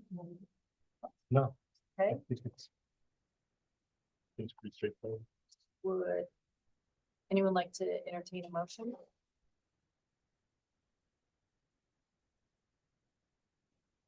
I do. No. Let me just read that. Sure. I move to affirm staff recommendation for approval of Sweet Valley Pit file number M-2024-015. Over objections is detailed in the division's recommendation and rationale document dated November 6th, 2024, and in this presentation. We have a second. Second by Jill. Should we just make a note that there actually are at this point no objections in terms of the Yeah. motion? Yeah, I mean, you did one, Okay. the I just want to make sure that PHO was. we just have it on record. that Yeah, there It's aren't actually documented that there's no objections. objections. Correct. Okay, motion and a second. That was my discussion. All those in favor signify by saying aye. Aye. Aye. Those opposed, same sign. Okay, hearing none, the motion passes. Thank you for that overview presentation. We are.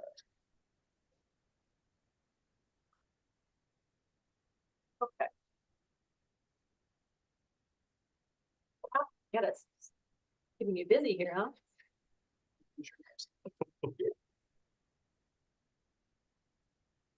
So this is number 7. This is, okay. Find my.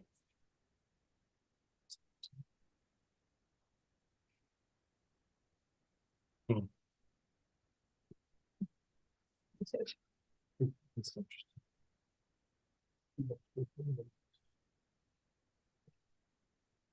So this is regarding the same permit for the same project. Consideration of petition for declaratory order to exempt the permittee from, as previously discussed, financial warranty.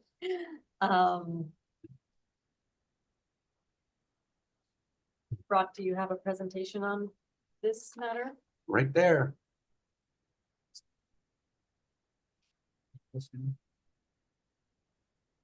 Does anyone besides the division intend to testify? If so, please identify and swear yourselves in. Oh, okay. You didn't have to testify this week?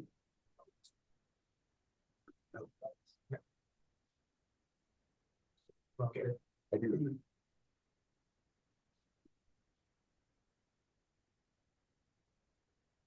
All right, you ready? Yeah. Why is it on that other road? How do I do that? Right, shoot. Okay. We'll just continue with this move. Okay, says the board action for declaratory order for the Sweet Valley Pit, DRMS file 2024015. Again, my name is Brock Bowles with DRMS. So a declaratory order was received from the Central Colorado Water Conservancy District on October 28, 2024. And the declaratory order is asking the board to consider whether the CCWCD, a quasi-municipal corporation, is subject to Rule 4.1.2 Parent 2, and therefore not required to post financial warranty. A copy of the declaratory order was included in the board packet.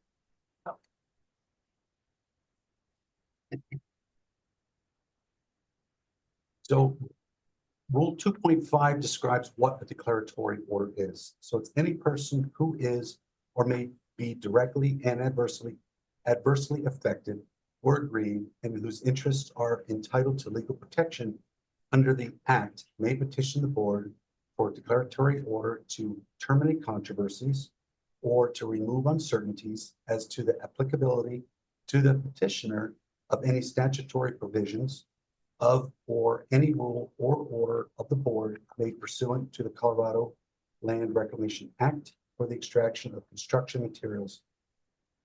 This is referencing section 32.5-101.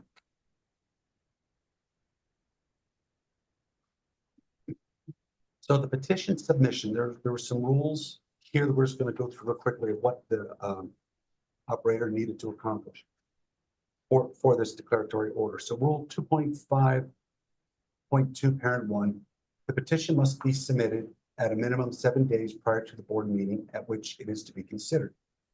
So the petition to the board for declaratory order, that letter, it's in your board packet, was submitted by CCWCD on October 28th, 2024, more than 7 days prior to this meeting. So the rule 2.5.2 parent two, any petition filed pursuant to the rule shall set forth the following. Parent A, the name and address of petitioner and whether the petitioner is a permittee pursuant to the Colorado Mineland Reclamation Act.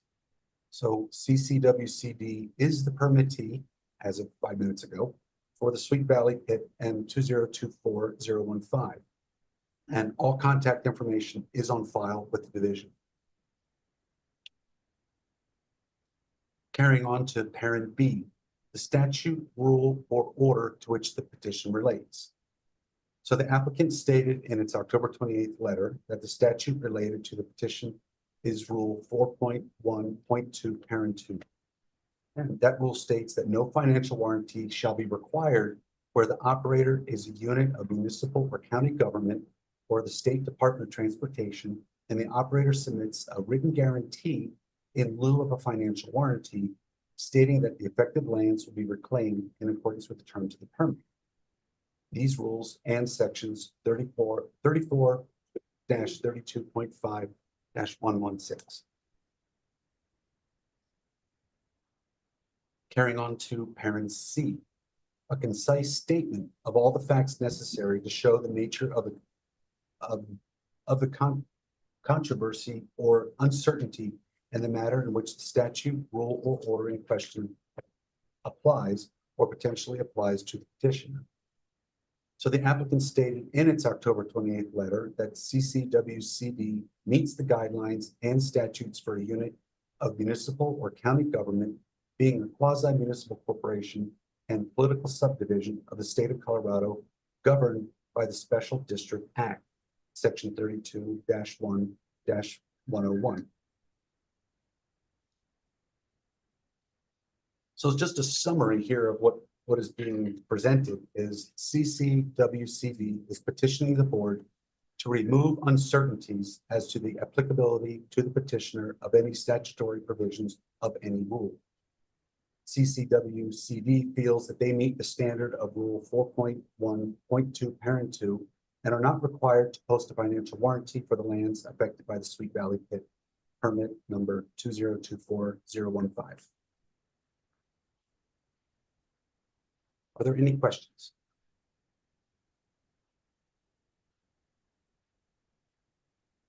Anyone online have questions?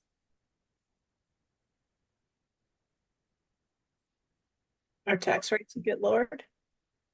Huh? The tax rate? No questions. Here. I mean, I'm looking at what's provided by J&T Consulting in terms of the financial capability component and duration of time that they've been doing this sort of work. It seems like there's a pretty significant history, and this request is more in line with the way that things are conducted in terms of it's not out of scope of how they typically ask for. Can you give me a little bit of context? Typically when they come through and do a developed water resource. Yeah, Russ means for the division. Yeah, these don't come up very often, but they have come up in the past, and that's why, because they're asking for a waiver from the financial warranty, staff is bringing it to the board and stuff for the declaratory order and stuff there. But prior to this, they submitted all the information. Our AG, Scott Schultz, took a look at all of that information to ensure that they met the definitions and stuff of a quasi government agency. And then the financial part of it and stuff, and that staff is comfortable with stuff where it's at. Scott, do you have anything else you want to add? I can add a little substance to it, but before I speak, does the applicant have anything that they want to say? Sure.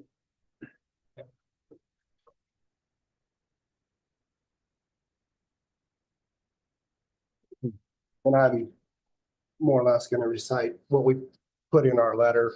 J.C. York with J&T Consulting representing Central Colorado Water Conservancy District, and Randy Ray, their executive directors here with me as well. If we need to ask Randy any other questions, but they are a quasi municipal organization. They've been in existence for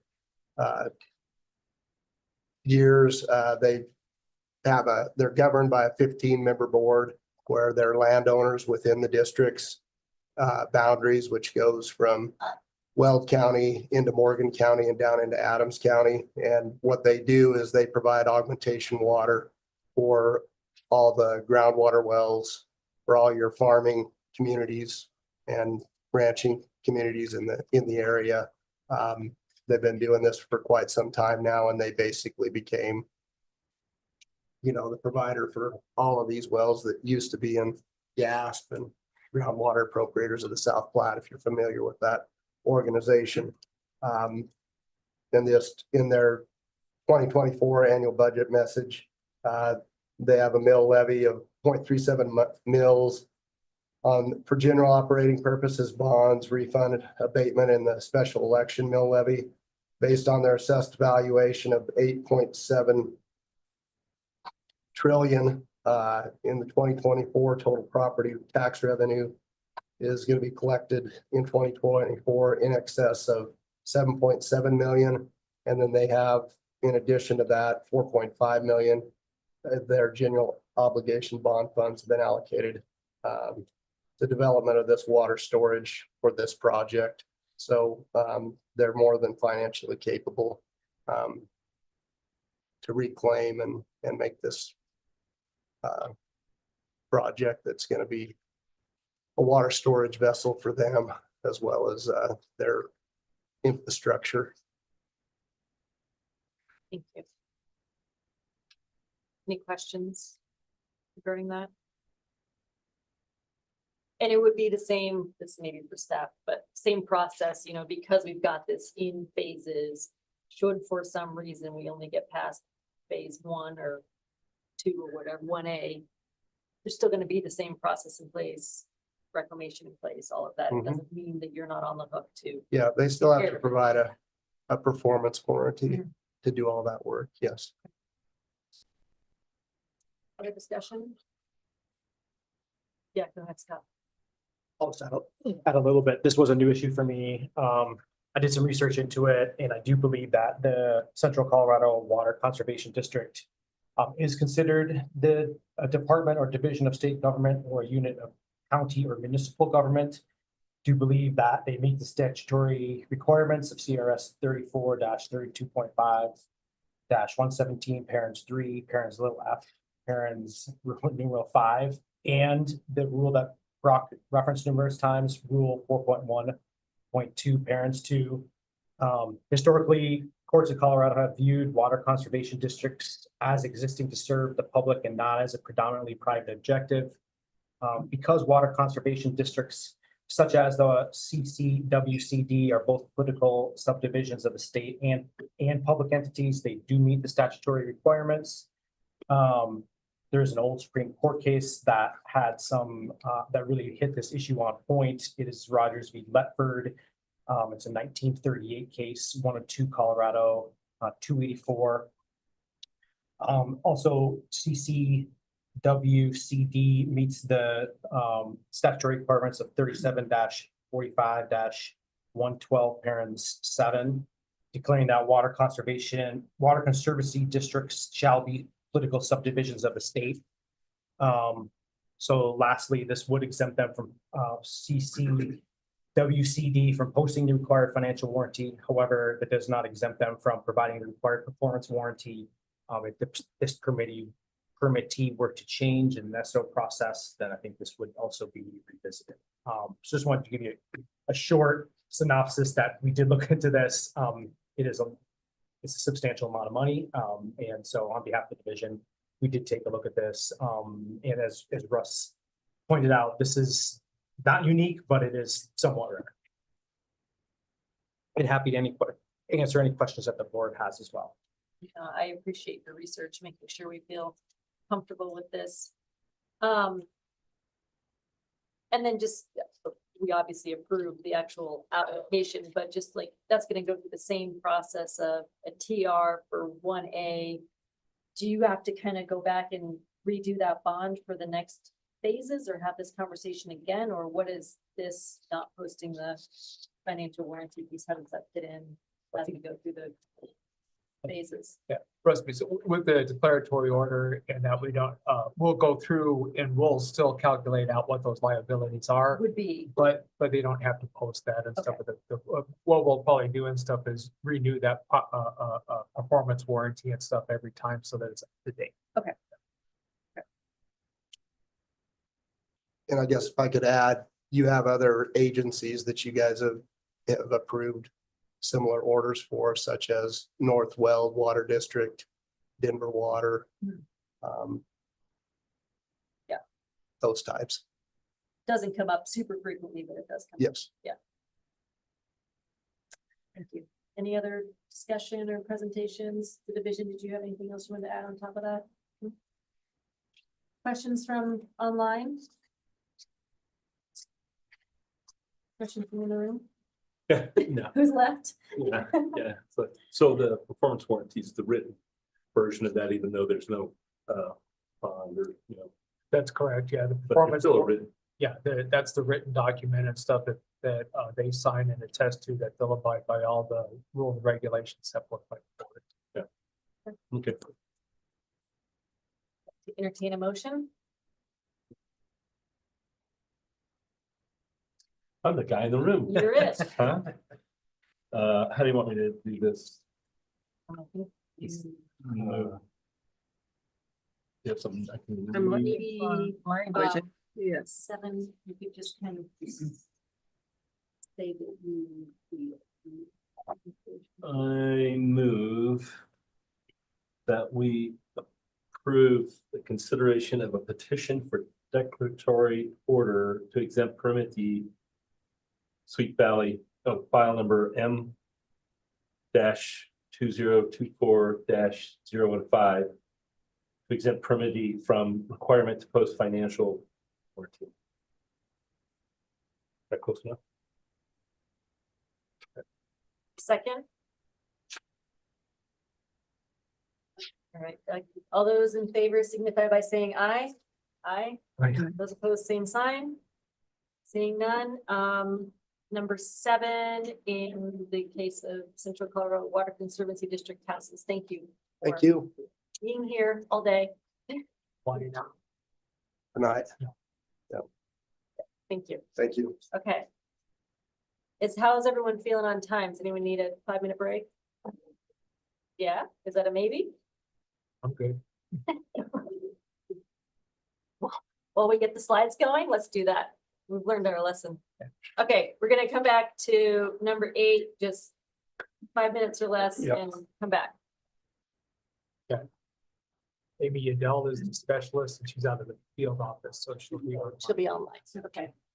Might be able to work better to show slides then. It is, I don't know what's going on between the computers. and- I think it's a Zoom multi-screen situation. Yeah.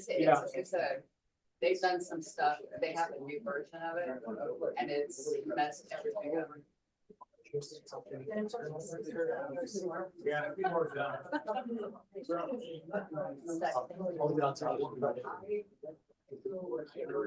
why I was asking you about the teams. Oh, yeah. Yeah, no.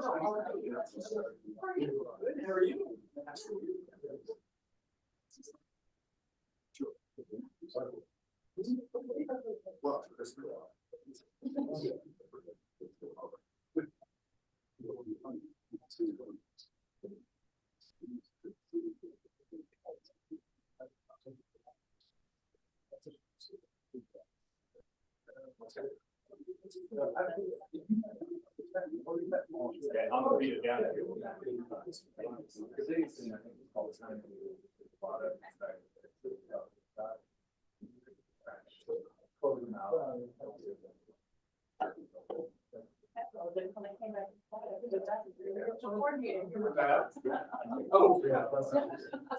mean, there's other agents.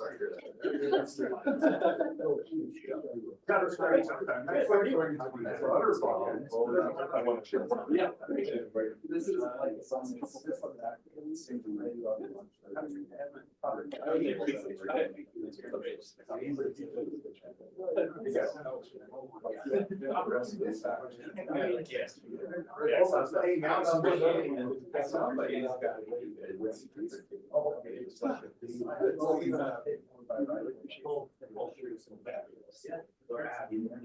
I think Jason runs very fast, so.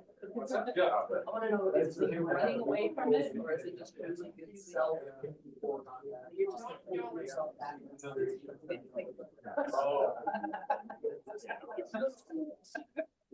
Yeah, so, I'm sorry about that. Oh, it's okay. I even got your veggies.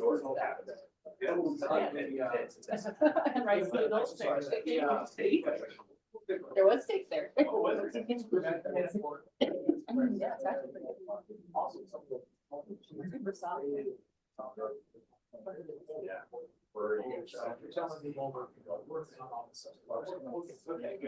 Yeah, that is.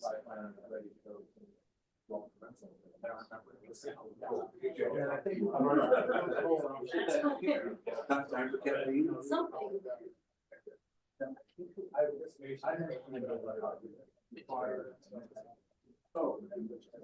Oh, yeah.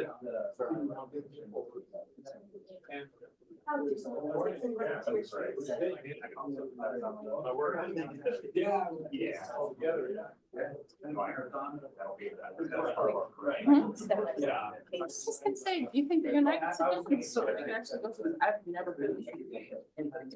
I'm responsible for this, Right, but not that. right. And it seems to change each time because usually it's screen two to share, but today it's. I don't know what the difference is. No, because you want it on extend. No, it's on extend. Was it? Yeah. Yeah, it's on extend right now, but. This is also new, the last few times. Just one? Yeah. I've been looking at it, It's 13. there's this one, which Oh, whatever I put up there, it used to also be the same as what's seen on the Zoom, but today that one's doing its thing. Whatever it wants to do, yeah. So. And I was like, okay, I'll figure it out. But I do. Yeah, here's a little step by step and I wrote down, if this doesn't work, then try this. And that's like. And that's what. So. Once you share it. I said today to try screen one. Screen doesn't work. Then go back into that share button. Oh, yeah. And that's what's really working. Oh, yeah. Also, like the- if it's not like the great advancing. boss. Oh, yeah, that was last time. Problem. Well, it's still, but now that's why I It's all like that. Well, Hide the video. Mhm. I hit it, and you're like, no, no, no, I need that. Yeah, I did need it to reshare. Why? It's for the flights. Weird. They haven't. Oh, yeah. And so I think a lot of the buttons, I I want stuff like that closed, or don't want. Throwing. Actually, here, Yeah. they probably want more closed. because I don't go into my main account. and mess with it. I mess with stuff. Oh, really? Can't take it here, but not you. And so I don't know, I have. Right. In, Yeah, right. I'm It's, just like- then, you know, click yeah. on it, and I'm like, okay. yeah. But not one, yes, I will. And now we're starting to look at, what do we do? It's a little different. Right. than Burning So, the old looked at, list, Google setting it up. Sheets. It shouldn't- Yeah. But that puts more on. power. Wyoming in the 80s. All that. Yeah. Gotta get everything out, Is that what it's- whatever. It'll be interesting to know where, the opportunity has, you know, outside of or what kind of stuff is gonna do with the team. That might be- Pretty open, yeah. It's. Love to mess around with it, though. I'm like, I don't ever use. We don't, Had to get here, did you go to I mean, we could. Wyoming? But no, I am by No, both. like, I went to my state. Oh, yeah. My dad was in. And one Eric. teams. And Eric. Yeah. You might know more than- Yeah. Oh, no. Oh, no. He doesn't know that much more. Oh, good. Another, we're all just gonna. Yep. So we're all learning at the same time. Yeah. Oh. But yeah, that'll be, because I noticed on the last one Thing that I find. that it was shared offices, so it needed to be. In, But that's usually the fix. What is Oh, that's. You do, I do. Oh, okay. That's what she's reading off of. On her side. Did she have? And then my mom taught on. This is it. Thank you.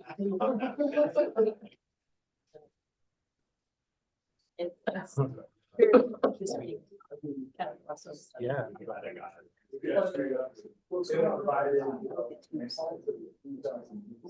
So what you study at MSU?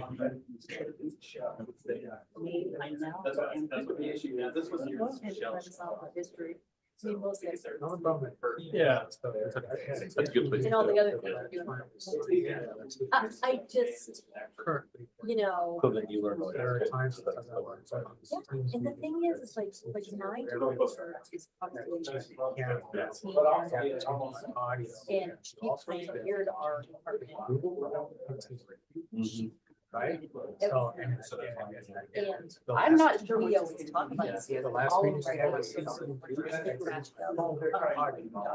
because the mic was. What? been like. That was- scientific. I don't know. I mean, it's. There was no. Part of it. Last Yeah, right, right. Right. You know, and she's really open about it too. She's like literally weird. We need it now. My responsibility is to make sure like this stuff is about that they have. And then all of a sudden. I think they are going to simplify, but It emails it. 100%. Emails Not different. Which I haven't. And then even Eric said, good luck with that. Yeah, right. Like for. Well. Maybe that,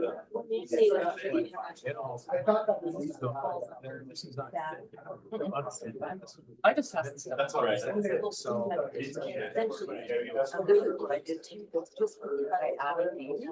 So that way you knew, and that way it was set in the board file, each has in 5, 7, you know, 8, 9. I didn't see this. Yeah. That's nice. I'm not saying. It is, we're still. I'm looking at that.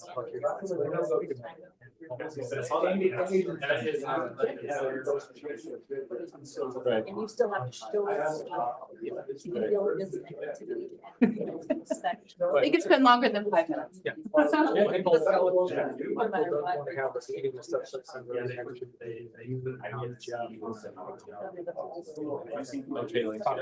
That side of it. They're all. That's good, but it is. I don't understand. You can come in and you pull things up this morning. And Yeah, so I have it and for the month. staff comes in and they. My. So, Yeah, right. it's just a, I haven't. well, yeah. Look at what's going on. Brazil or whatever, think about how to apply what I. And. Yeah. Pull right from, you pull from same place we do. Get that. Can you do There's the difference. Where's the? Well, they're putting that. I'm out of the mine. And I'm telling you that. Yeah. Do we need to? Wherever you need to be that day. Yeah, I have to very much, like tomorrow. Put your head down. Take the test. Says- We have. If we. Like, get a bunch of things done in the systems that. We turn around and. All of that, that's what the part is. You go out to do the stuff. Does that mean the computer and stuff? Document. Or. That's if- what- Carving out that time to say, like, Something- sit down. Something. I guess it's Now we can. the hardest. Yeah, because right now what happened is that it's showing screech. Yeah. Should Are you I ready? Yeah. Don't know where to start.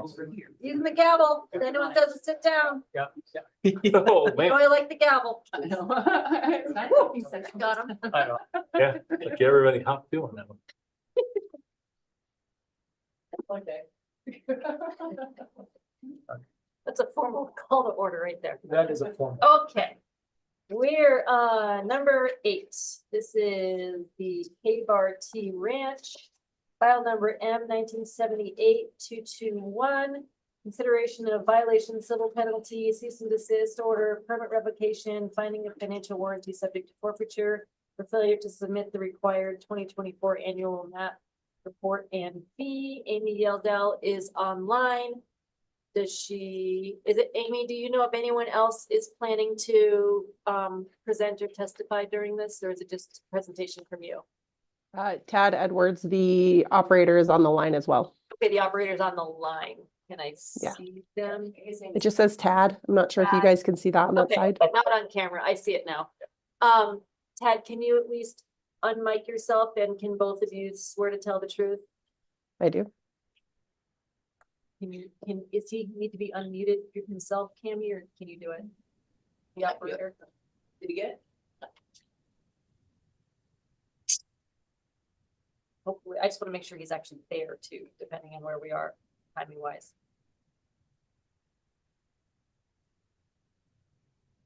Tad, we're just doing a tech check to make sure you can hear us and that you are present.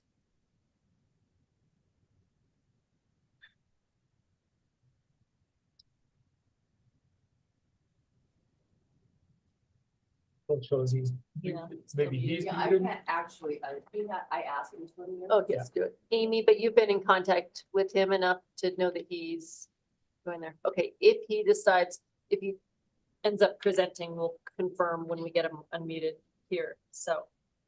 Okay, so do you just have a quick presentation for us there?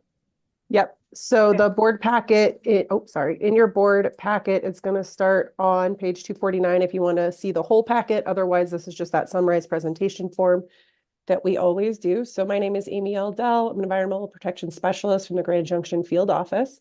And like Nell said, this is for the K-Bar T-Pit permit number M 1978-221, which is operated by the K-Bar T Ranch LLC. It's a 110C sand and gravel pit in Rio Blanco County with the post-mine land use of rangeland. So the reason for the hearing is for consideration of violation, civil penalty, cease and desist order, permit revocation, and finding the financial warranty subject to forfeiture for failure to submit the required 2024 annual report, map, and fee.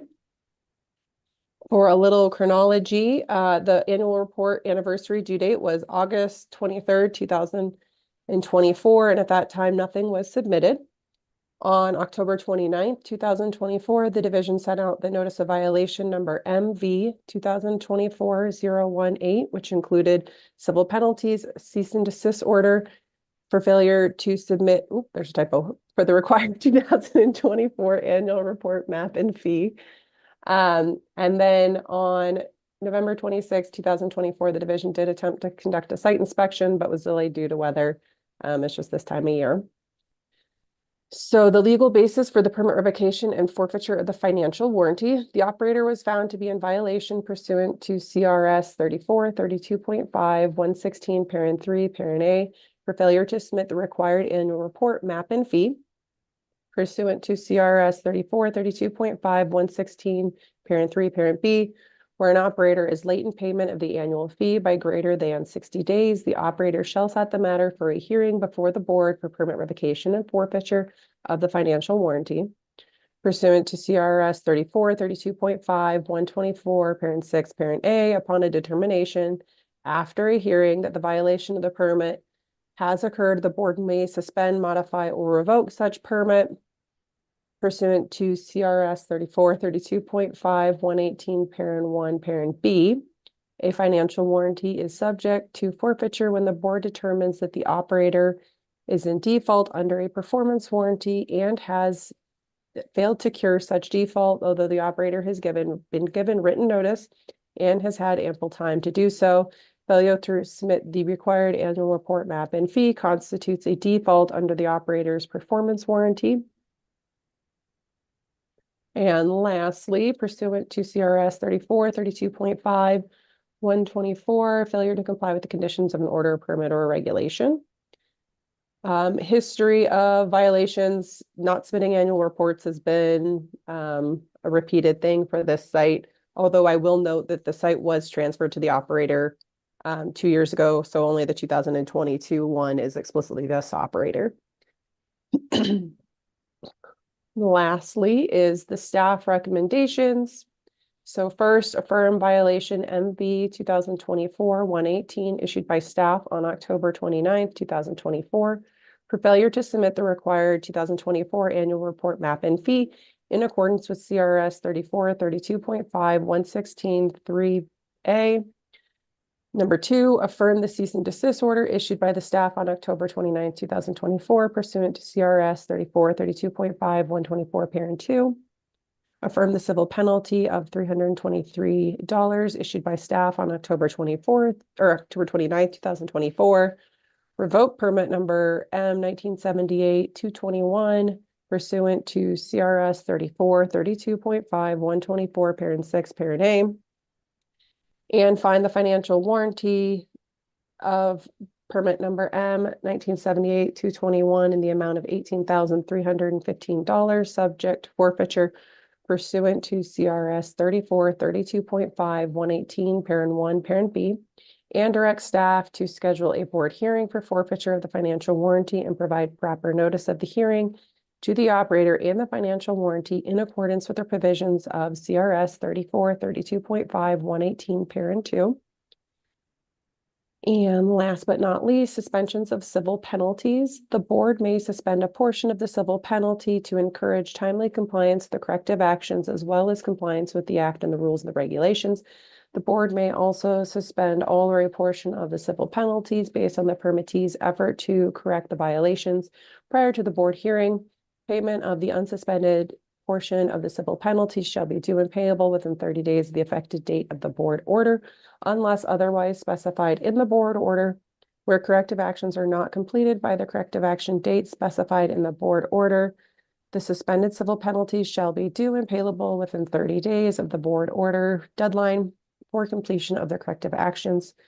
Failure to timely submit any due and unpaid civil penalties shall result in immediate submittal of such penalties to the state collections. Any questions?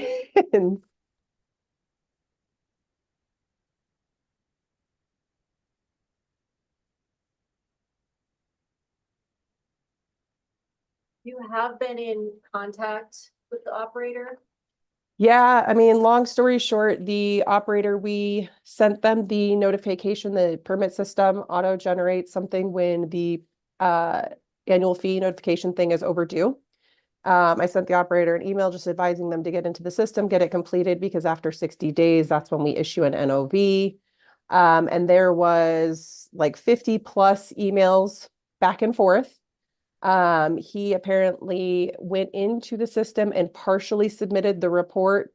And we got an email from Eric, with the division who administers the permitting system, and he let the operator know that on August 28th, the division partially received the annual report. So they submitted the fee, but they did not go through and attach the map and hit submit. So therefore the permit could not, or the report was not actually filed in the system. It's just sitting there in cyberspace.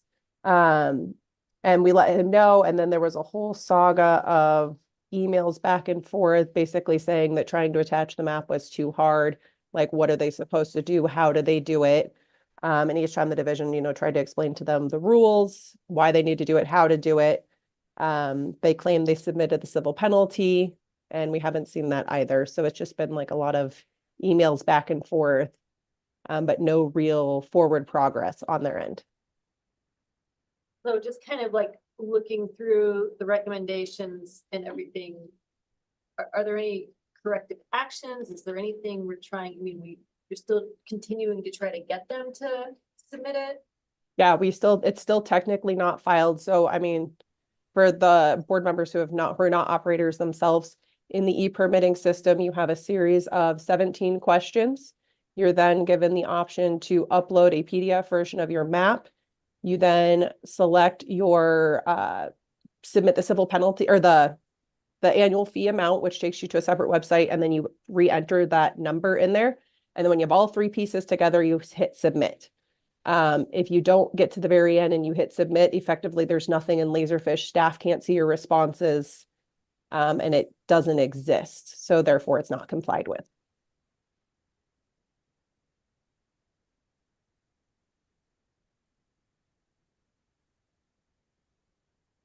I see that the operator was able to join. Tad, you can hear us okay? Yeah, I'm sorry. I'm an hour different than you, so I just walked in and so are you talking about my K-Bar-T permit? Yes, we are. And I'm sorry, I missed Mrs. Amy's part of what she was saying, but hey, there's been a lot of frustration. I've we've submitted everything on the E-system, paid the fee. Amy had a problem with map, reached out to her multiple times for assistance with the map, and there was no assistance. So frustrated on, I don't know what Amy's position is in your company, but I assume she's there to help permittees to complete the application. This permit's been around for a long time. We don't utilize it that much. So anyway, kind of new to the process, and I actually just had very little help from your staff, so. And I would like, I guess, the rebuttal is the division's job and role in this situation is to uphold the requirements of the act and the rules. The division staff is not to be a consultant to the operators, which is what I think the operator was hoping to get from me, was me to personally make his map and submit it for it, which is not our role. Yeah, so I did not, actually just asking what specific map you would like to see. Seems like a pretty straightforward question on my part, and I got no response. So we uploaded a map that we had, and all we were told is we didn't like the map, and here we are today, so. So you uploaded a map that you thought was the right one, but wasn't the right one. Apparently it was a Google map, just a Google map. Okay, so she's probably referring to your actual map that's associated with your permit. If I can provide clarification, so his admin emailed me a satellite imagery photograph or screenshot, which is not a map. It does not meet the requirements of our rules because it does not include permit boundary and other pertinent information. And it was not submitted through the e-permitting portal, which is the only way that you can submit your annual report map. And I did give both you and your admin staff multiple emails showing you rule citations and explicitly telling you what the requirements of the maps are, as well as how you can find a consultant to help you make the map if you cannot do it yourself. So through this process, my admin actually asked Amy to provide the map that has previously been submitted, and finally we got it. So now we know what she's looking for. So now you have the correct map. we have the map that's been submitted in years past, correct? So that's what we will submit. Is that the map that we're asking for, Amy? I don't know because I haven't seen it. The staff, I told her that if she could not recreate a new map, that she could go through Laserfish and see what was previously submitted. And so my guess is that they submitted whatever recycled map from previous years' annual reports has been submitted.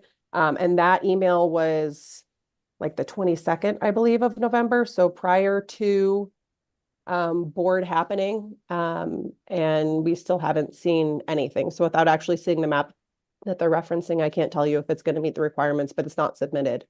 Well, there was an email sent to you, Amy, prior to the deadline asking about the map, and no response from you, so.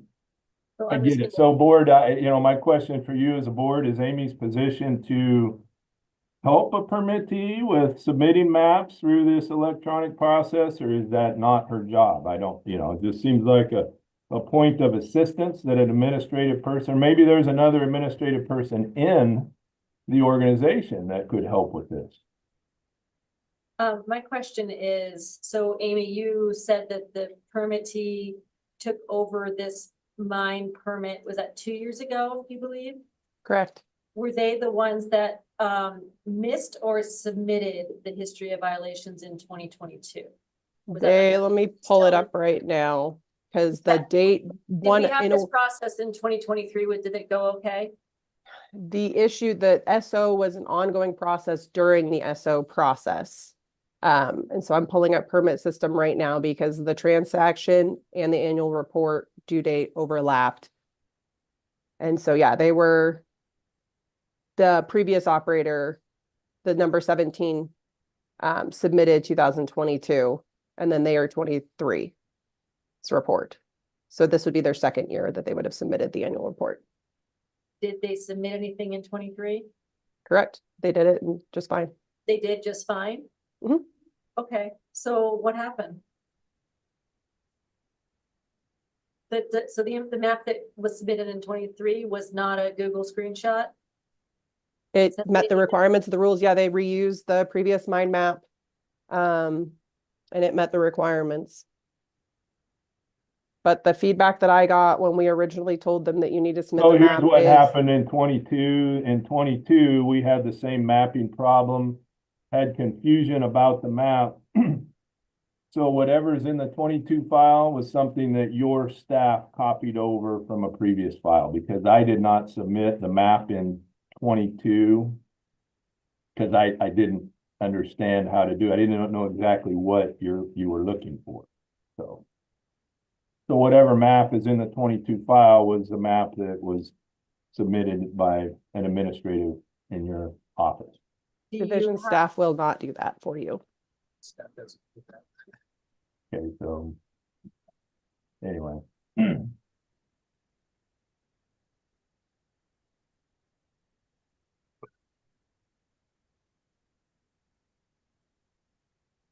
Sorry, guys, I'm having a hard time having a board hearing about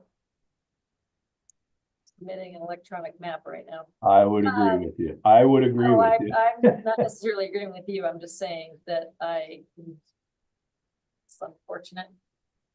Do you know how to access your map for your mine permit?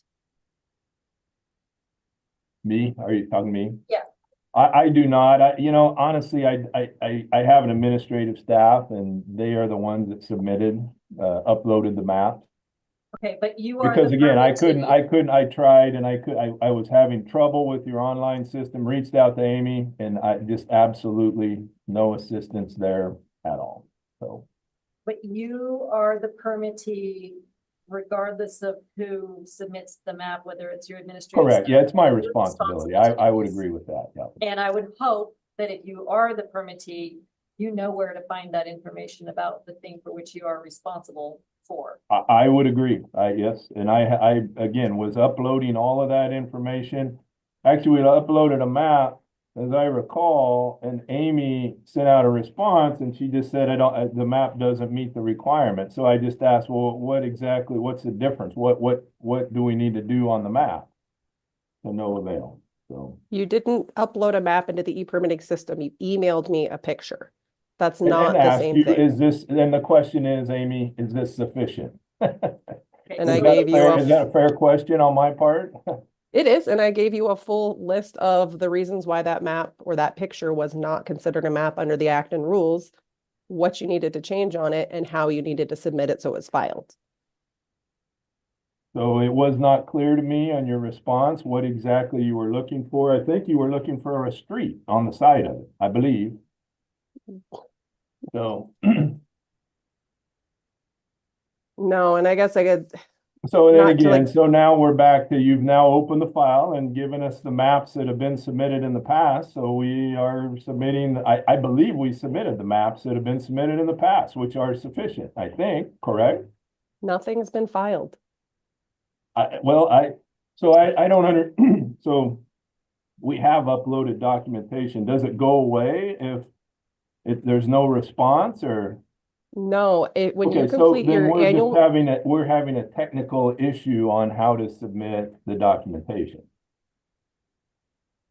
Can you help with that, Amy? if you would like to let me explain, Okay, I can. Yes, when you go through, you answer your questions, you upload the PDF, you put in that payment number, and as I stated before, when you get to the very end and you hit submit, it will give you the option to save, print, or email the report. If you do not get that page, you didn't submit it and it didn't go all the way. And so every time you keep saying it's submitted and it's not submitted in the file. And so there's nothing I can do. It doesn't exist on my side. It's just sitting there in cyberspace. Well, that's news to me because I thought we submitted it. I would like to interject here. This is Travis Marshall with the division. I'm actually Amy's supervisor. Mr. Edwards, our admin staff sent you an email on September 3rd, clearly explaining how to do the process. And you still have not completed it to this date. And that was before the notice of violation went out. So I'm not sure where the disconnect is. Well, Mr. Travis, I was under the impression we submitted it. I really am. So I sent a check off, you had a fee, you had the document submitted. The only response I got from Amy is she didn't like the map, so I responded, what are you looking for on the map? Well, at that point, it would have been nice if she would have said, look, here's what has been submitted in previous years. I'm not privy to that file. I haven't seen that file. Well, you just stated that you sent in a map last year. I did not send that map in. I will be honest with you. I did not, because I didn't know what the map consisted. And I've got an email chain and I'll be more than happy to forward it over to you. But in all honesty, this is just silly. This is silly. What do I need to do to correct this problem? Please tell me what I need to do to correct this problem. Well, at this point, what you need to do to correct this problem, considering that this is before the board, is probably follow what we will make in terms of a staff recommendation. And it sounds to me like you may want to familiarize yourself with where your documents are for your mine permit and possibly hire a consultant for a bit of time just to make sure you can find all of that stuff adequately, and make sure that this is just done in a timely manner. This is not anyone, you know, picking you out of a lineup or anything like that. This is really, really standard information that we ask. I would agree. You know, unfortunately comes before the board. Sometimes it's because, you know, family members change over or whatever, but you know, pretty standard stuff that we need to keep on our records. So I think in that sense, maybe to answer that question for you, the easiest thing might be to do to follow what we maybe make in terms of staff recommendations, and then you're able to really follow that path really succinctly from there. And I doubt you'll have a problem next year following through. Do you have any concerns with what the staff recommendations are set forth in this hearing? I guess I do not know what the staff recommendations are. I will share my screen again.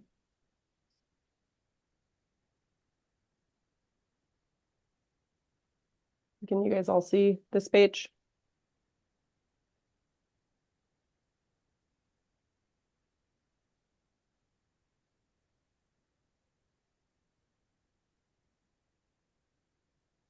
Yes. Thank you.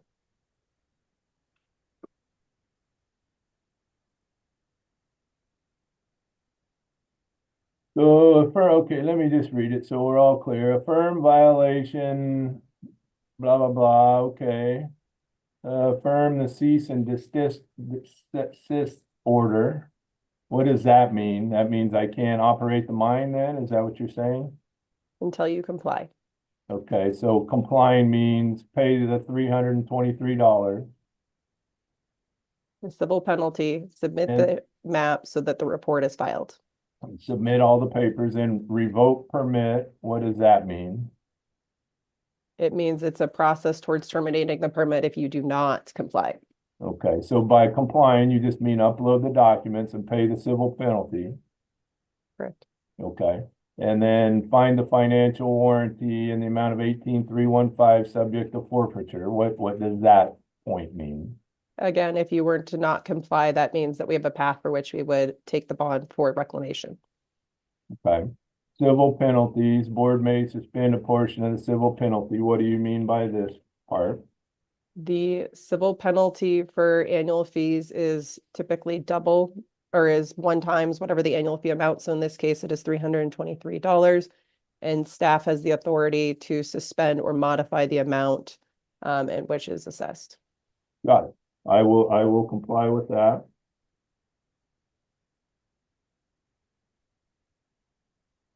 So ma'am, does that, I agree with all those points.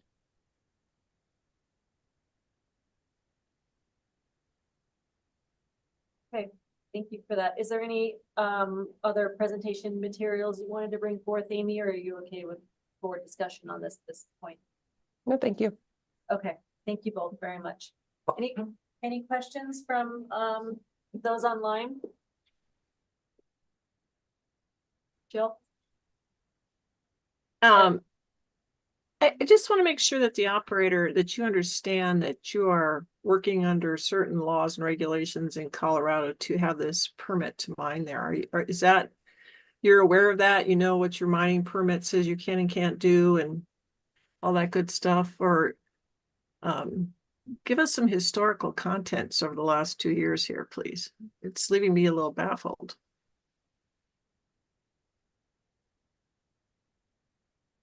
Okay.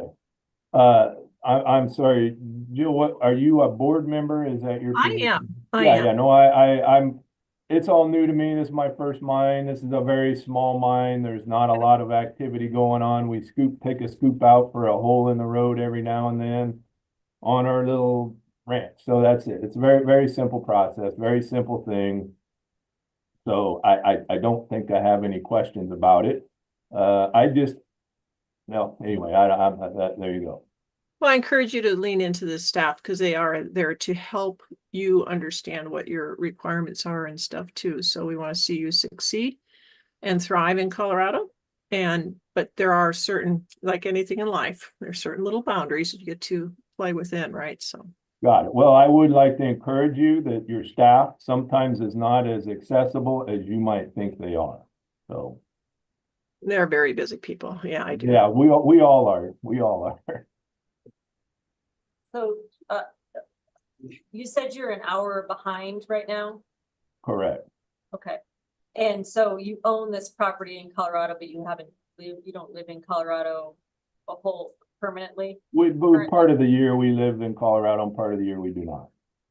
So essentially, just to take it way back here, the spirit of this board and the Mineland Reclamation Board, the act, is that anyone who has a mining permit, big or little, doesn't matter. It could be something like you have there on the ranch where you take a scooper bit and you kind of fix up the road, or you've got a full-fledged operation. For Colorado, for the state of Colorado, the reason why we have you have an existing bond, submit your maps, submit your permits, is so that we know the kind of what you say you're doing within that permit. And, it doesn't matter if you're super active or not, is what we think we've got on paper. Sometimes we have people come before us and we say, whoa, you said this is the map and you guys went way the heck over here. You've disturbed some things. We don't have a bond set for this. And that's why we asked to see the map. I understand that this can feel a little onerous when you're using it for the sake that you are, which isn't really impactful. But at the end of the day, what our role as the board is to protect the state of Colorado for future economic benefit for all of us, so that we're not having to go back in and use state money to reclaim areas should someone walk away. Sounds to me like this is, a personal ranch is your space, probably not a whole huge danger.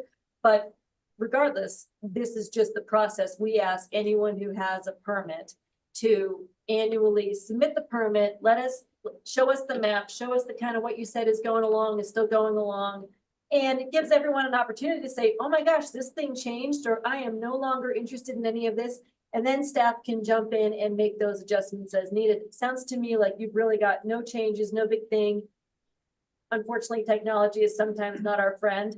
That's the hardest part about your mining operation, it sounds like, is attaching the proper file. And it sounds to me like now that you've got a little bit of clarity, you should have a really simple path forward. Put it on your calendar for next year. You'll know where to go. You'll know what to do. And you hopefully won't have to come before us. And thank you for that. And I appreciate everything you said, and that all makes 100% sense. And it is a very good thing. I'll tell you that your system, I don't know if you're aware of this, but they send an email out. It's probably an automatic generated email. It says, hey, it's time for you to submit your applications. That's very helpful, I'll be honest. Right. I think the snag here is I needed some help within. and I didn't get it. I mean, Yeah, so you just. Travis, I'm sorry, but that you weren't involved in all of that, and this has gone on for 2 years. I've asked for help, and this is not help like I need a consultant to help. This is how to navigate in your system and file the reports that you're looking for. Didn't get help. So anyway, I appreciate it. I will comply. I'll do my best. I'm gonna have to continue to reach out to Amy if I don't have help. So I would, like to encourage you to encourage your staff to help permittees. I think that should be part of their job, is to help permittees with some of the administrative functions that, we're tasked to do. That's what I have to do in my life. I have to make people available to comply with the situations. So anyway, and I do appreciate your position as a board and your regulation there. And I'm sorry it's had to go this far to this point. It's actually almost absurd, but it is what it is. And I appreciate your support, and I will make it right. Okay, sounds great. Thank you. I just wanted to make sure you kind of knew the perspective there. You bet. Thank Okay. you. Yep. Would anyone like to entertain a motion?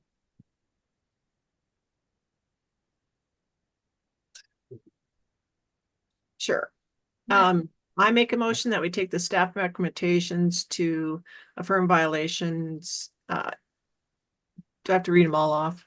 All the staff recommendations for violations, cease and desist, civil penalty, revoking the permit, and financial warranty, as Amy stated them.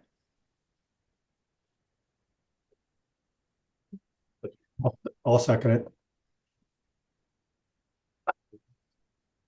So. Yeah. We'll need to- or we do- No. So we need to give a time. And give a time limit to. Cooperate, and then. Yeah, I mean, we can't make these. Do I need to read them off, Mel? We're discussing. Hang on. Yeah, we're discussing whether or not, I mean, I think that cease and desist is appropriate, civil penalty is appropriate. That needs to be paid within 30 days of the board order. Right. And I think then what's attached to the next two amounts is, should we not receive the map and the required civil penalties within 30 days of effective board order, then one would revoke permit M78221 pursuant to CRS 3432.5, 124, parent 6, parent A, and then find the financial warranty in the amount of $18,315, subject to forfeiture, if the operator does not comply within 30 days of the board order. That is, Madam Chair, best means that is correct. And that also affords the operator a time between now, the board order signature, and everything to correct the situation before we have to go to that step. Okay. Yes. So as amended, do we have a second? I second it. Any further discussion? All those in favor, please signify by saying aye. Aye. Aye. Those opposed, same sign. Hearing none, the motion passes. So, yeah, did you understand? And I'm sorry, Ted, I can't remember your last name. Edward? Edward, yeah. Edward, sorry. I could hear part of it. I get the gist of it. I'll get the maps uploaded. Yeah. I'd ask you to make sure your staff just, I can't really tell when it's done, it's completed. Again, I thought I did it. I thought this has all been done. So Yeah. I So just need confirmation that, hey, it was done and it's accepted. So the way it'll work in terms of what the board order is currently, there is, you need to submit your map and you need to pay the civil penalty and the fee. If we don't see that within 30 days of the board order, that's the board order, then what comes into effect is the revocation of the permit and the financial warranty. But you know what you're doing, you're going to be fine. So just what's on the table right now is get everything submitted to Amy, and you'll be back in business. yep, you Okay. got it. Thank you very much. Appreciate your time. Thanks for being here. Okay, thanks, Amy. We are moving on to number 9. Oh, did we vote? Yes, we voted. Yeah, we did. Yes, Did we? Yes. We're good. Sorry. The amount of brain power after this morning is. It's a lot. Okay, we're on, 9. Okay, there's one extra. That works. Yes, should both work. Okay. This is item number 9, board action, file number M1980-244, Cripple Creek and Victor Gold Mining Company. Review and acceptance of the stipulated enforcement agreement. Elliot Russell is taking this one over. Anyone who intends to testify, please put up your right hand. Swear to tell the truth. Yes. Okay, anyone online for this one? Yeah. Gates in person. Yeah, I see you. Anyone else online? Antonio, maybe? Okay. Okay. So we're gonna just have a presentation from the division on this one? Yes, thanks, Madam Chair. Jeff Fugate here on behalf of the division. Elliot's going to pass out a hard copy of the PowerPoint. I left with those in the room with hard copies of the agreement as well. That was sent to everybody last Friday, so hopefully board members that are participating virtually have a copy of that agreement as well. I'll be referencing it during the presentation. Send it to me. The PowerPoint? Okay. Okay, I think I sent it yesterday. I sent it yesterday. PowerPoint. So you guys have a stipulated agreement that is the result of approximately 4 months of collaborative negotiation and meetings between the division staff and CCNB and their technical team. It's a complicated issue, but we didn't fill the board packet with all of the background information related to the underlying issues at the area we call Grassy Valley. There's also seeps in an area that we reference as the Ecosa. That is the East Crescent overburden storage area, but I'll reference it as the Ecosa, and that's how it's referenced in the agreement as well. For the most part, the background facts, paragraphs 1 through 15 in the agreement outline what we believe are the most relevant facts to this matter. It addresses or mentions a variety of technical revisions and other amendments in the history of this mine. This mine has a very extensive permit. This area specifically has extensive technical documents and reports and other things in the permit file, but we tried to boil this down to the most relevant facts in the stipulated agreement to support the agreement itself. Ultimately, this agreement resolves notice of violation that the division issued back in July time period. And so the issuance of that notice of violation was to address some groundwater contamination issues in the Grassy Valley area and to address seeps coming from the toe of the Ecosa. When that violation notice was issued, that's when we engaged in meetings and other negotiations with CCNB. As you know, Gabe Rax, their attorney, Rachel Bolt, we spent time with them with language, the CCNB team who's on the Zoom call now. Everybody was very active in trying to reach a resolution here. Elliot's going to go into a very short PowerPoint presentation, mostly just to orient you all to the Cripple Creek Victor Gold Mine and the areas we are specifically discussing here. As I said, it's extensive history here, so we're just going to hit the high points so you guys are kind of familiar with the general area that we're talking about in the agreement itself. So after Russell, after Elliot gives his presentation, I'm going to run through the agreement and hit the high points of the agreement itself. That's paragraph 16 through, I believe, 20, 21, 22 through the end. Please ask questions throughout if you have any questions, any technical questions. Elliot or Patrick was very involved. Russ was involved. They'll fill the technical questions. So, Elliot. Okay. I'm Chair, members of the Mine Land Reclamation Board. I am Elliot Russell. I'm with the Colorado Division of Reclamation, Mining and Safety. I'm the lead specialist assigned to the oversight of the Crescent project. We have a 5-person team that oversees that site. Patrick is in the crowd here. He can provide support if needed. And then we've got 3 other specialists as well that oversee the site. Just to orientate you for the site, I've got some photos and some maps, and then we'll get into the stipulated enforcement agreement. So this is just a quick aerial shot. I believe this was from last fall, so about a year ago, but You're not sharing. It's there, but it's not up there. all right. Sorry. Jill, let us know when you can see it if you can't. Okay. Gotta hit share first.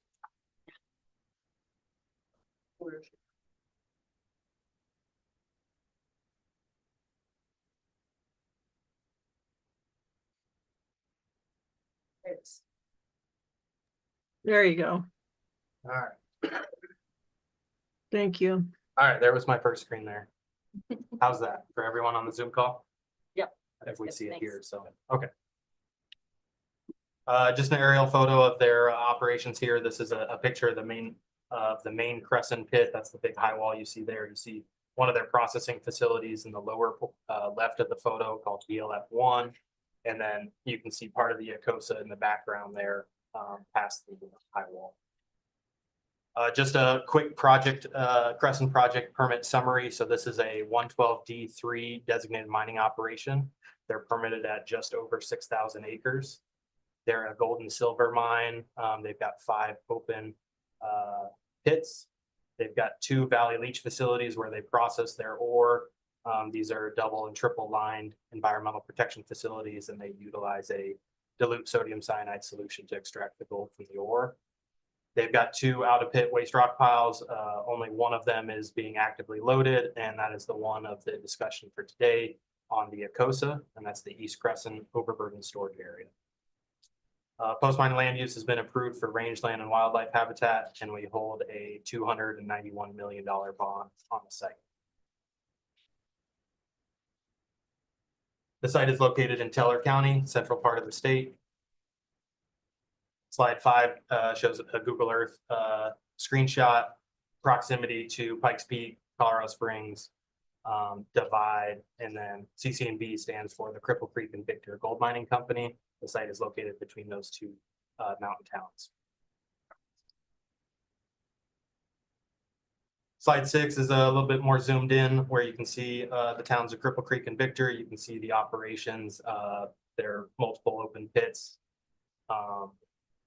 Their VLF facilities are located in the lower left. I'll use the pointer icon to show VLF1 and VLF2.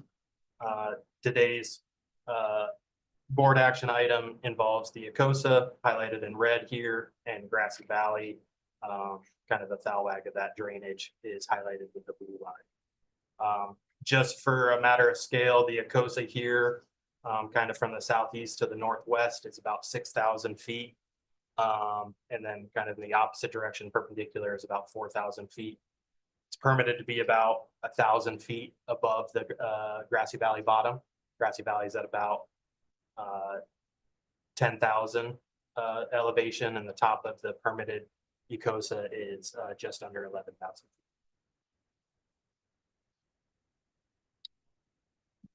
So the Ecosa is unlined waste rock storage location.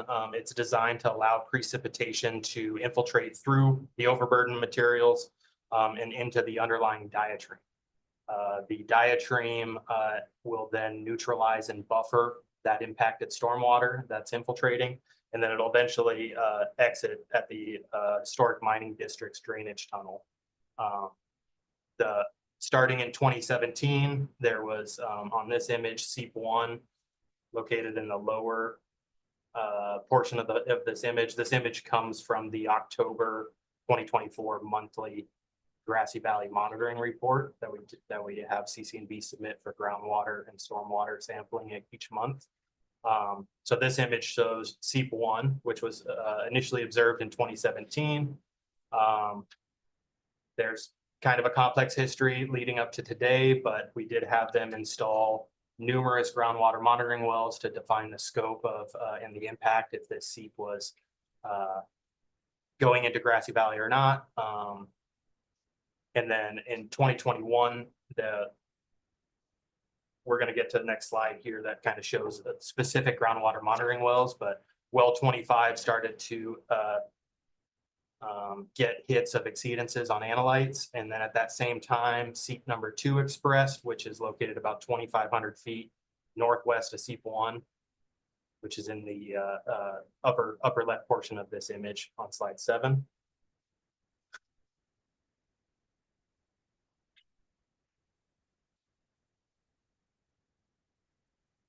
Jump into slide 8. This is an image taken from technical revision number 144, which involved one of the mitigation aspects of the seeps. There was a seep collection improvement technical revision where they were going to improve a series of sumps along the toe of the Acosa to collect this seep water, allowed to be pumped out with a truck and then placed on one of their lined facilities, one of those VLF liner systems elsewhere on site. Slide 9 shows another image from the October's monthly monitoring report for Grassy Valley groundwater and stormwater monitoring. This just shows how many groundwater monitoring wells have been installed within Grassy Valley. Don't want to get you lost too much in the details, but we do talk about Grassy Valley monitoring well 25. And that's located here next to this. It's kind of like a T intersection of these gravel roads here. The seep is located in the area that's kind of up gradient of this linear Grassy Valley wells 29 through 33, which were just installed earlier this summer. Those wells are associated with technical revision 141, which deals with a kind of a stage 1 program of a pump back system. So these wells are initially being monitored and tested, and through the stipulated agreement, we talk about a short-term pump back system. So these wells will likely be converted into those extraction and pump back wells for groundwater contamination. Other wells to note, GVMW 26 A and B, located here. Oh, I'm sorry. Located here on the far right of the image, south of the 22 series. These are the point of compliance wells. These are located near the permit boundary. These wells indicate sampling shows clean water meeting standards. So this is water that is not leaving the site that we see up gradient of these wells. Another well that I'd like to point out is OSA BH 17, located here, kind of on the northwest portion of the Acosa's toe. This well was discussed with receiving monitoring data in 2024 for sampling that was conducted in 2021. So that's discussed in the stipulated agreement as well.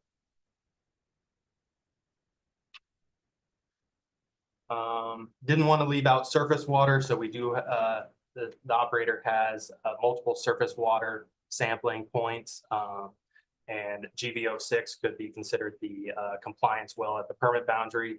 We do have a couple of down gradient wells in case there are the need for that data. It's being collected every month, so we can monitor that as well.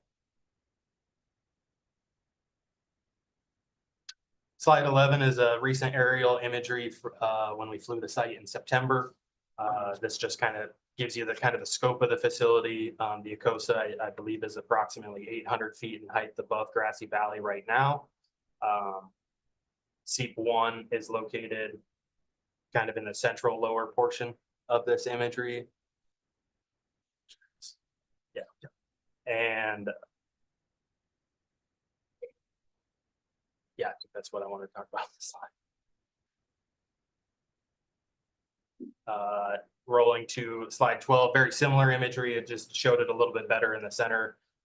We've got this kind of linear access route here with some drill pads. So these are those wells 29 through 33, which were permitted under TR 141 and drilled this last summer, which will be a part of that, likely a part of that short-term pump back system that's going to be installed as part of this stipulated agreement.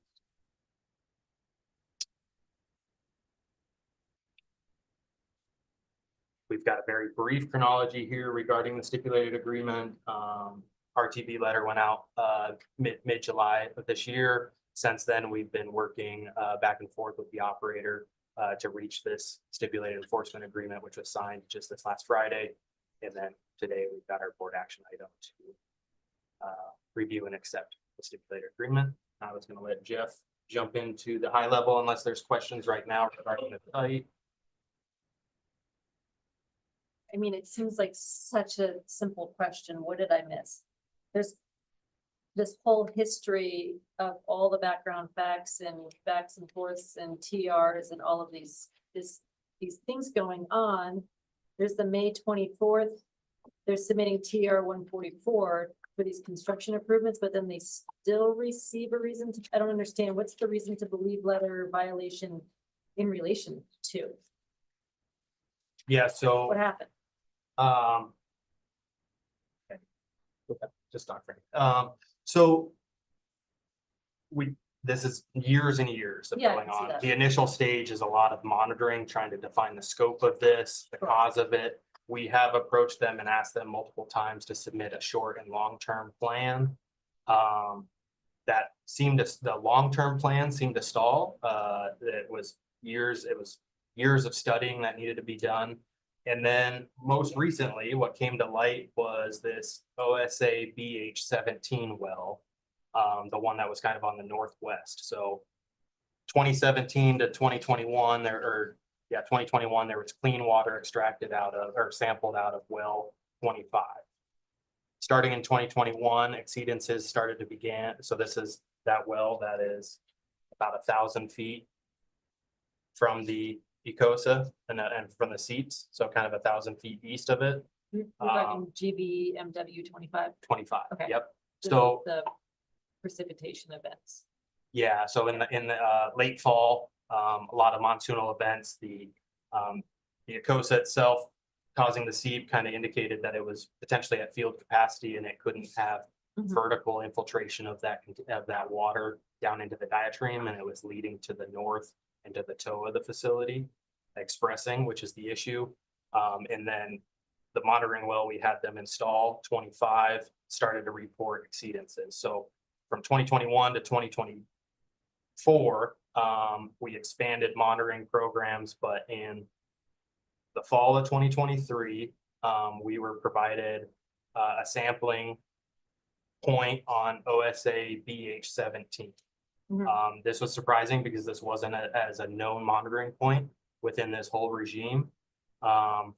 We started asking for what are the available wells, these OSA series, which are older wells, I think that were probably constructed or at the time of the facility's construction. So dating back to like Amendment 9, this is like 2010 time period, I believe. So we asked them what wells can be sampled there, these OSA category wells. There's a few of them you can kind of see on the map. OSA 15, and I think there's an OSA 18 up here.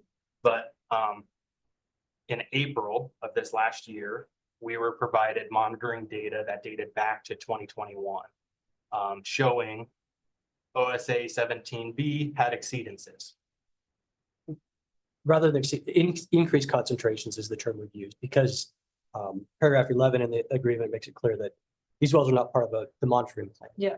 They were receiving important information, but yeah, sorry to cut you. No, it's all increased concentrations as opposed to exceedances as a Yeah, it was just certain. happened to be included in a report. It wasn't part of the monthly monitoring plan that was triggered when we saw these exceedances on 25. So the 2021. Yep, the increased concentrations that we were seeing at well 25 were also present at well 17. Even We were though not aware of that. Was not part of the monitoring plan. For sure. They were sampling it. We weren't aware of it.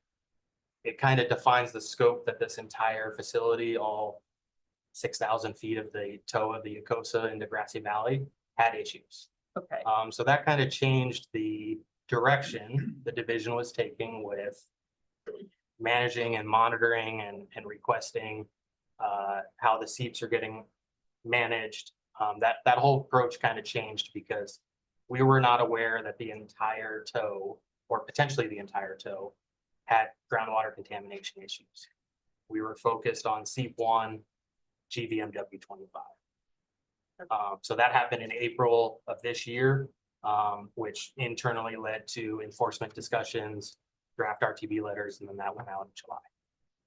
So a lot of this, it's the decision to take the enforcement path was more to get it into a defined process within the active rules that gives staff the ability to, I guess, have a process-based control over next steps to try to figure out the issue, both with the seeps and with potential groundwater contamination in the area. And the enforcement process gives us a board order to keep things clear, to have kind of enforceable deadlines. Up until that date, again, the division and CCB have worked very collaboratively on past technical revisions and amendments. It was just decided at that time that enforcement, there was some benefit to pursuing the enforcement process. Yeah, that's why I'm asking for that clarity, because like item 13D is talking about how they're submitting a TR 144 to do improvements and blah, blah, blah. You go straight into 14 and say there's reason to believe, but that really has to do back with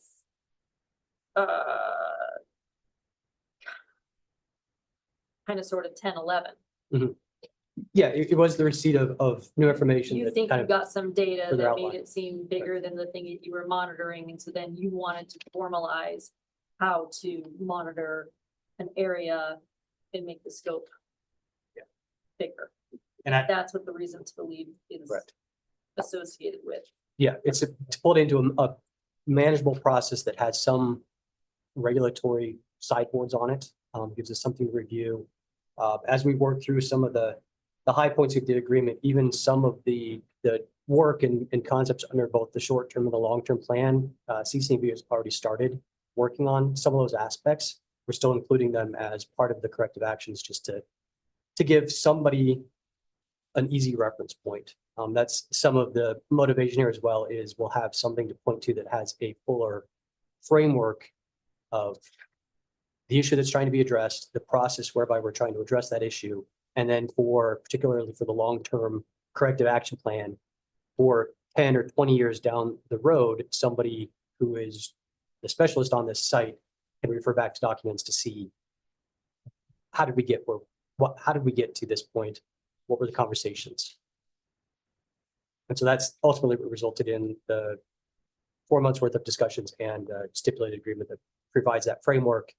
Still calling for future technical revisions and amendments to further define that, provide the detail, the technical data collecting and everything else that just simply can't do in a stipulated agreement like this.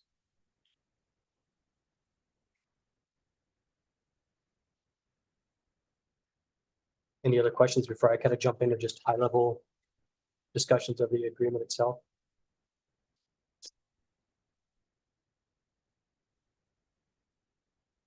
Nope. Okay.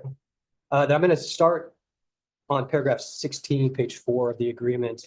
As you know, with all violation hearings, there's assessing a cease and desist order. Here, this is going to prohibit CCNV from placing any additional material on the Ecosa starting January 1st of 2025 until they complete the short-term corrective action as set forth in paragraph 17A. We have a couple check-in points here. CCNV raised some concern that if the cease and desist is in place beyond the end of this calendar year, then they run into some operational issues. Sorry, not this year, 2025, December 31st, 2025. And so what we've crafted here is a check-in point in October 2025 to see where they're at. Our hope is, maybe expectation is, that the short-term corrective action should be in place and the cease and desist should be lifted by October 1, 2025.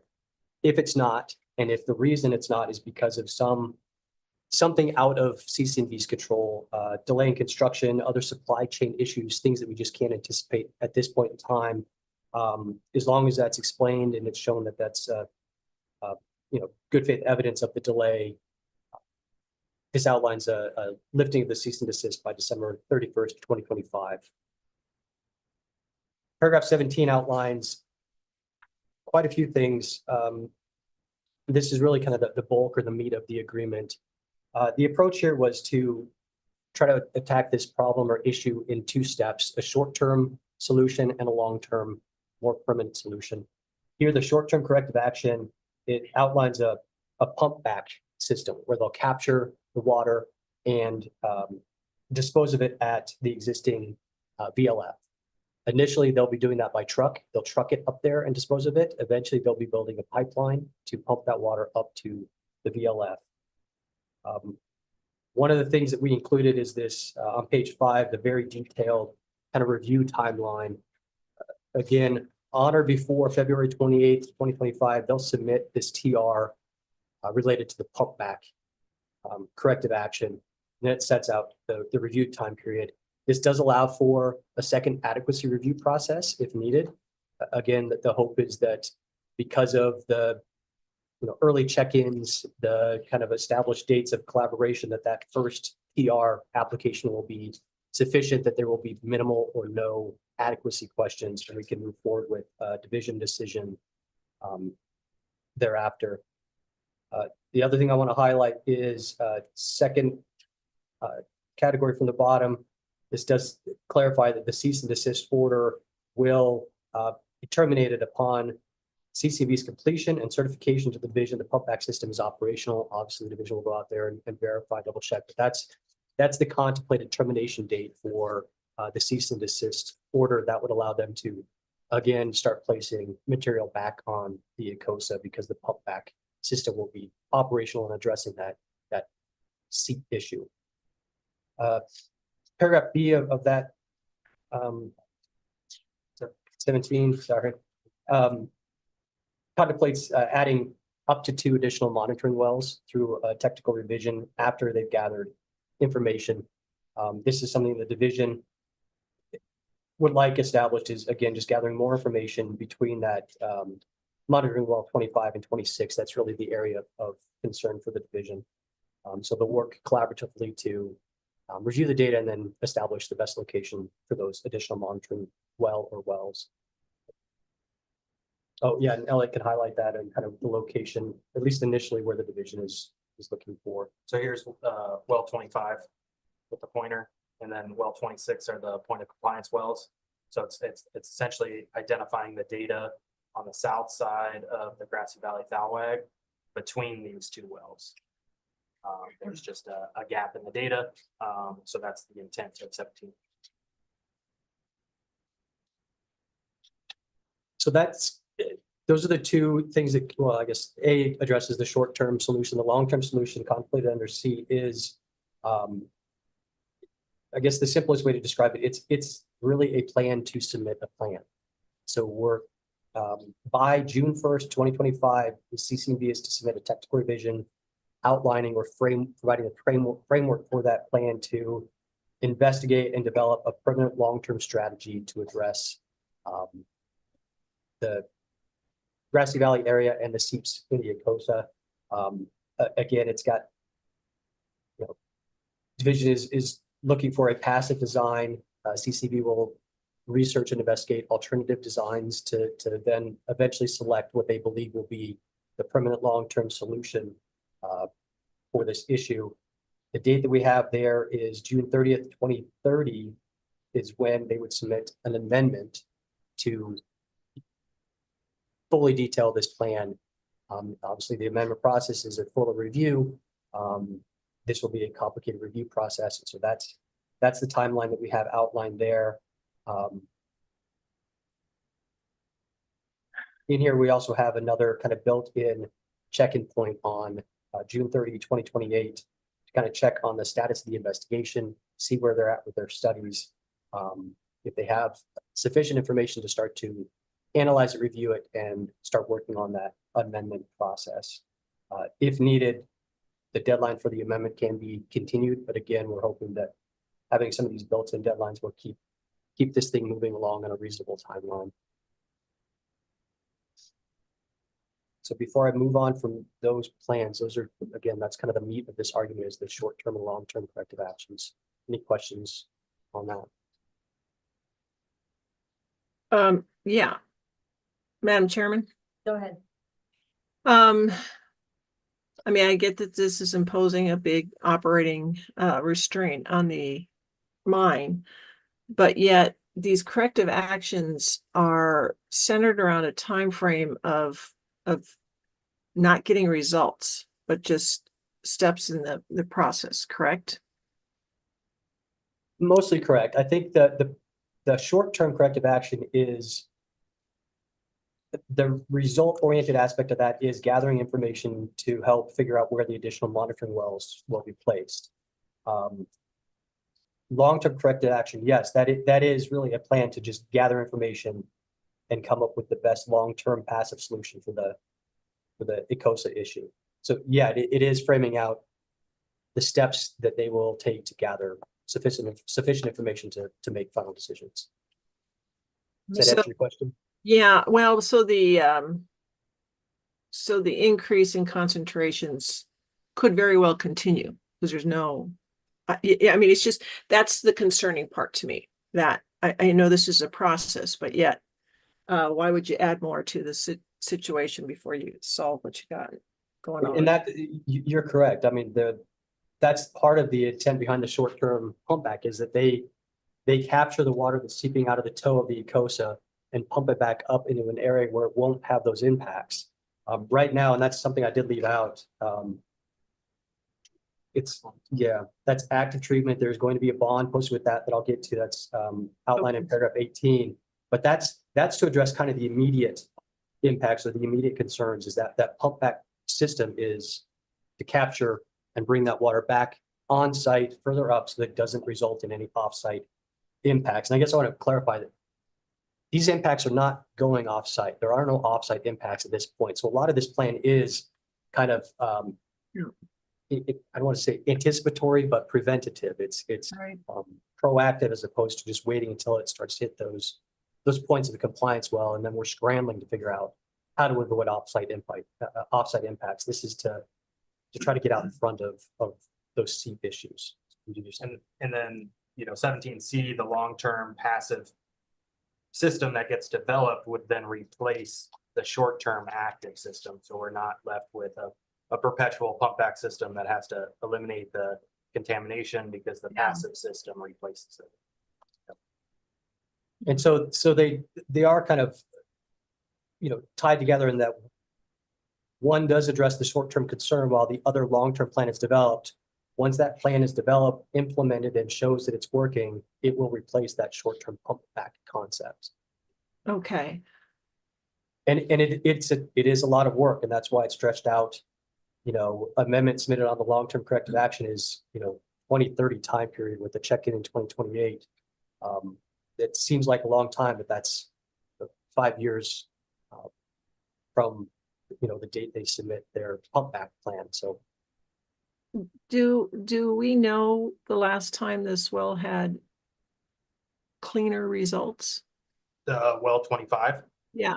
Yeah, well 25, before, I believe it was fall of 2021, so that well was drilled in 2018 following the identification of the seep. We needed to monitor it to ensure it wasn't that was a surface water component was the seep. So we had them drill well 25.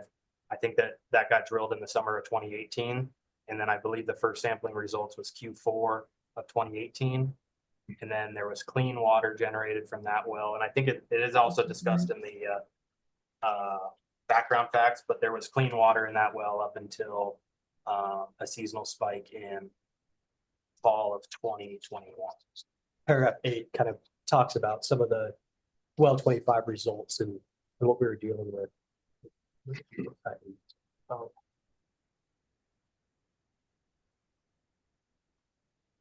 Okay, thank you. And, Tony, I'm sorry, I can't read quite well enough to read your last name from here. Matteries. Huh? Matteries. Matteries. You're with the operator? Correct. Yeah. On 16, the cease and desist, for the overburden materials. You're still able to do active mining. This is just a certain section phase where you can't put anything on the overburden, or what does this do in terms of the mine plan itself? Yeah, so we were able to identify additional areas where we could place overburden. It's not until we get to that 1 year time frame where we would start to see significant operational challenges with not having the ICOSA active again to place that overburden after 2025. Okay, so sorry. So after 2025, if you didn't have that's when it becomes an impact to your mine plan? That's right. Okay. But in an ideal world, that's your main overburden pile? Yes.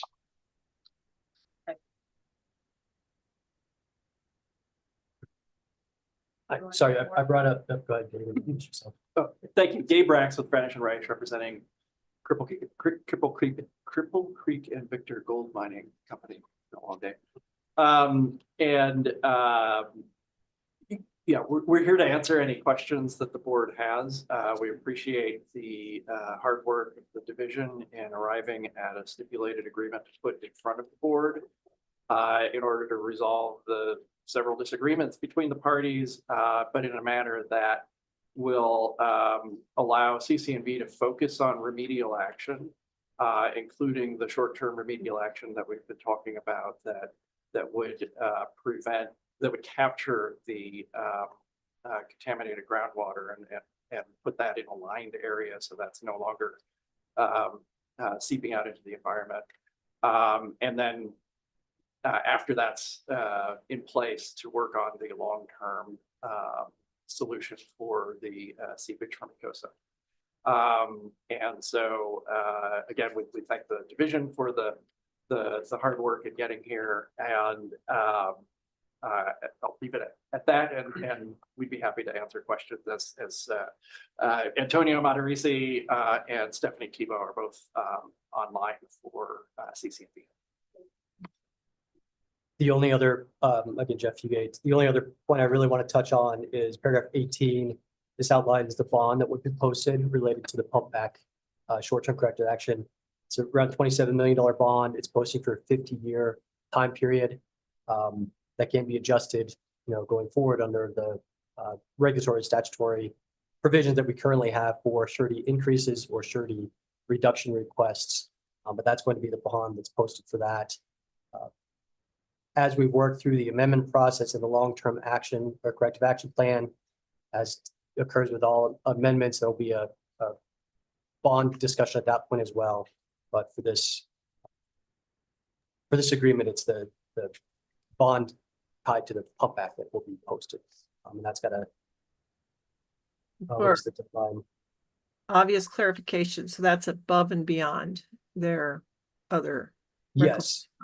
Yeah, that's an additional, so it's a bond increase, an additional amount of $27 million that we posted to cover this work.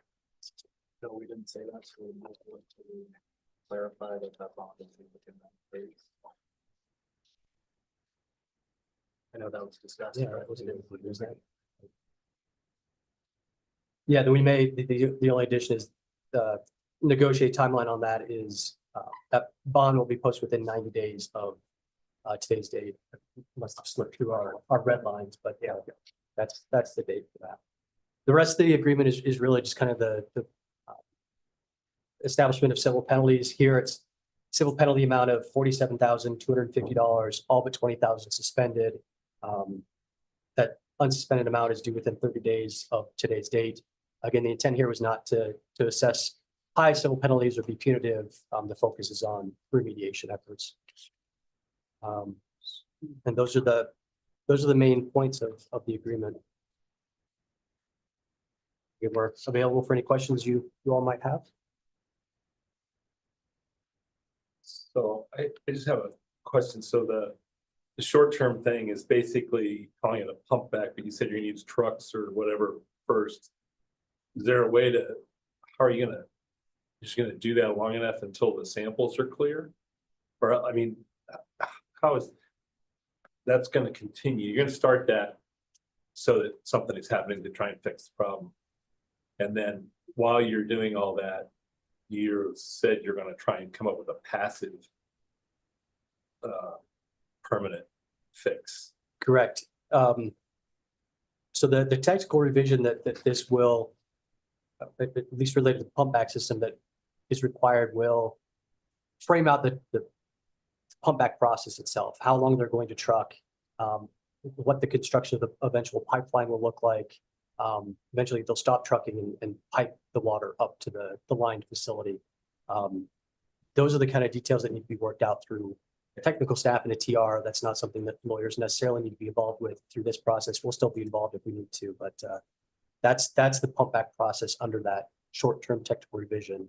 The longer-term plan, again, it's as I kind of framed it out as a plan to submit a plan. And so that will focus more on the long-term passive as Elliot indicated, we want to see some information on how this can be addressed without kind of, Any ongoing type of operation and trucks. maintenance, right? Something that just works on its own, that doesn't require replacement of parts, maintenance, those kinds of things.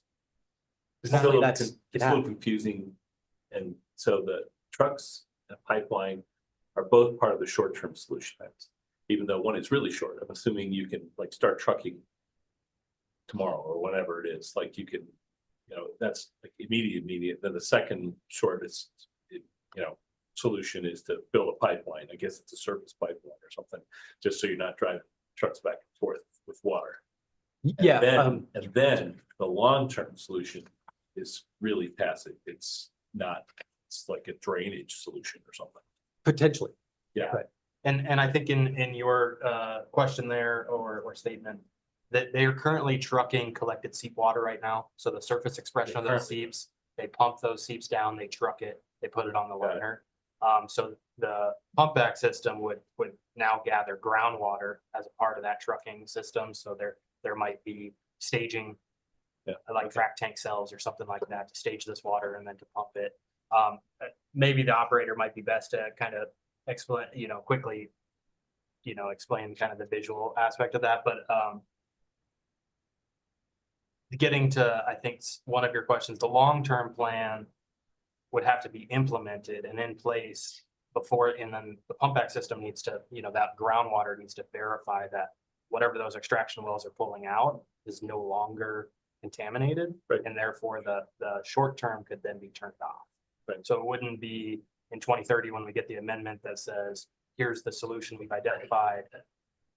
The pump back system would still be operational at that point and continue even past being permitted and bonded for the passive system. It would have to be constructed, and then there'd be a performance monitoring plan behind that. I guess you'd leave the short-term solution. You spend that much money, you'd leave it there in case you needed it for backup or no? Sorry, I'm not- technical. Sorry, it's okay. That may be part of it. It's okay. I mean, I think the biggest thing is that pump back system will be the kind of the backstop for Yes. Everspray. It will be there to collect and dispose of water where it's not going to sit offsite. And with that whole plan, the appropriate monitoring network will be either installed or identified as part of that work. Yes, that's correct.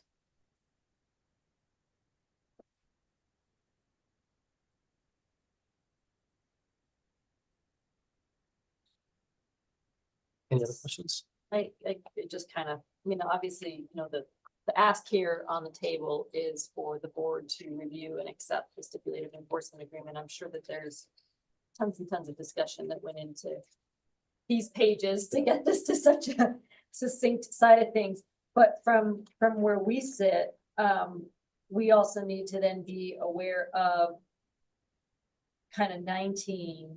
That's kind of the stuff that could come back to us if this didn't go to plan or whatever. So this is where you've also kind of got some civil penalties that they're aware of.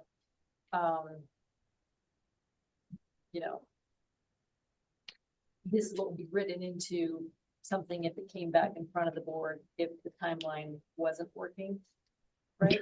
Correct. I think if there is, if there is an issue of non-compliance, obviously the collaboration between the division and CCD has been good. They'll have those conversations before it comes back in some new form of enforcement. If the board wanted frequent updates on status of things, that's something that staff can certainly provide. But yeah, if there was non-compliance and we were unable to resolve that, it would come back to the board in some form of failure to comply with the board order in an enforcement posture. Yeah. Again, we're not anticipating that will happen. That's what the process would be. That's part of why we wanted to steer this into kind of an unknown process, so we're not we're not dealing with something this important and impactful in a ad hoc way. I'm just stating the obvious again. We had an update from Director Mock this morning on some ownership changes. I imagine that the stipulated agreement follows as written. That's correct. I'll let Russ or Michael address that, but yeah, this is not a succession of operation process. It's a purchase. So they are taking this permit They're taking as it exists with all of its. ownership of. CC. Right, yeah, Russ means for the division, that's correct. CC&B is still the operator. They're just changing parent companies, so the sale and stuff is at a higher level, if you will. So there's no succession of operator or anything else. And CC&B had let us know and stuff that this was a possibility and stuff when we began having these conversations. So it didn't come as a surprise to us and stuff that it was happening. So knowledge on the ground of who's monitoring the wells, knowledge in terms of operation of sequencing the mine and when, cease and desist on this overburden works, all of that knowledge is staying institutionalized within the operation. It's Sale. our understanding that that's their goal in that. So certainly stuff once certain things take place and stuff that they may decide to make some changes, but they are trying to keep that institutional knowledge and that team together. Is our understanding. We agree with that understanding. Yeah. Yeah. Generally, yeah. I know. Generally, yeah. As was explained, this is a purchase of the company. The company will continue to be the operator. And that's what occurred in 2016 when Newmont purchased the site. So CC&E was the operator before the Newmont purchase as well. And they were held by Anglo Gold Ashanti. Given pretty recent relevant news, I wanted to make sure that we were at least acknowledging that and all of this is a huge lift. This is much more significant than 7 pages of stipulated agreement when you look at what this does to an operation to manage this and focus on it. So. Yep. Any questions from the board online?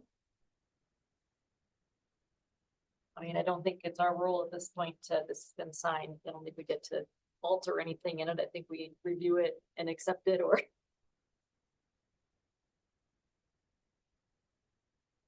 Anything?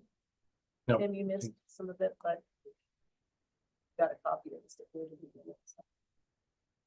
Okay, no further board discussion. Would someone please entertain a motion for me?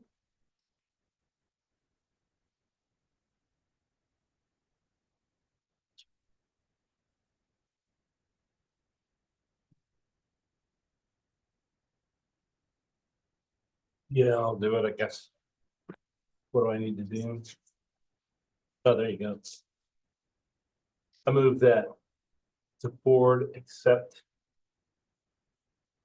the Crescent project, review and acceptance of the stipulated enforcement agreement as outlined by this, as outlined and signed by the division staff for Cripple Creek and Victor Gold Mine. Close enough? You know what I mean? Do we have a second? Second by Nelson. Any discussion? All those in favor, please signify by saying aye. Aye. Those opposed, same sign. Seeing none, the motion passes. Thank you for a lot of work and effort, and I wish you the best of luck in this plan, long-term, short-term, all of that, and you guys know how to get in touch with each other, so. Thank you. All right. One more, right? 10.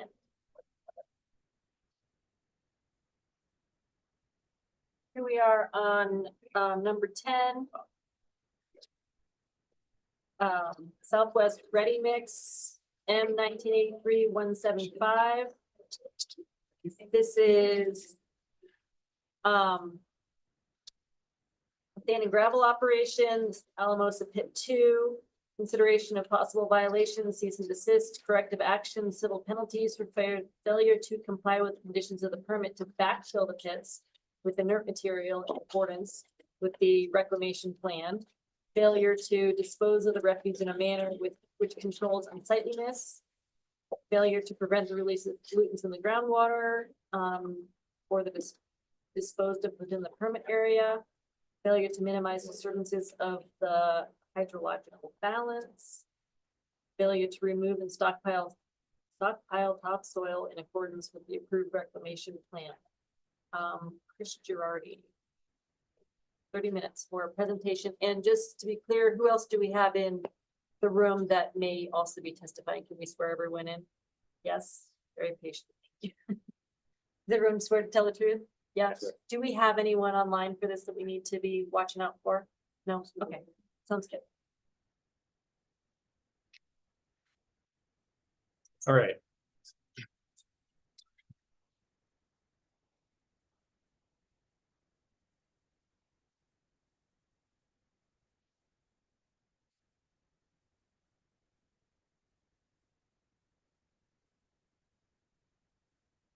All right. My name is Chris Girardi. I'll be representing the division in this enforcement action.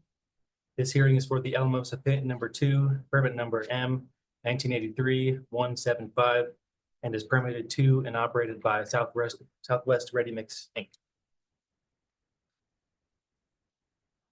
This is for the consideration of a possible violation, cease and desist order, corrective actions, and civil penalties for failure to comply with the conditions of the permit to backfill groundwater pits with inert material in accordance with the approved reclamation plan, failure to dispose of refuse in a manner that controls unsightliness or deleterious effects of such refuse, failure to prevent the release of pollutants to the groundwater from any material handled or disposed of within the permit area, failure to dispose or to minimize disturbance to the hydrologic balance, and failure to remove and stockpile topsoil in accordance with the approved reclamation plan.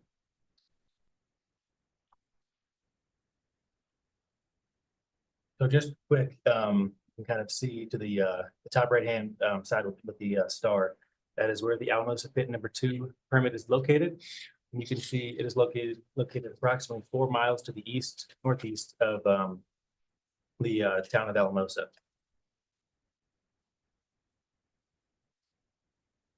So this site is permitted as a construction materials 112C operation permit that encompasses 40 acres.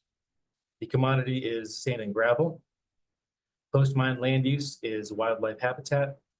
The division currently holds a bond in the amount of $746,167.40. Based on the recent inspection, most recent inspection cost estimate calculation, the bond is inadequate to conduct remediation and reclamation at the site. And the division is currently working with the operator to determine the reclamation liability. Just a quick chronology of kind of recent events. And back in 2016, the division conducted an inspection of the permit area. And on September 5th of 2024, the division represented by myself and Jared Ebert conducted an inspection as part of the division's routine monitoring inspection program. Paul Bettini represented Southwest Ready Mix Inc. during this inspection. On October 8th, the division sent a copy of the inspection report and cost estimate electronically to the operator. On October 10th, the division sent the operator a reason to believe a violation exists letter, notice, and notice of MLRB hearing. On October 18th, Lewicki and Associates, on behalf of the operator, requested a hard copy of the inspection report and cost estimate be sent, as well as resending of the inspection report electronically. On October 22nd, the operator requested a continuance to the December MLRB hearing and an extension to review the division's inspection report and cost estimate. And on October 24th, the enforcement items were continued to today's hearing. Just a quick overview of the permit. Originally, it was a 110C. So that's the permit area. This is part of the original application map. So yeah, it was originally a 110C operation, mining 3 ponds using a dragline, excavator, and loader. including an on-site processing area. Now this permit is located within the San Luis Valley, and has groundwater present at very shallow depths, less than 5 feet below ground surface. Now they are approved to mine into the groundwater, into groundwater.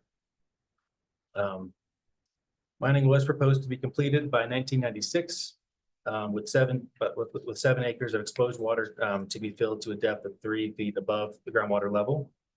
And they've slowly been processing material and backfilling the groundwater pits. Super quick question, just Yes. because we just had a conversation about updated mine plans and maps and everything. Yes. When is that map from? That would be from 1983. Point of clarification, this is actually the approved mining plan map from conversion number 1, which was approved in 1997. Okay, So, yeah. but you have some more up-to-date Yes. maps because he submits them on an annual basis. He submits an annual report map, and we have an image of the annual report map here in a minute. Okay. Yeah. And then a quick overview of the reclamation plan. It was wildlife habitat. They've slowly been backfilling groundwater pits to above, they've been slowly backfilling groundwater pits, and then eventually they will revegetate the permit area for their post-mine land use. And you can even see in this picture, that's at the bottom to the the southwest of the permit area. That's an ephemeral drainage that is located in close proximity to the permit area. This is on private land, right? Not state land board?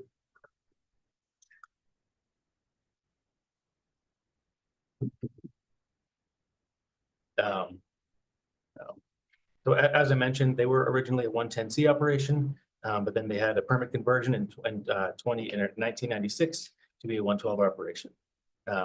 And as part of that permit conversion, they were approved to import inert backfill material in the form of pressure fines from the King Pit, which is permit number M 1987-012, to use as structural fill material. The King Pit is located approximately 17 miles to the northeast of Alamosa Pit number 2, and is also operated by Southwest Ready Mixing.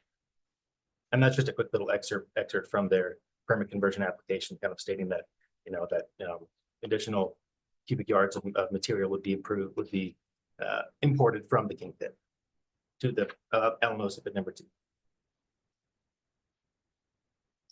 In addition, they were required as part of the reclamation plan to stockpile topsoil.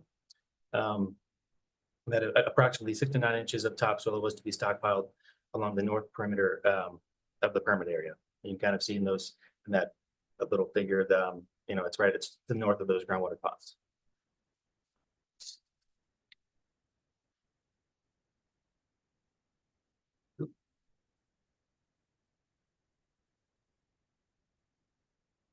Okay, now this image was submitted by the operator as part of their 2024 annual report.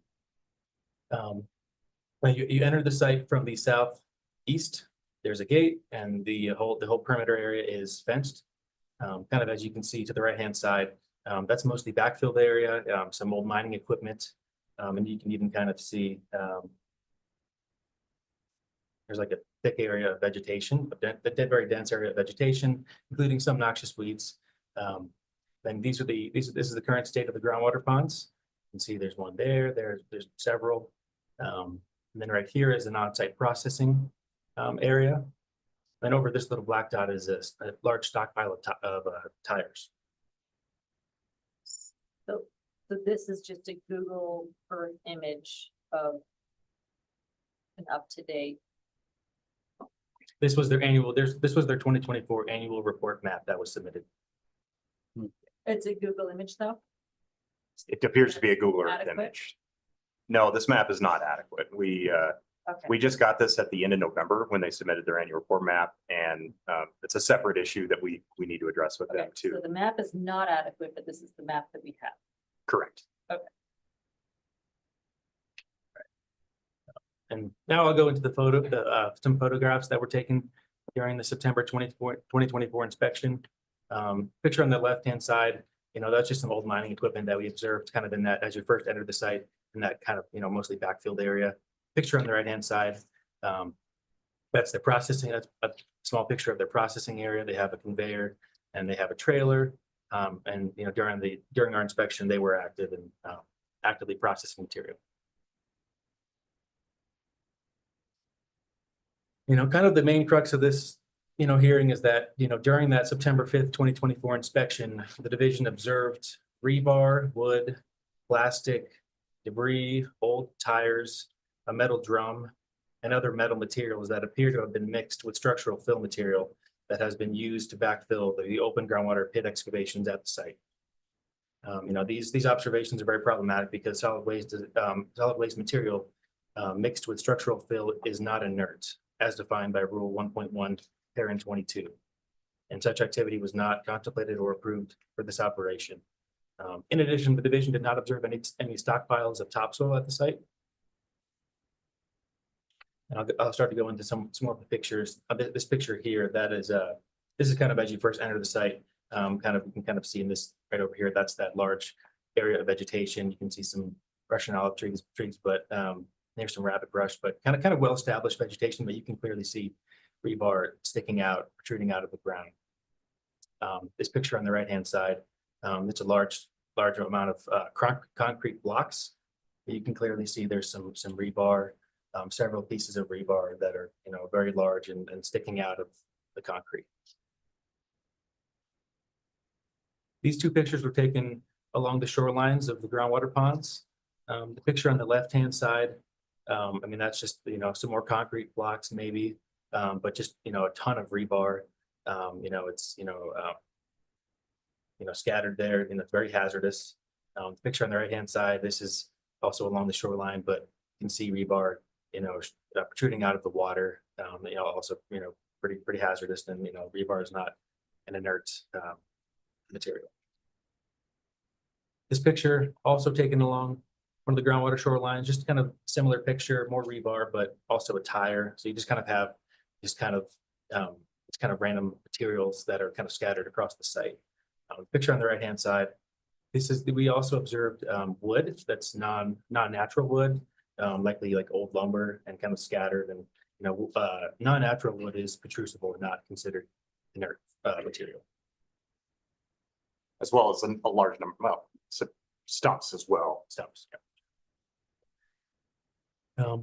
This picture, you can kind of see large stockpiles of material and also kind of likely, backfilled, and you already have some pretty nice vegetation that is established, some, more rabbit brush, but you can see more rebar, sticking out of, just protruding out of the ground.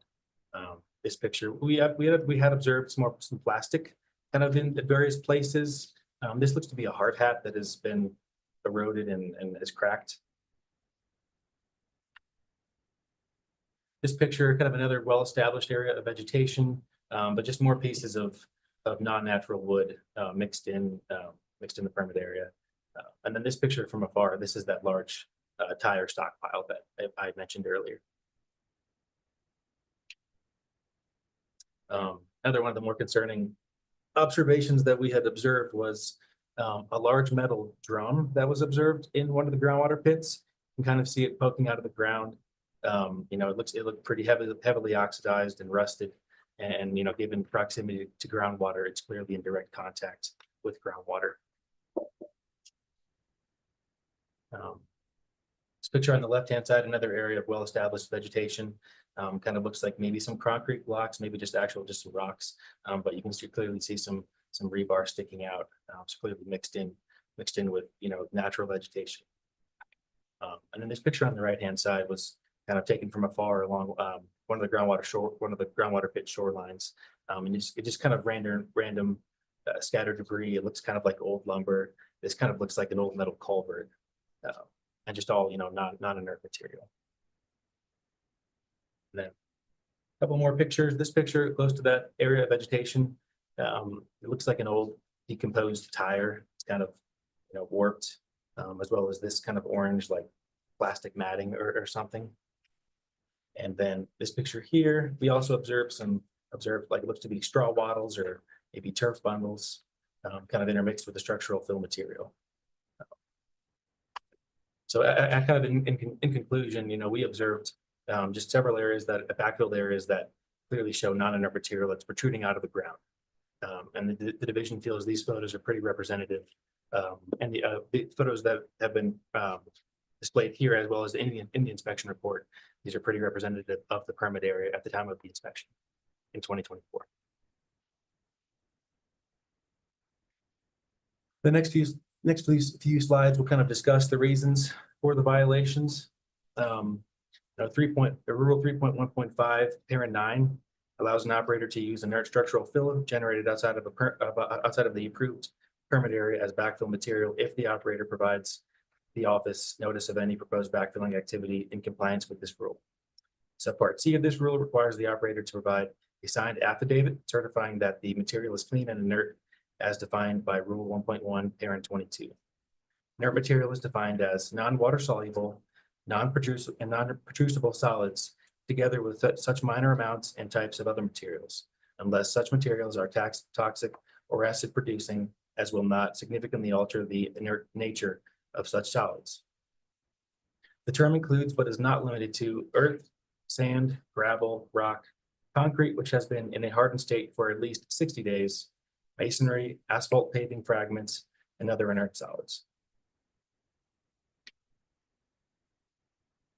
Now, that permit conversion application from 1996 included a signed affidavit certifying that any imported material would be clean and inert in accordance with the rule, and only for the King Pit permit.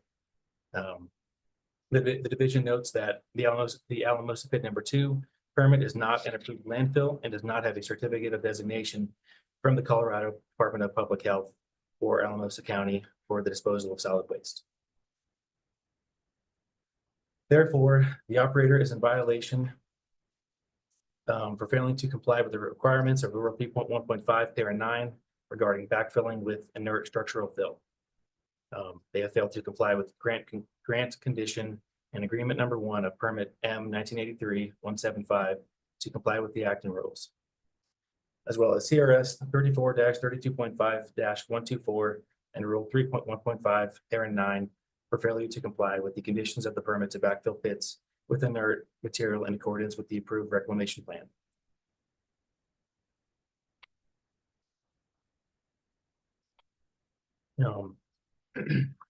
Backfilling with open groundwater pits is a structural fill mixed with non-inert waste is a violation of each of these requirements. CRS 34-32.5-116, parent 4, parent H requires an operator to minimize disturbance to the hydrologic balance. CRS 34-32.5-116, parent 4, parent D requires an operator to prevent the release of pollutants to the groundwater from any material handled or disposed of within the permit area. CRS 34-32.5-116, parent 4, parent E requires an operator to dispose of refuse in a manner that controls unsightliness or deleterious effects of such refuse.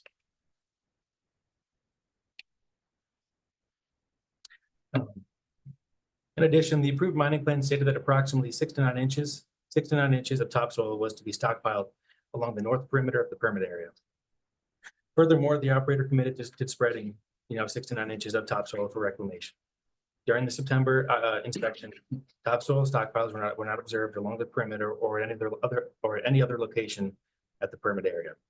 Based on this observation, this is a possible violation of CRS 34-32.5-116, parent 4, parent G, and Rule 3.1.9, parent 1 for failure to remove topsoil and segregate from other soil, and CRS 34-32.5-124 for failure to comply with the conditions of the permit to stockpile topsoil for reclamation in accordance with the approved reclamation plan. Just a quick kind of discussion of some of the communications that the division has had with the operator regarding topsoil.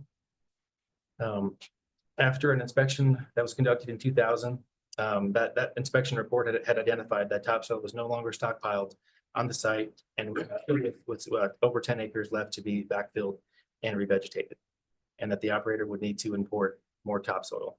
The division identified this as a potential problem and subsequently issued a reclamation bond estimate that included costs for the importation of topsoil. The consultant represented by LG Development and communication in 2009 had just stated that topsoil would be imported and spread over the disturbed area. The division sent a letter in 2010 noting that varied debris, including steel, needs to be removed from the site, and that there still exists a deficit in the amount of salvaged topsoil to be replaced during reclamation. And then again in 2011, the consultant on behalf of the operator committed to importing topsoil for reclamation. CRS 34-32.5-116, parent 4, parent Q, parent I requires an operator to complete reclamation with reasonable diligence in accordance with the approved reclamation plan. Failure to address the ongoing topsoil issue is a violation of this requirement. The division has requested the operator address the topsoil deficiency in several communications over the years. It is a well-established problem that has not been addressed by the operator and who has shown no urgency to address the issue. The topsoil issue has only been partially addressed through a bond update or the importation of topsoil.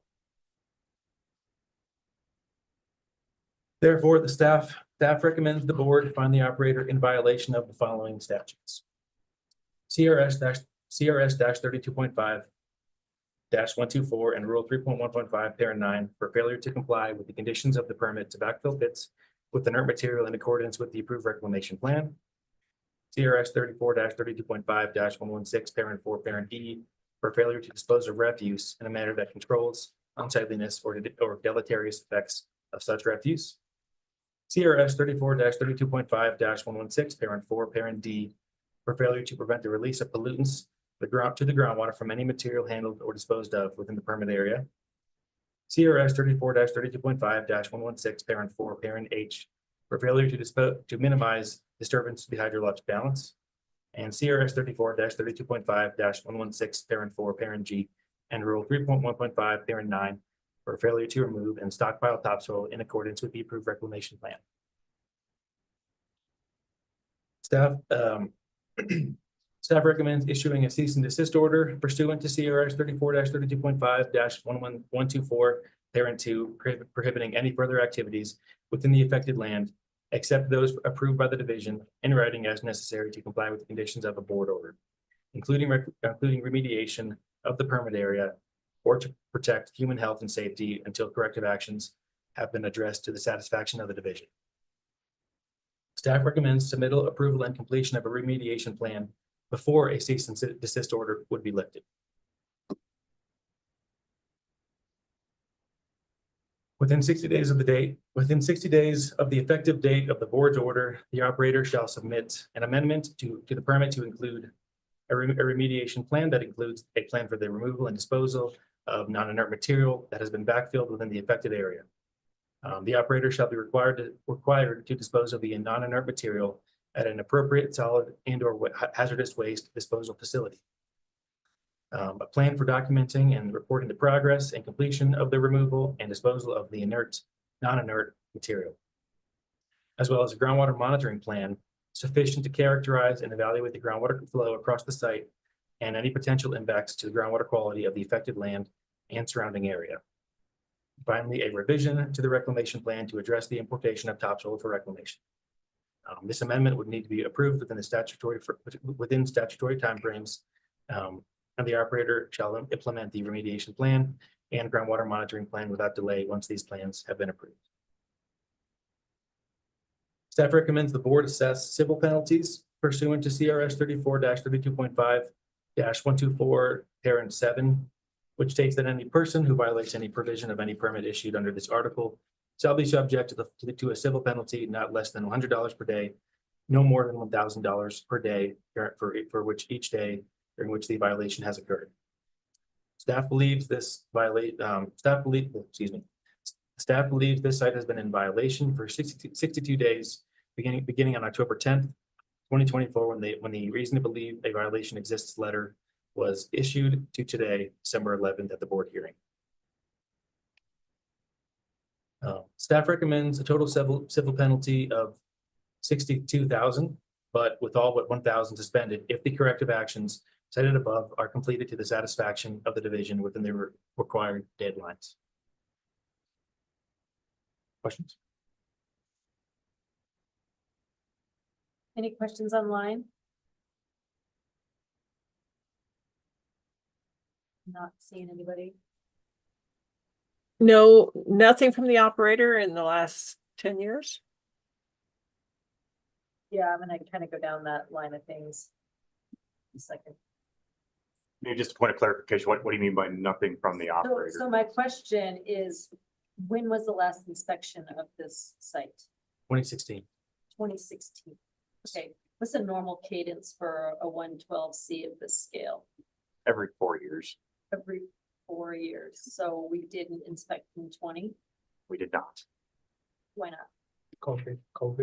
COVID, and we didn't know, like, then we just didn't push those into 21 or any follow-up. This county was just recently assigned to my team this year, so I cannot speak to how it was managed past spring of this year. And then, so, but there were no violations in 2016?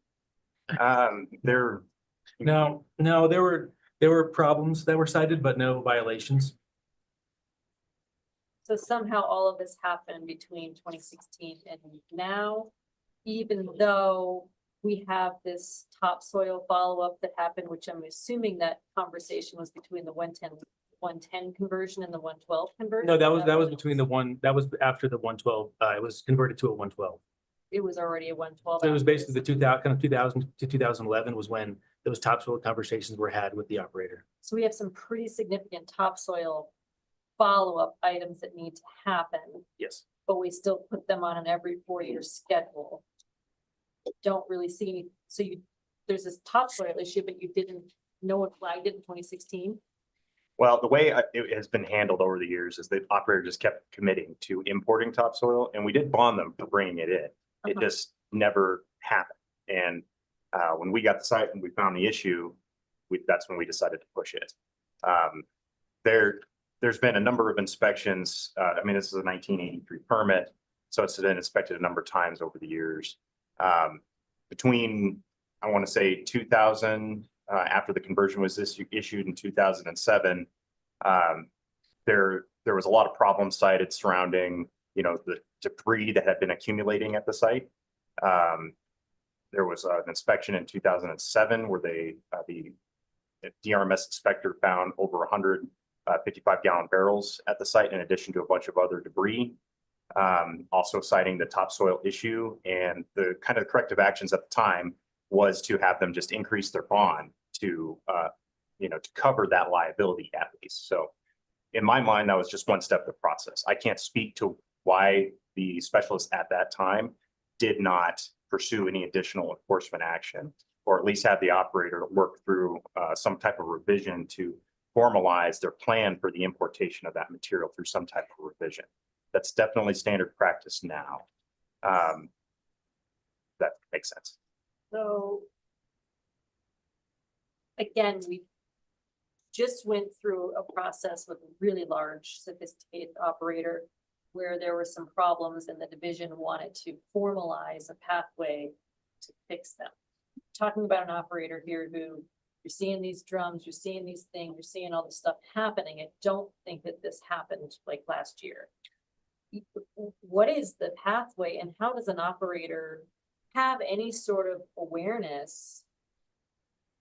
I mean, I know that they know that they're supposed to be complying with things, whatever, but they change hands too. Like, what is actually in an annual report? If you've been receiving annual reports for 3 years post 2020, you're saying it wasn't adequate, even though that's actually not even a violation in this scene here. We're getting a Google map, which isn't enough depth to see if there's a barrel laying in the middle of something, which this requires you guys to be on the ground. But from an operator perspective, I'm not remotely saying that this is an okay way to have an operation looking, but how do they know that they've got a specific pathway to work their way through some of these things that doesn't look like this list of compliance and significant amounts of money, if all of a sudden you guys just show up and it's a totally different way of doing business? I'm not Yeah, saying you're okay. wrong in what you're finding here, but it's a pretty significant jump Oh, from totally. a historical Yeah. standpoint, and now this is a big deal. So I mean, like some like annual reports, you know, they might list, you know, amount of acres backfilled in a current year, but that doesn't specify what it was backfilled with. But they have been submitting in annual reports regularly. Yeah, they haven't had issues with submittal of annual reports, or at least, you know. Except, so you have a updated map then? No, we literally, they just filed their report and at the very end of November, so we haven't had the, So their timing for that just happened. just happened to be You guys were already in the works on this stuff. correct. Oh, So, I'll drop that line of question. no, I think I understand where you come from. And as far as I can tell, in 2007, when that initial inspection report went out from Kate Pickford, that noted all the debris and stuff like that that had accumulated at the site. It took about, from what I can tell from the file, till 2010 for them to get that cleaned up. And so they didn't supply any evidence that that material that was on site was hauled to like an appropriate disposal facility or anything. We just had a statement that had been cleaned up. You look at aerial photos, the ground surface certainly looks like it, all the ground surface of the area looked like the debris had been taken away or disposed of in some manner, along with the barrels. So after 2010, we had an inspection in 2013 where they had observed that a lot of that material had been hauled away, and that backfilling of the pits had continued. In 2016, it didn't seem like really much had changed. There had been a little bit more vegetation established. The concrete, there was still a large amount of concrete rubble. Some of the inspection report photos, they're a bit old and grainy. But yeah, you could see a few pieces of rebar here and there, but it didn't seem like it was as significant of an issue as what we observed when we got on site.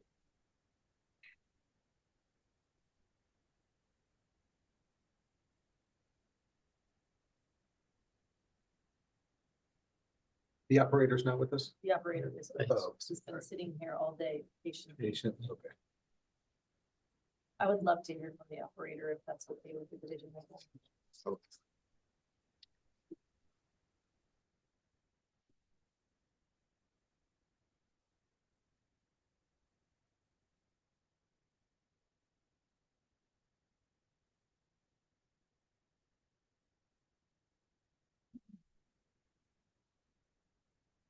And just do me a favor and just restate your name in the microphone so we can get that on record.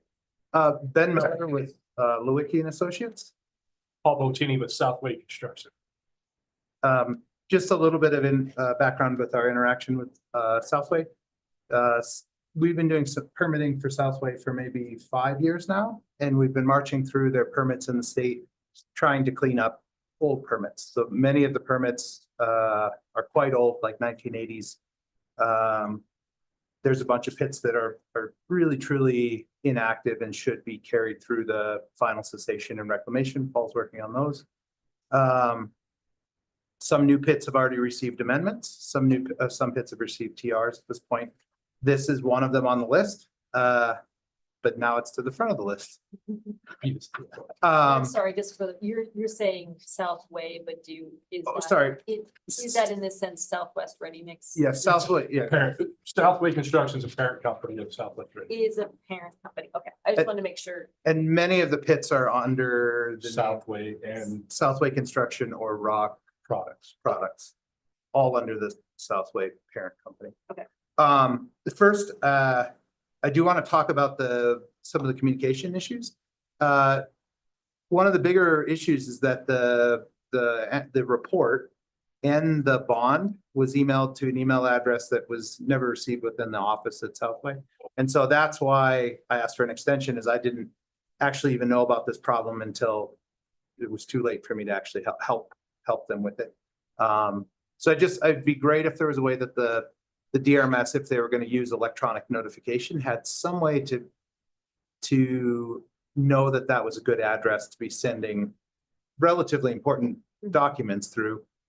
Because the only reason we knew about it is that they received their certified mailing of the notice violation and the hearing arrangement. So that didn't work very well for the operator. And so if we can do better, that would be great. Was it just an old contact from a previous report or something? Like 15 years ago. From 15? Yeah, Well, yeah. So why wasn't it an email address that got updated in the 2023 report? That I don't know. Yeah, I You think, did file a report in 2023 Yes, ma'am. and it was filed how?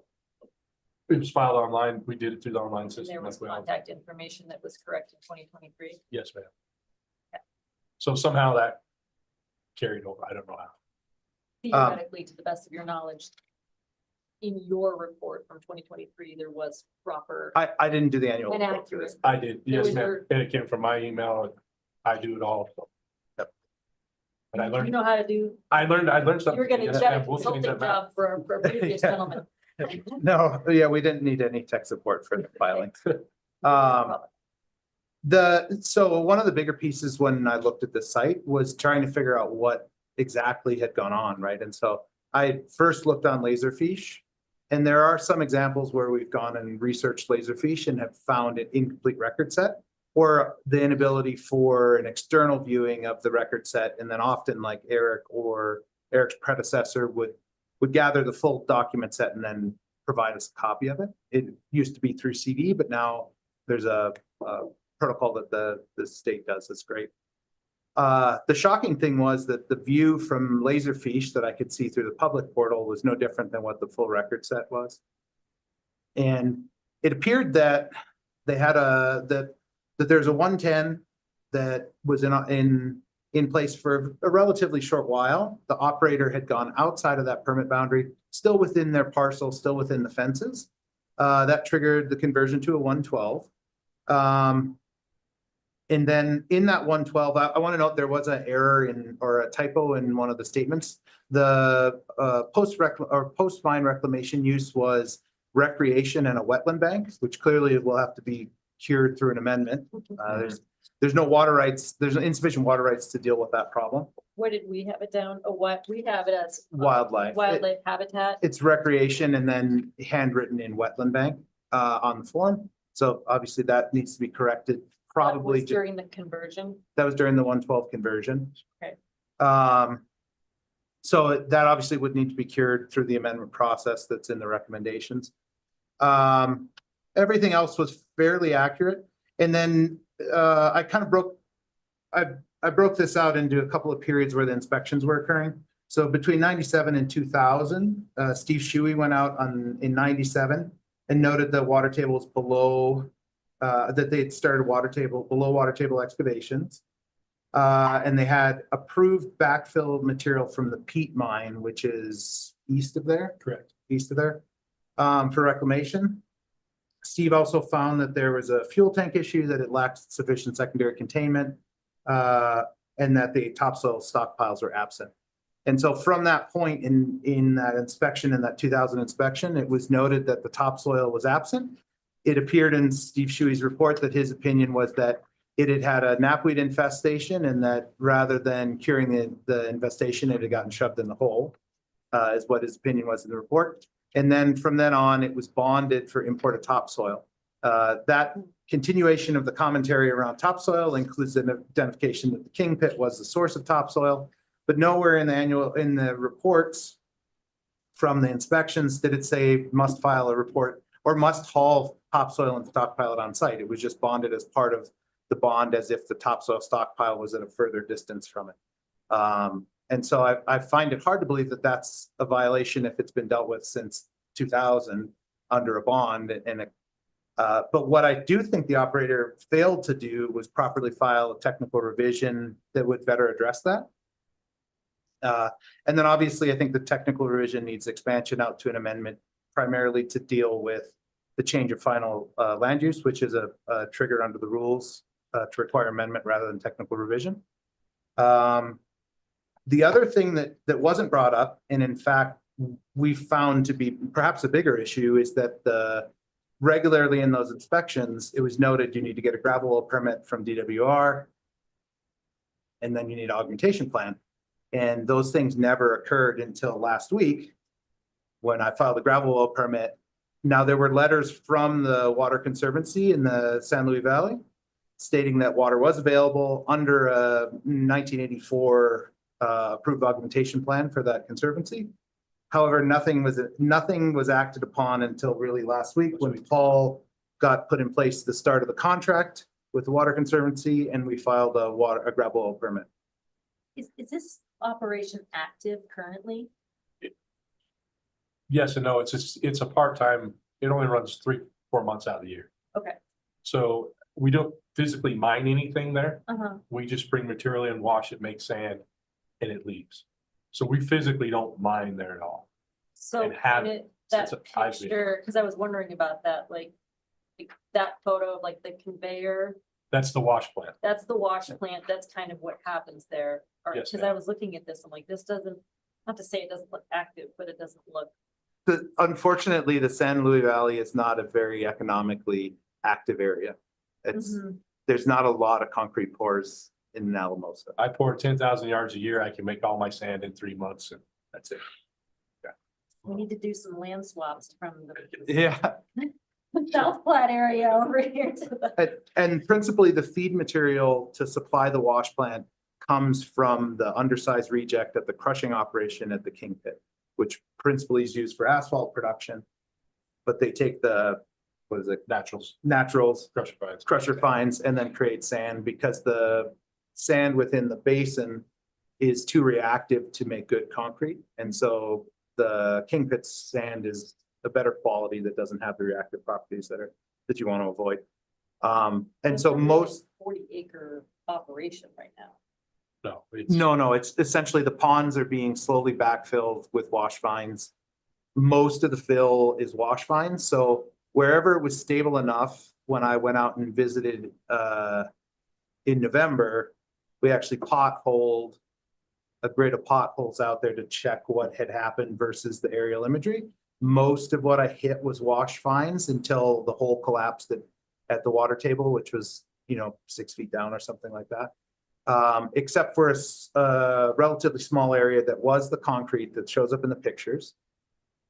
So most of it's wash fines that have accumulated, but the rate of that is, if you're doing 10,000 tons of sand a year, Yeah, you're maybe 2,000 tons, maybe rejects. Yeah, not a lot of rejects into that wash pond. So it's much slower than was anticipated in the permit communication starting in sort of 96. But most of the fill has been that. And so one of the other things I looked at is, well, what's happening with this waste concrete, right? Like it's clearly waste concrete is getting imported there. Where do they have permission to import waste concrete? Well, it doesn't show up in the permit documents, but it ends up showing up in the inspection reports. So a number of inspection reports obviously have pictures showing concrete waste with very similar rebar situation going on, large chunks with statements like backfill is progressing well. They don't have a violation involving the rebar. Now, I agree that the rebar is an unsightly thing. It is also very hard to get good reclamation success if you have rebar sticking up out of your topsoil. But essentially the behavior was being at least approved of on a 4-year basis for something like 20 years, right? So Tolerated. would better practice be to cut the rebar off at the at the edge of the waste concrete? Absolutely. Well,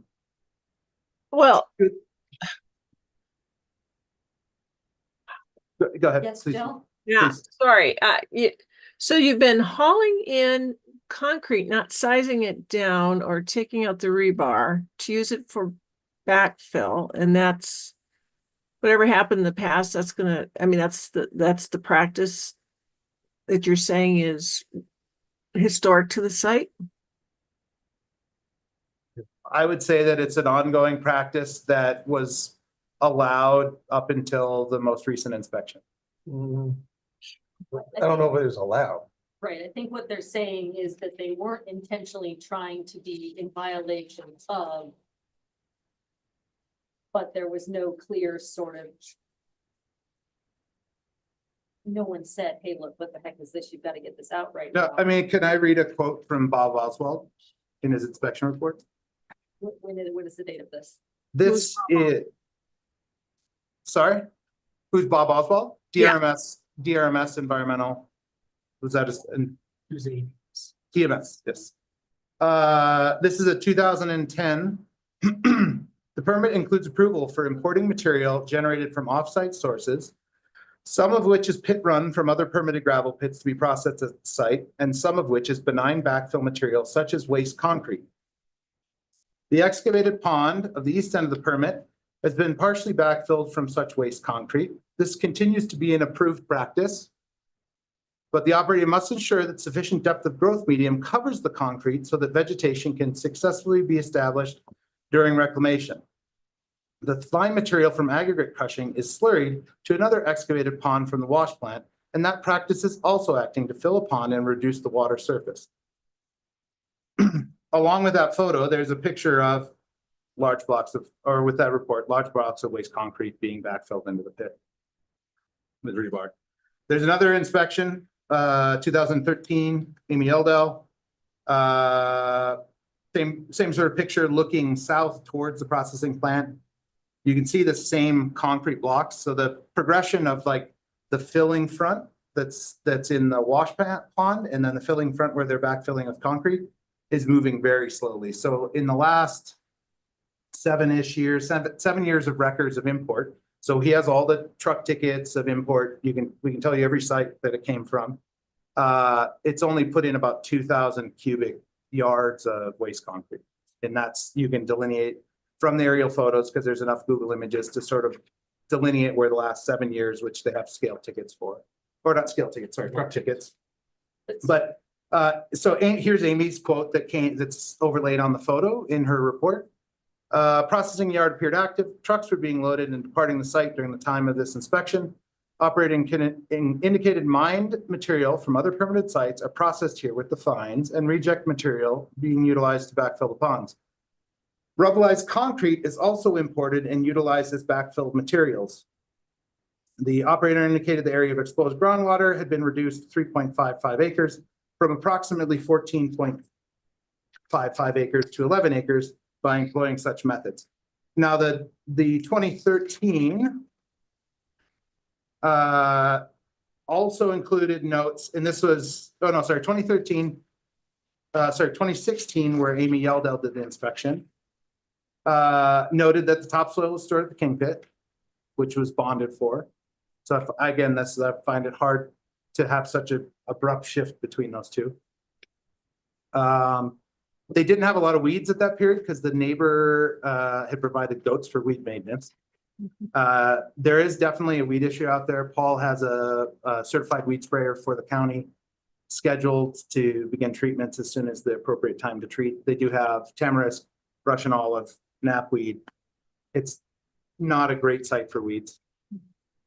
But then no other additional violations. However, she did note the gravel well permit did not exist. And so to me, that is the one that is concerning, is that the gravel well permit issue sort of rolled on from mid 2000s to now, and now it finally has a gravel well permit in process. But we're trying to clean it up. Since the inspection, we've removed all the tire piles. They're all gone. I know they were in the bond as well. So we pulled all that out. We pulled all the equipment out of there. Got the weed man has come out, and we've got a plan of attack on that. So one of the most common documents available in the limited document set were surety reductions. And so not only were there inspections occurring, there are inspections occurring related to surety reductions, and the surety reductions occurred.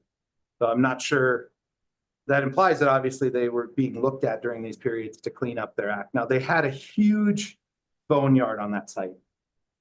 And that boneyard had the 50-gallon drum, empty 50-gallon drums on it. It had a ton of really just scrap steel type equipment that was there. That was moved off. That was a big part of the surety reduction. But now what's in place for surety is essentially required volume of backfill to take the pits back up to surface level, and then topsoil and seeding. So, you know, I think the bond does need to be recalculated, but I'm not sure that the proposed bond recalculation reflects exactly what's gone out there, because the biggest bond increase in the new bond calculation is a blanket assumption that 20% of the pit must be excavated and hauled to the county landfill. To me, I can't see any evidence from the, roughly 20 satellite images from through the life of the pit that a lot of fill from concrete has occurred. I'm also not sure that concrete is an inappropriate backfill based on the inspection reports. I do think the site had terrible housekeeping. When I went out and inspected in November, most of those housekeeping issues have been cleaned up, so I can't speak to the state at the time of the inspection, but the pictures tell the truth. It looked messy. I also think that the issue of concrete rubble backfill is something that's quite important in the not front range, right? So the front range, we commonly practice concrete recycling, right? So we crush it, it gets resold as a product, the rebar gets recycled as steel. That economic driver doesn't exist in places like Alamosa. It doesn't exist even on many of the Western Slope sites because the demand isn't there, the price point. It's cheaper to make gravel out of fresh gravel than it is to reprocess concrete. So it is important to a lot of the operators that we work with to have clear guidance on how concrete, particularly with reinforcing rebar, can be disposed of, because in the description that was read out loud before of what is inert material, obviously concrete is in there, but there's also a statement of minor amounts and types of other materials. And so I went to look in the definition of what's minor. There's not a good definition. Some states have a better definition around the nation of what percent, what things are allowed as de minimis materials. But that would be a really important definition that DRMS could provide to these operators that said, yes, concrete with rebar is okay as long as it's cut off 6 inches or less from the edge of the rebar, right? That's a good definition. Doesn't protrude the topsoil. Yeah, wouldn't protrude the top so it doesn't cause a problem. But there's not a clean definition of what is de minimis. It would be great. This is a future wish. But then you also have like pictures of what looks like probably a broken pallet that's sitting on the surface. And I'm not sure that I would agree with it, that kind of wood would fall under putrescent solids. I'm pretty sure that that's typically a food waste or some other rotting waste. That amount of wood to me would not trigger a concern for me as an engineer, even if I was looking at it as a structural fill, at the percentage of waste that I could see in the fill. Now, if I was putting a house on it, maybe I had a different opinion. If I was building a road on it, I wouldn't probably care about it. So my recommendation, and I think Paul would agree with me, the site absolutely needs an amendment.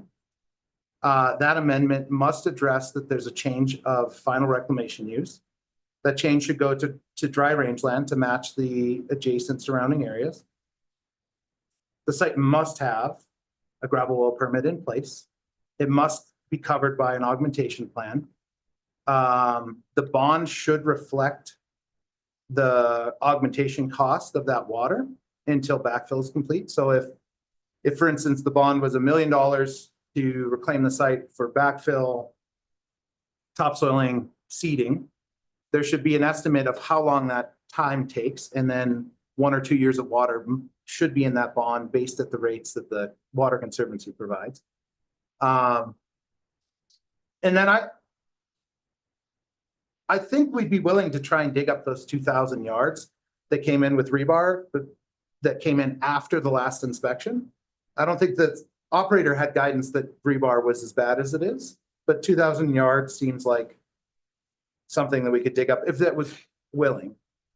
I think the operator's preference would be to cut off the rebar anywhere within sort of 3 feet of the surface, the final surface, and then proceed reclaiming it with the wash fines, and then transition into a stricter set of rules of what is allowed concrete, waste concrete. Also, we've seen kind of a push towards a TR being filed for each import material source. Including that's a push that's occurring on some of the Front Range pits. So that means if you're importing over excavation for a job site, that specific job site is being asked to require a technical revision before the material comes on board. I think because of the nature of what the import materials are, they'd be willing to do that because here's the list of the most recent things they've done. They demolished a county school that went in the pit. That's the one with the rebar. The track was removed and resurfaced at the high school. Yes. There was a substation had over excavation of clayey soils to put in a foundation for a transformer. Correct. And that's it in the last 10 years. Oh, and the Walmart parking lot was broken up, but that didn't have rebar in it. And that actually sitting on the surface, waiting to be pushed in the hole as backfill. And so when you're having those conversations, you're talking to the school district's gonna demolish the school. County's aware of it. And I was working on getting a letter from the landfill in our county. They won't take concrete. Period. So I had one of the county commissioners that I know, he was trying to get us a letter. Their attorney held it up to say they would love us to stay and take these things because they don't want to ruin their liner and their dump and fill it up with unneeded material because they won't take. Yeah. Well, Summit County had a similar article in the Summit Daily, right? That they can see the end of that landfill. Yeah. And so stuff. I'm paying for the end of that landfill right now by I'm allowed to have a giant recycling container and a trash container that is this big because the landfill is filling up with structure materials, not my personal trash and waste of anything else. And so, yes, it's an issue that in the construction materials world needs to be figured out on some level. And we've gone through some revisions of the rules and some things like that. And so this sounds like an opportunity for some guidance. You know, I just want to say that like, you guys seem just about as disappointed in the housekeeping of this pit as we are at face value when we see these slides, right? Nobody here is saying, oh yeah, this looks fine. You guys aren't saying this looks fine. But in the presentation, it kind of comes across as this operator, who cares? Maybe you demolish something and you threw it in there, when in fact something more official is happening here. And one thing you don't see in the aerial photos is on the northwest corner, there's 5 mobile homes sitting over there that are in various stages of being blown apart. And so the wind prevalently blows from the northwest right across our property. So where you see all that stuff, that's where a lot of it comes from. The mobile homes that are not on your property. Correct, they're in the property adjacent. It's coming into the property adjacent. Yes, ma'am. Okay. I mean, the one thing I can say positive about the site so that we aren't leaving all sort of sad is the amount of volunteer revegetation on that site is shocking and non-noxious weed volunteer. Like the amount of rabbit rubber brush that's come in is wild. There's sites that try to plant that and struggle. So I don't know. I think it will be a very reclaimable site once the housekeeping is improved and the backfill is complete. Okay, I very much appreciate you guys being here, the perspective, the on the ground. You know, you seem familiar with the site in terms of doing that. I think that, I wrote down some of these amendment suggestions here. Does anyone have any more questions for the operator at this point? Do you have copies of those reports that you kind of just referenced? Or are those part of our packets or anything? No, we submitted it, but it was beyond the deadline to get to you guys. But I'm happy to send it, or I'm sure that our DRMS staff would help you with it. We forwarded that letter to. Okay, great. Yeah, it went out yesterday.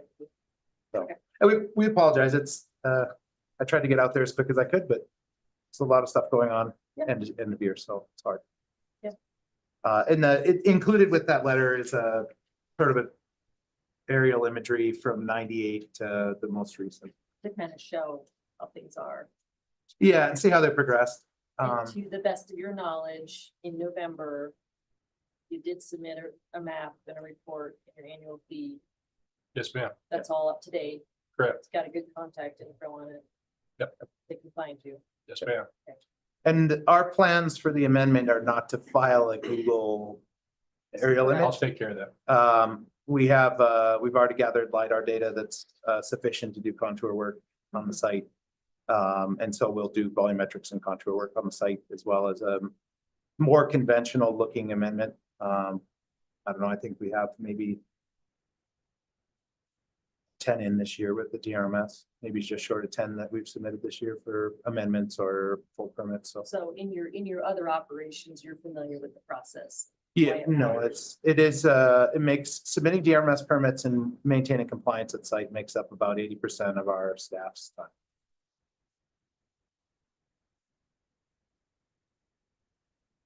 More questions for the operator right now? I have a couple questions for staff. Thank you, gentlemen. Thank you. Remember what my questions were.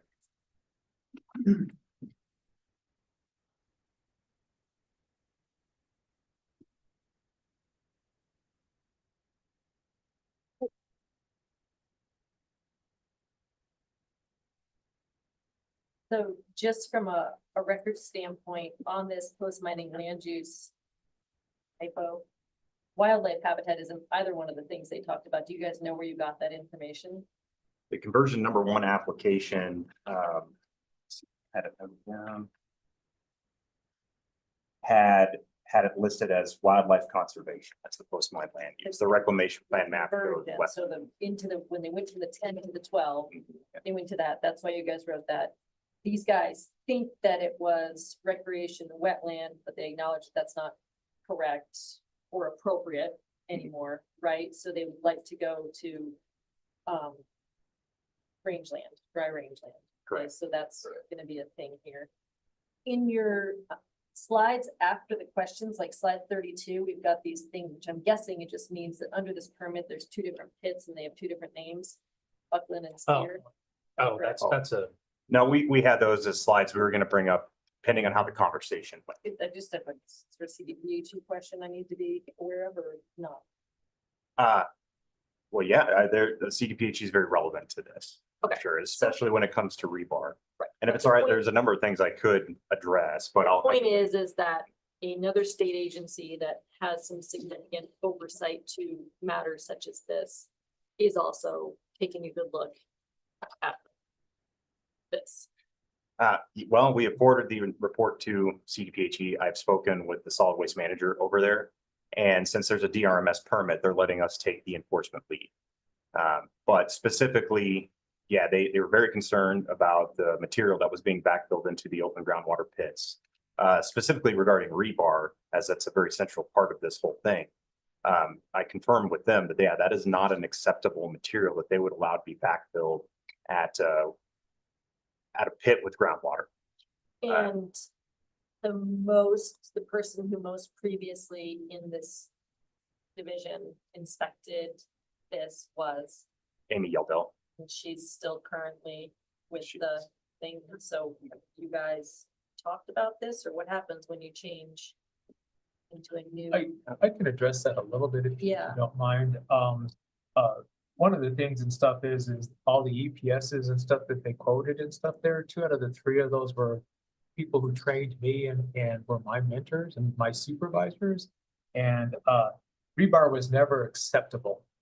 It never has been. So. Yeah, I'm not going okay, down the okay, rebar thing. I'm saying the question to me was a big pile of bad things going on here.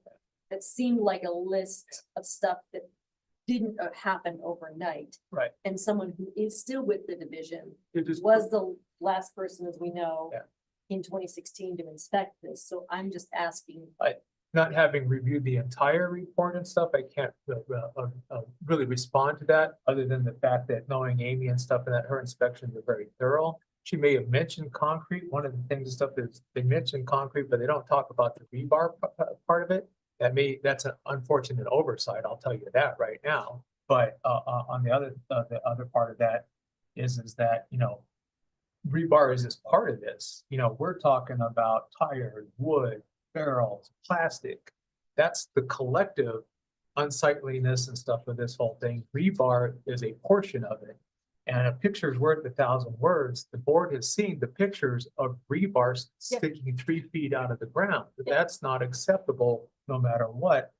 They testified that CDPHE wouldn't allow this stuff to go to a landfill. So why are we supposed to accept that? Why didn't they reach out and say, hey, CDPHE can't accept this, so is it okay for us to bring this in? So, so I just want to make those distinctions and stuff there. Yeah, and I think that what we're trying to figure out is instead of sort of like just coming at them and making this just a really hard push to say, this is just absolute violation, everything's terrible. Finding an appropriate path that A, makes this thing work and get clean, and be appropriate in the operational scope of where they are in the state, which is different scale of other things we see.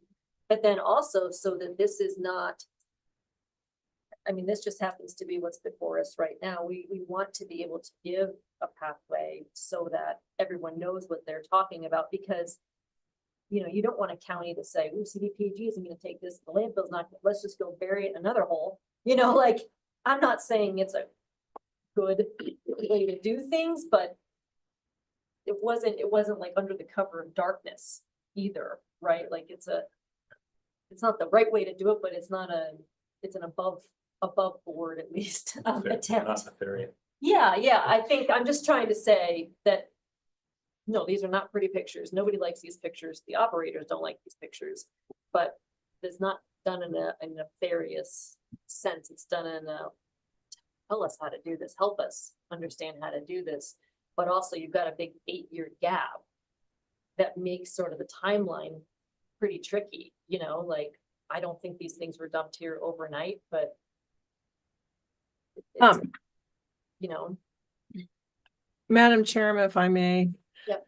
You know, when I'm listening to all this and I look at the staff recommendations, I do think they're very appropriate, consistent with what we just went through on the other ones is if the operator is looking at doing a revised remediation plan, you know, maybe the words can be changed for that commands removal and disposal, but that would define what is going to be used for fill material, including inerts, and what is not going to be accepted as that fill material, but to go through that corrective action procedure within 60 days, because they're well on track.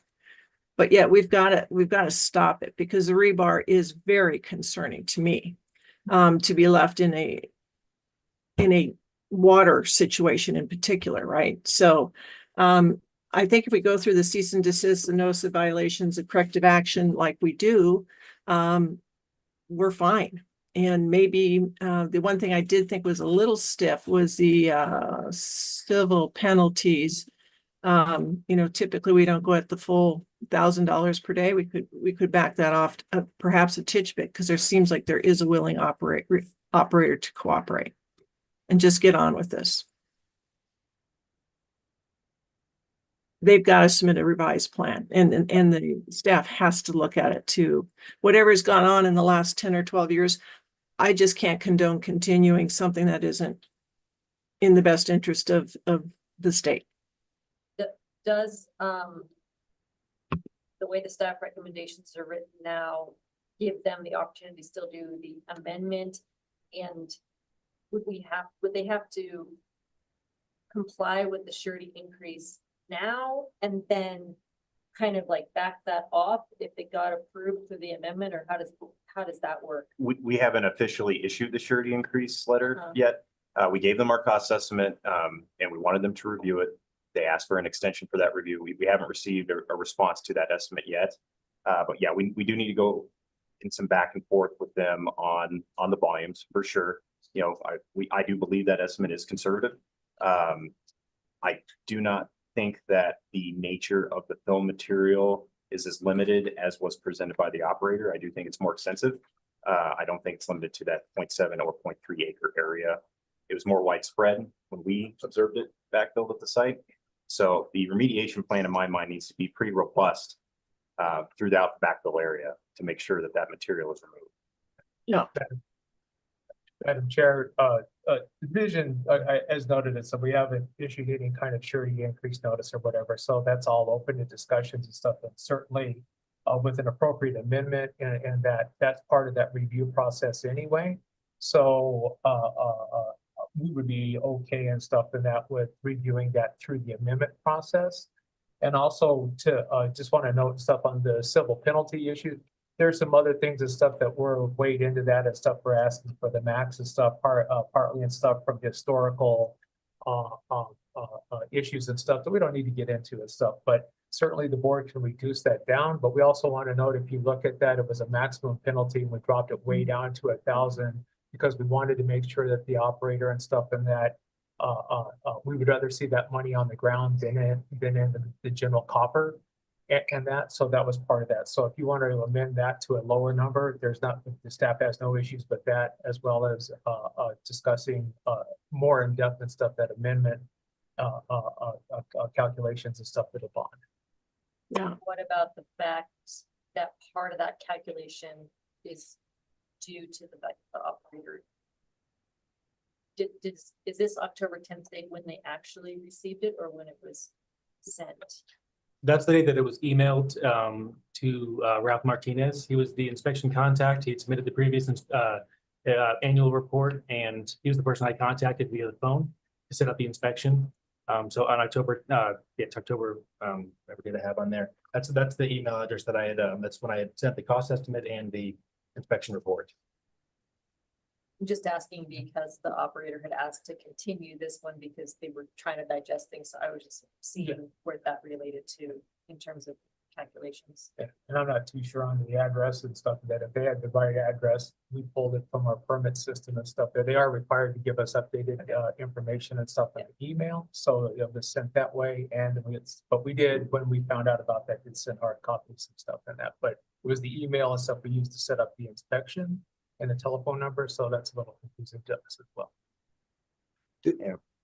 When they send in a report, an annual report, and it has a new email address, does that automatically get updated, or is there a way to update the contact information that's more proper? Yeah, within Laserfish and stuff like that, it's automatically updates and stuff like that. Yeah, and I'd like to note on that, I've looked at the 24 annual reclamation report, and the inspection contact still has the email address that we sent the inspection report to. So that is still being shown on this year's annual report that they submitted in November. So that's the same contact they've been maintaining with the division for a number of years. There may be some confusion over the inspection contact versus the permit contact. And that may be he updated the permit contact, but failed to do the inspection contact. And that may be the issue and stuff there. So that's, and all that is information that they're supposed to update annually. That's the checks and balance there. The permitting contact is that same email address we sent it to. So how it's been listed in the annual report is it's the same email address for all the contacts at safety@southwayco.com. And that's the email we sent it to on October 8th. Madam Chair. Yeah. I appreciate where Jill was going, because I think, how do we kind of drive this to some resolution? I guess one of the questions I have, it sounds like there still needs to be a little bit of back and forth. And I don't know if 60 days covers that. And so I guess that's kind of one of the questions. Is there some consultation with DRMS staff that to get something done within 60 days? Here we are, December, holidays, XYZ. And so I'm willing to extend that if necessary to even, 2 more months. And then if we're all kind of moving in the same direction, then I'd even be fine with suspending the civil penalty if it's completed by then. Yeah, I think that's a good point, as long as there's check-in, so possibly whatever that math is, we're going. Right. If it was 60 days to 120 days of the board order or something like that. What does the operator need? And what kind of, weather-wise, number of people-wise? So the remediation plan and the paperwork end of it, 120 days to reach completeness at the DRMS level that's very achievable. It may be difficult to do any remediation depending on snow level. We probably can do some water sampling in that 120 period. I don't think the frost isn't very deep there. So we might be able to get wells in. It's hard to tell. That the water was still open in November, but I'm not sure it'll be open now. And I think this is all plans though, right? It's not necessarily, we're asking for the sampling and those type of things quite yet. Yes, I think we can get plans in place and an amendment in place. The gravel permit will be in place. The augmentation plan and water lease will be in place. And then I think we can commit to that. Okay. Yeah. In the 120 days to get your plans in order. Well, to completeness, I mean, it's hard to anticipate what inadequacy issue might come up in the amendment process. It's hard to do that, but we would commit to completeness for sure. Yeah, it just says that the operator shall submit an amendment to the permit to include a remediation plan, and groundwater monitoring, and revisions to the reclamation plan. So you're not having to do any of that water monitoring unless, No, unless for some reason you needed to in order to make the plan, but No, I think we would ideally get some water samples. I think the sooner we can start a baseline of understanding the water situation and whether or not it's a problem out there, the better for everyone, right? I think one point of clarification regarding the water well issue, like not having a well permit, you know, that they had applied in the past for a well permit. And they were DWR did not approve that application. So that's, you know, and the division that was a large point of contention in the early 2000s, the lack of a well permit, having evaporative loss of groundwater. But we kind of, you know, we didn't make that a point of emphasis for this inspection. You know, it is an issue, but, you know, kind of just if they complete the reclamation plan, they can address that issue. So that's kind of our standpoint with that well permit. So that, you know, if they could somehow, you know, have that approved this time around, that's wonderful. But that's why that was not as much of a primary focus for this hearing on our end, at least.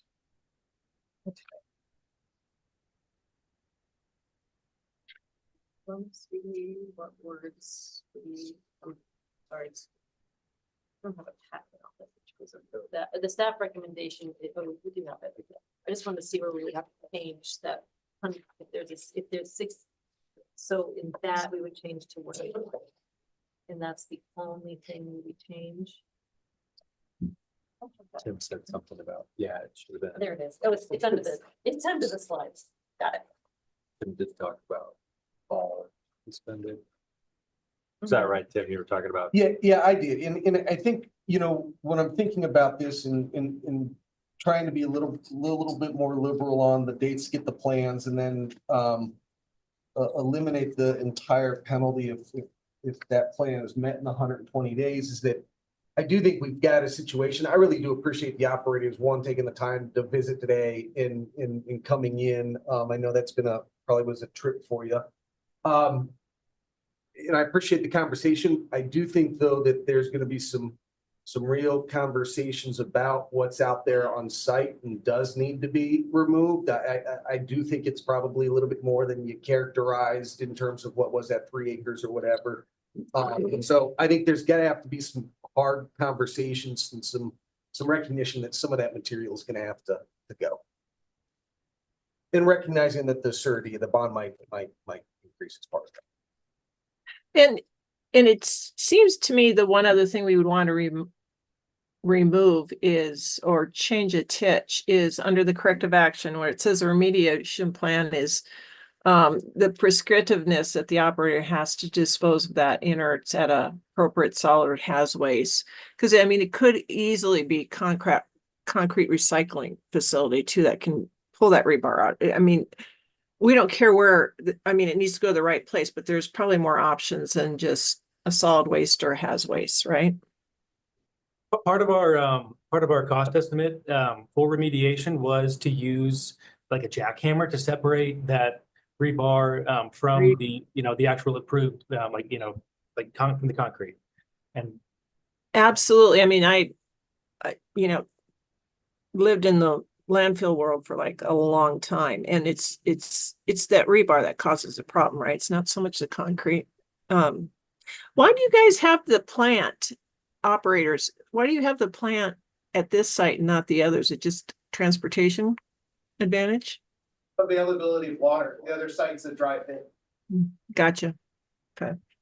Just curious. Jill, are you suggesting on the bullet point 1 in the remediation plan, are you suggesting we strike that second sentence to give them flexibility, or what were you saying about that? You know, and to me, it's just, maybe I'm getting hung up on that, but it's just saying an appropriate waste disposal or recycling facility. You want to take that out to give them more options in case it. I think that's a staff call because that's been a big thing, and clearly this remediation plan needs to define what's inert. You know, what's going to be acceptable for backfill plan. So the fact that that would be defined then in a plan for removal and disposal of non-inert material backfill, so it's almost like kind of redundant. Yeah, just a little bit more prescriptive than I think it needs to be, in including that where they have to take it to.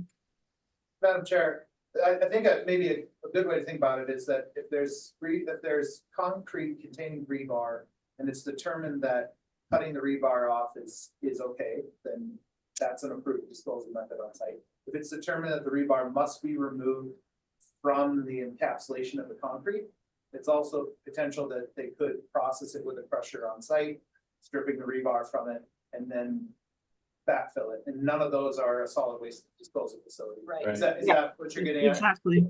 Yeah, and then the rebar would go off to a metal. If you did that, if you did the sizing reduction on site, then the rebar would go off to a metal recycler, right? Not a land. So we're acknowledging you guys are gonna do your digging, you're gonna come up with a great remediation plan, you're going to identify how you're going to do that. We don't need to prescribe what that particularly means because it's going to be encapsulated in your remediation plan. Are you comfortable with that? Yeah, I agree, maybe expanding it just to not just limiting solid and or hazardous waste disposal facility, you know, broadening that I am okay with. I just want to ensure that documentation of, you know, where this material does end up is supplied to the division, because that was an issue in 2007 with those drums. We still don't know what happened to those. Okay, so a plan for removal and disposal of non-inert material backfilled within the affected area.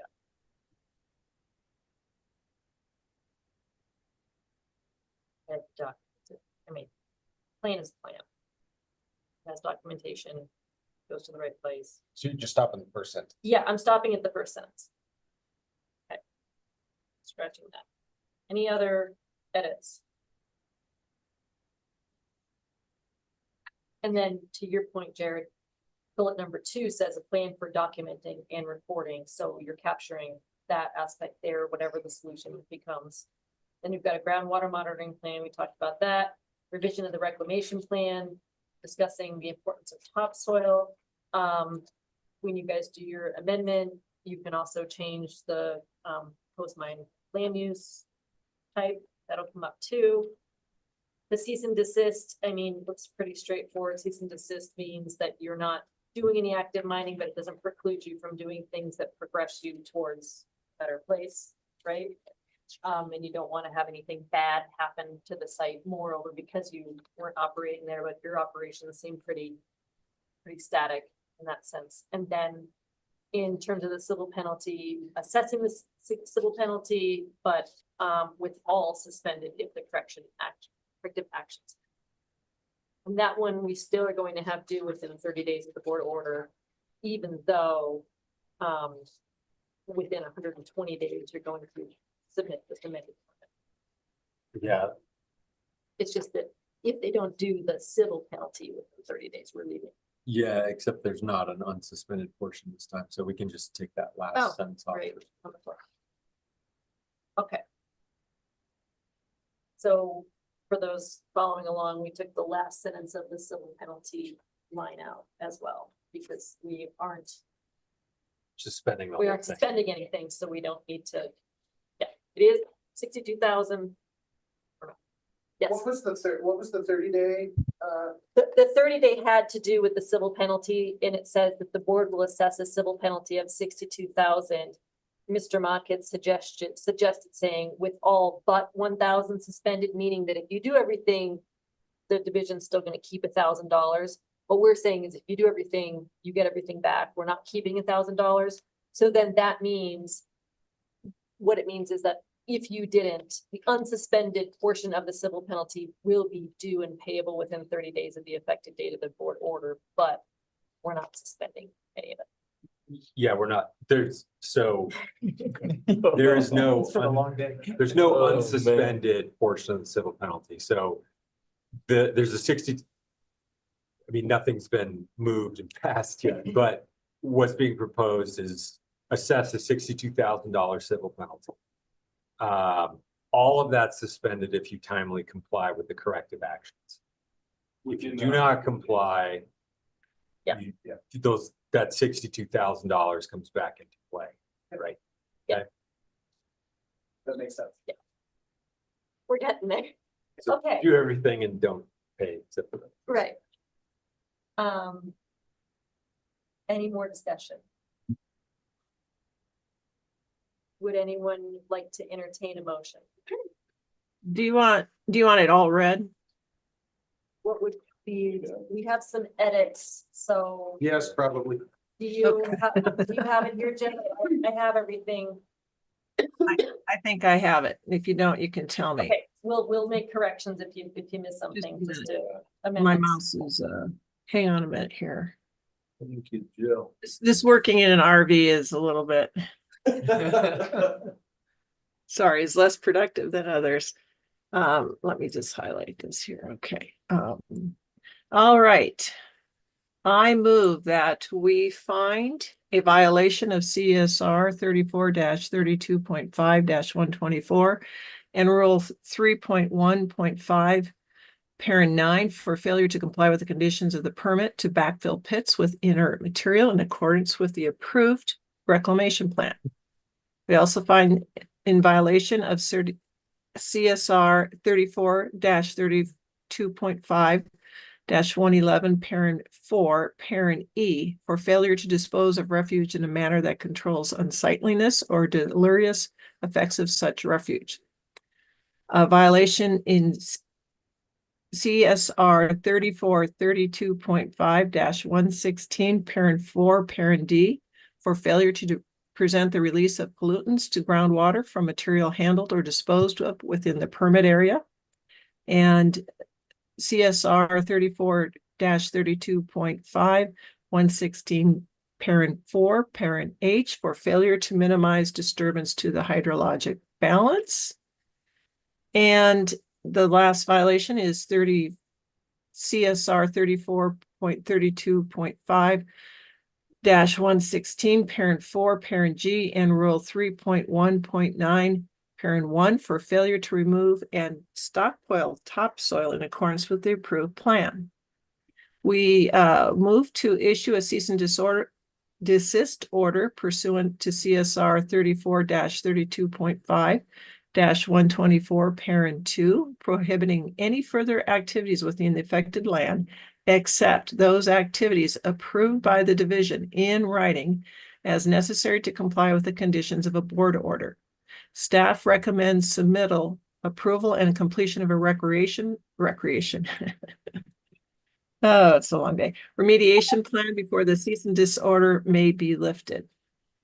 The corrective action within 120 days of the effective date of the board's order, the operator shall submit an amendment to the permit to include a reclamation plan that includes a plan for the removal and disposal of non-inert material backfilled within the affected area, and a plan for documenting and reporting the progress and completion of the removal and disposal of the non-inert material, which I guess to Jared's comment, and a groundwater monitoring plan sufficient to characterize and evaluate the groundwater flow across the site and impacts to groundwater quality of the affected land and surrounding area.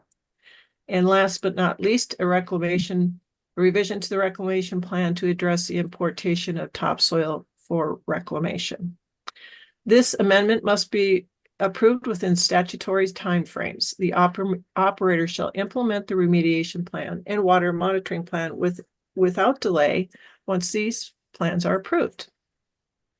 The civil penalty pursuant to CSR 34-32.5-124 parent 7, an operator who violates any provision of a permit issued under this article shall be subject to a civil penalty of not less than $100 per day or not more than $1,000 for each day.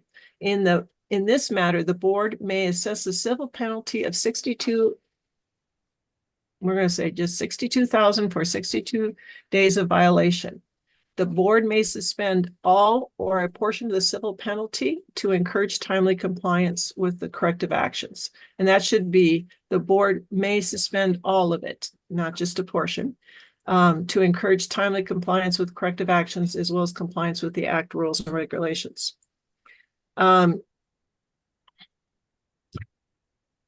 I think that catches the last one, or does it? I think it does. Just Okay, before so we have a second, I just want to say just to switch up of words, Jill. Under the corrective actions, bullet point 1, you said a reclamation plan that includes, this says a remediation plan. Just for the record, I want to just point out that it's a remediation plan. But other than that, you did great. Okay. Do we have a second? I do. Redmond, second. Any discussion? All those in favor, please signify by saying aye. Aye. Aye. Those opposed, same sign. Hearing none, the motion passes. Thank you. I think you guys are gonna get to have a lot more discussion together, and I hope that it's good for everyone. Yep. Thank you for being here. Thanks for taking the time. You guys for bringing this forward, and best of luck. Okay. We do not have a discussion. We have discussed enough. Do we have any public comment, Cammy? Nope. Okay, no public comment. We do not have anything for executive session. Nope. With that, I move to adjourn at 5:13. All those, everyone's in favor? Great. Thanks, everyone. Lots of work, lots of hard work. Happy holidays. Happy holidays, please. That was like. Marathon. That was a long time. Give me, this is the Oh my God. bombshell over here. Yeah. You did great. Interesting. Um, Oh, no, I saw that too. I'm like.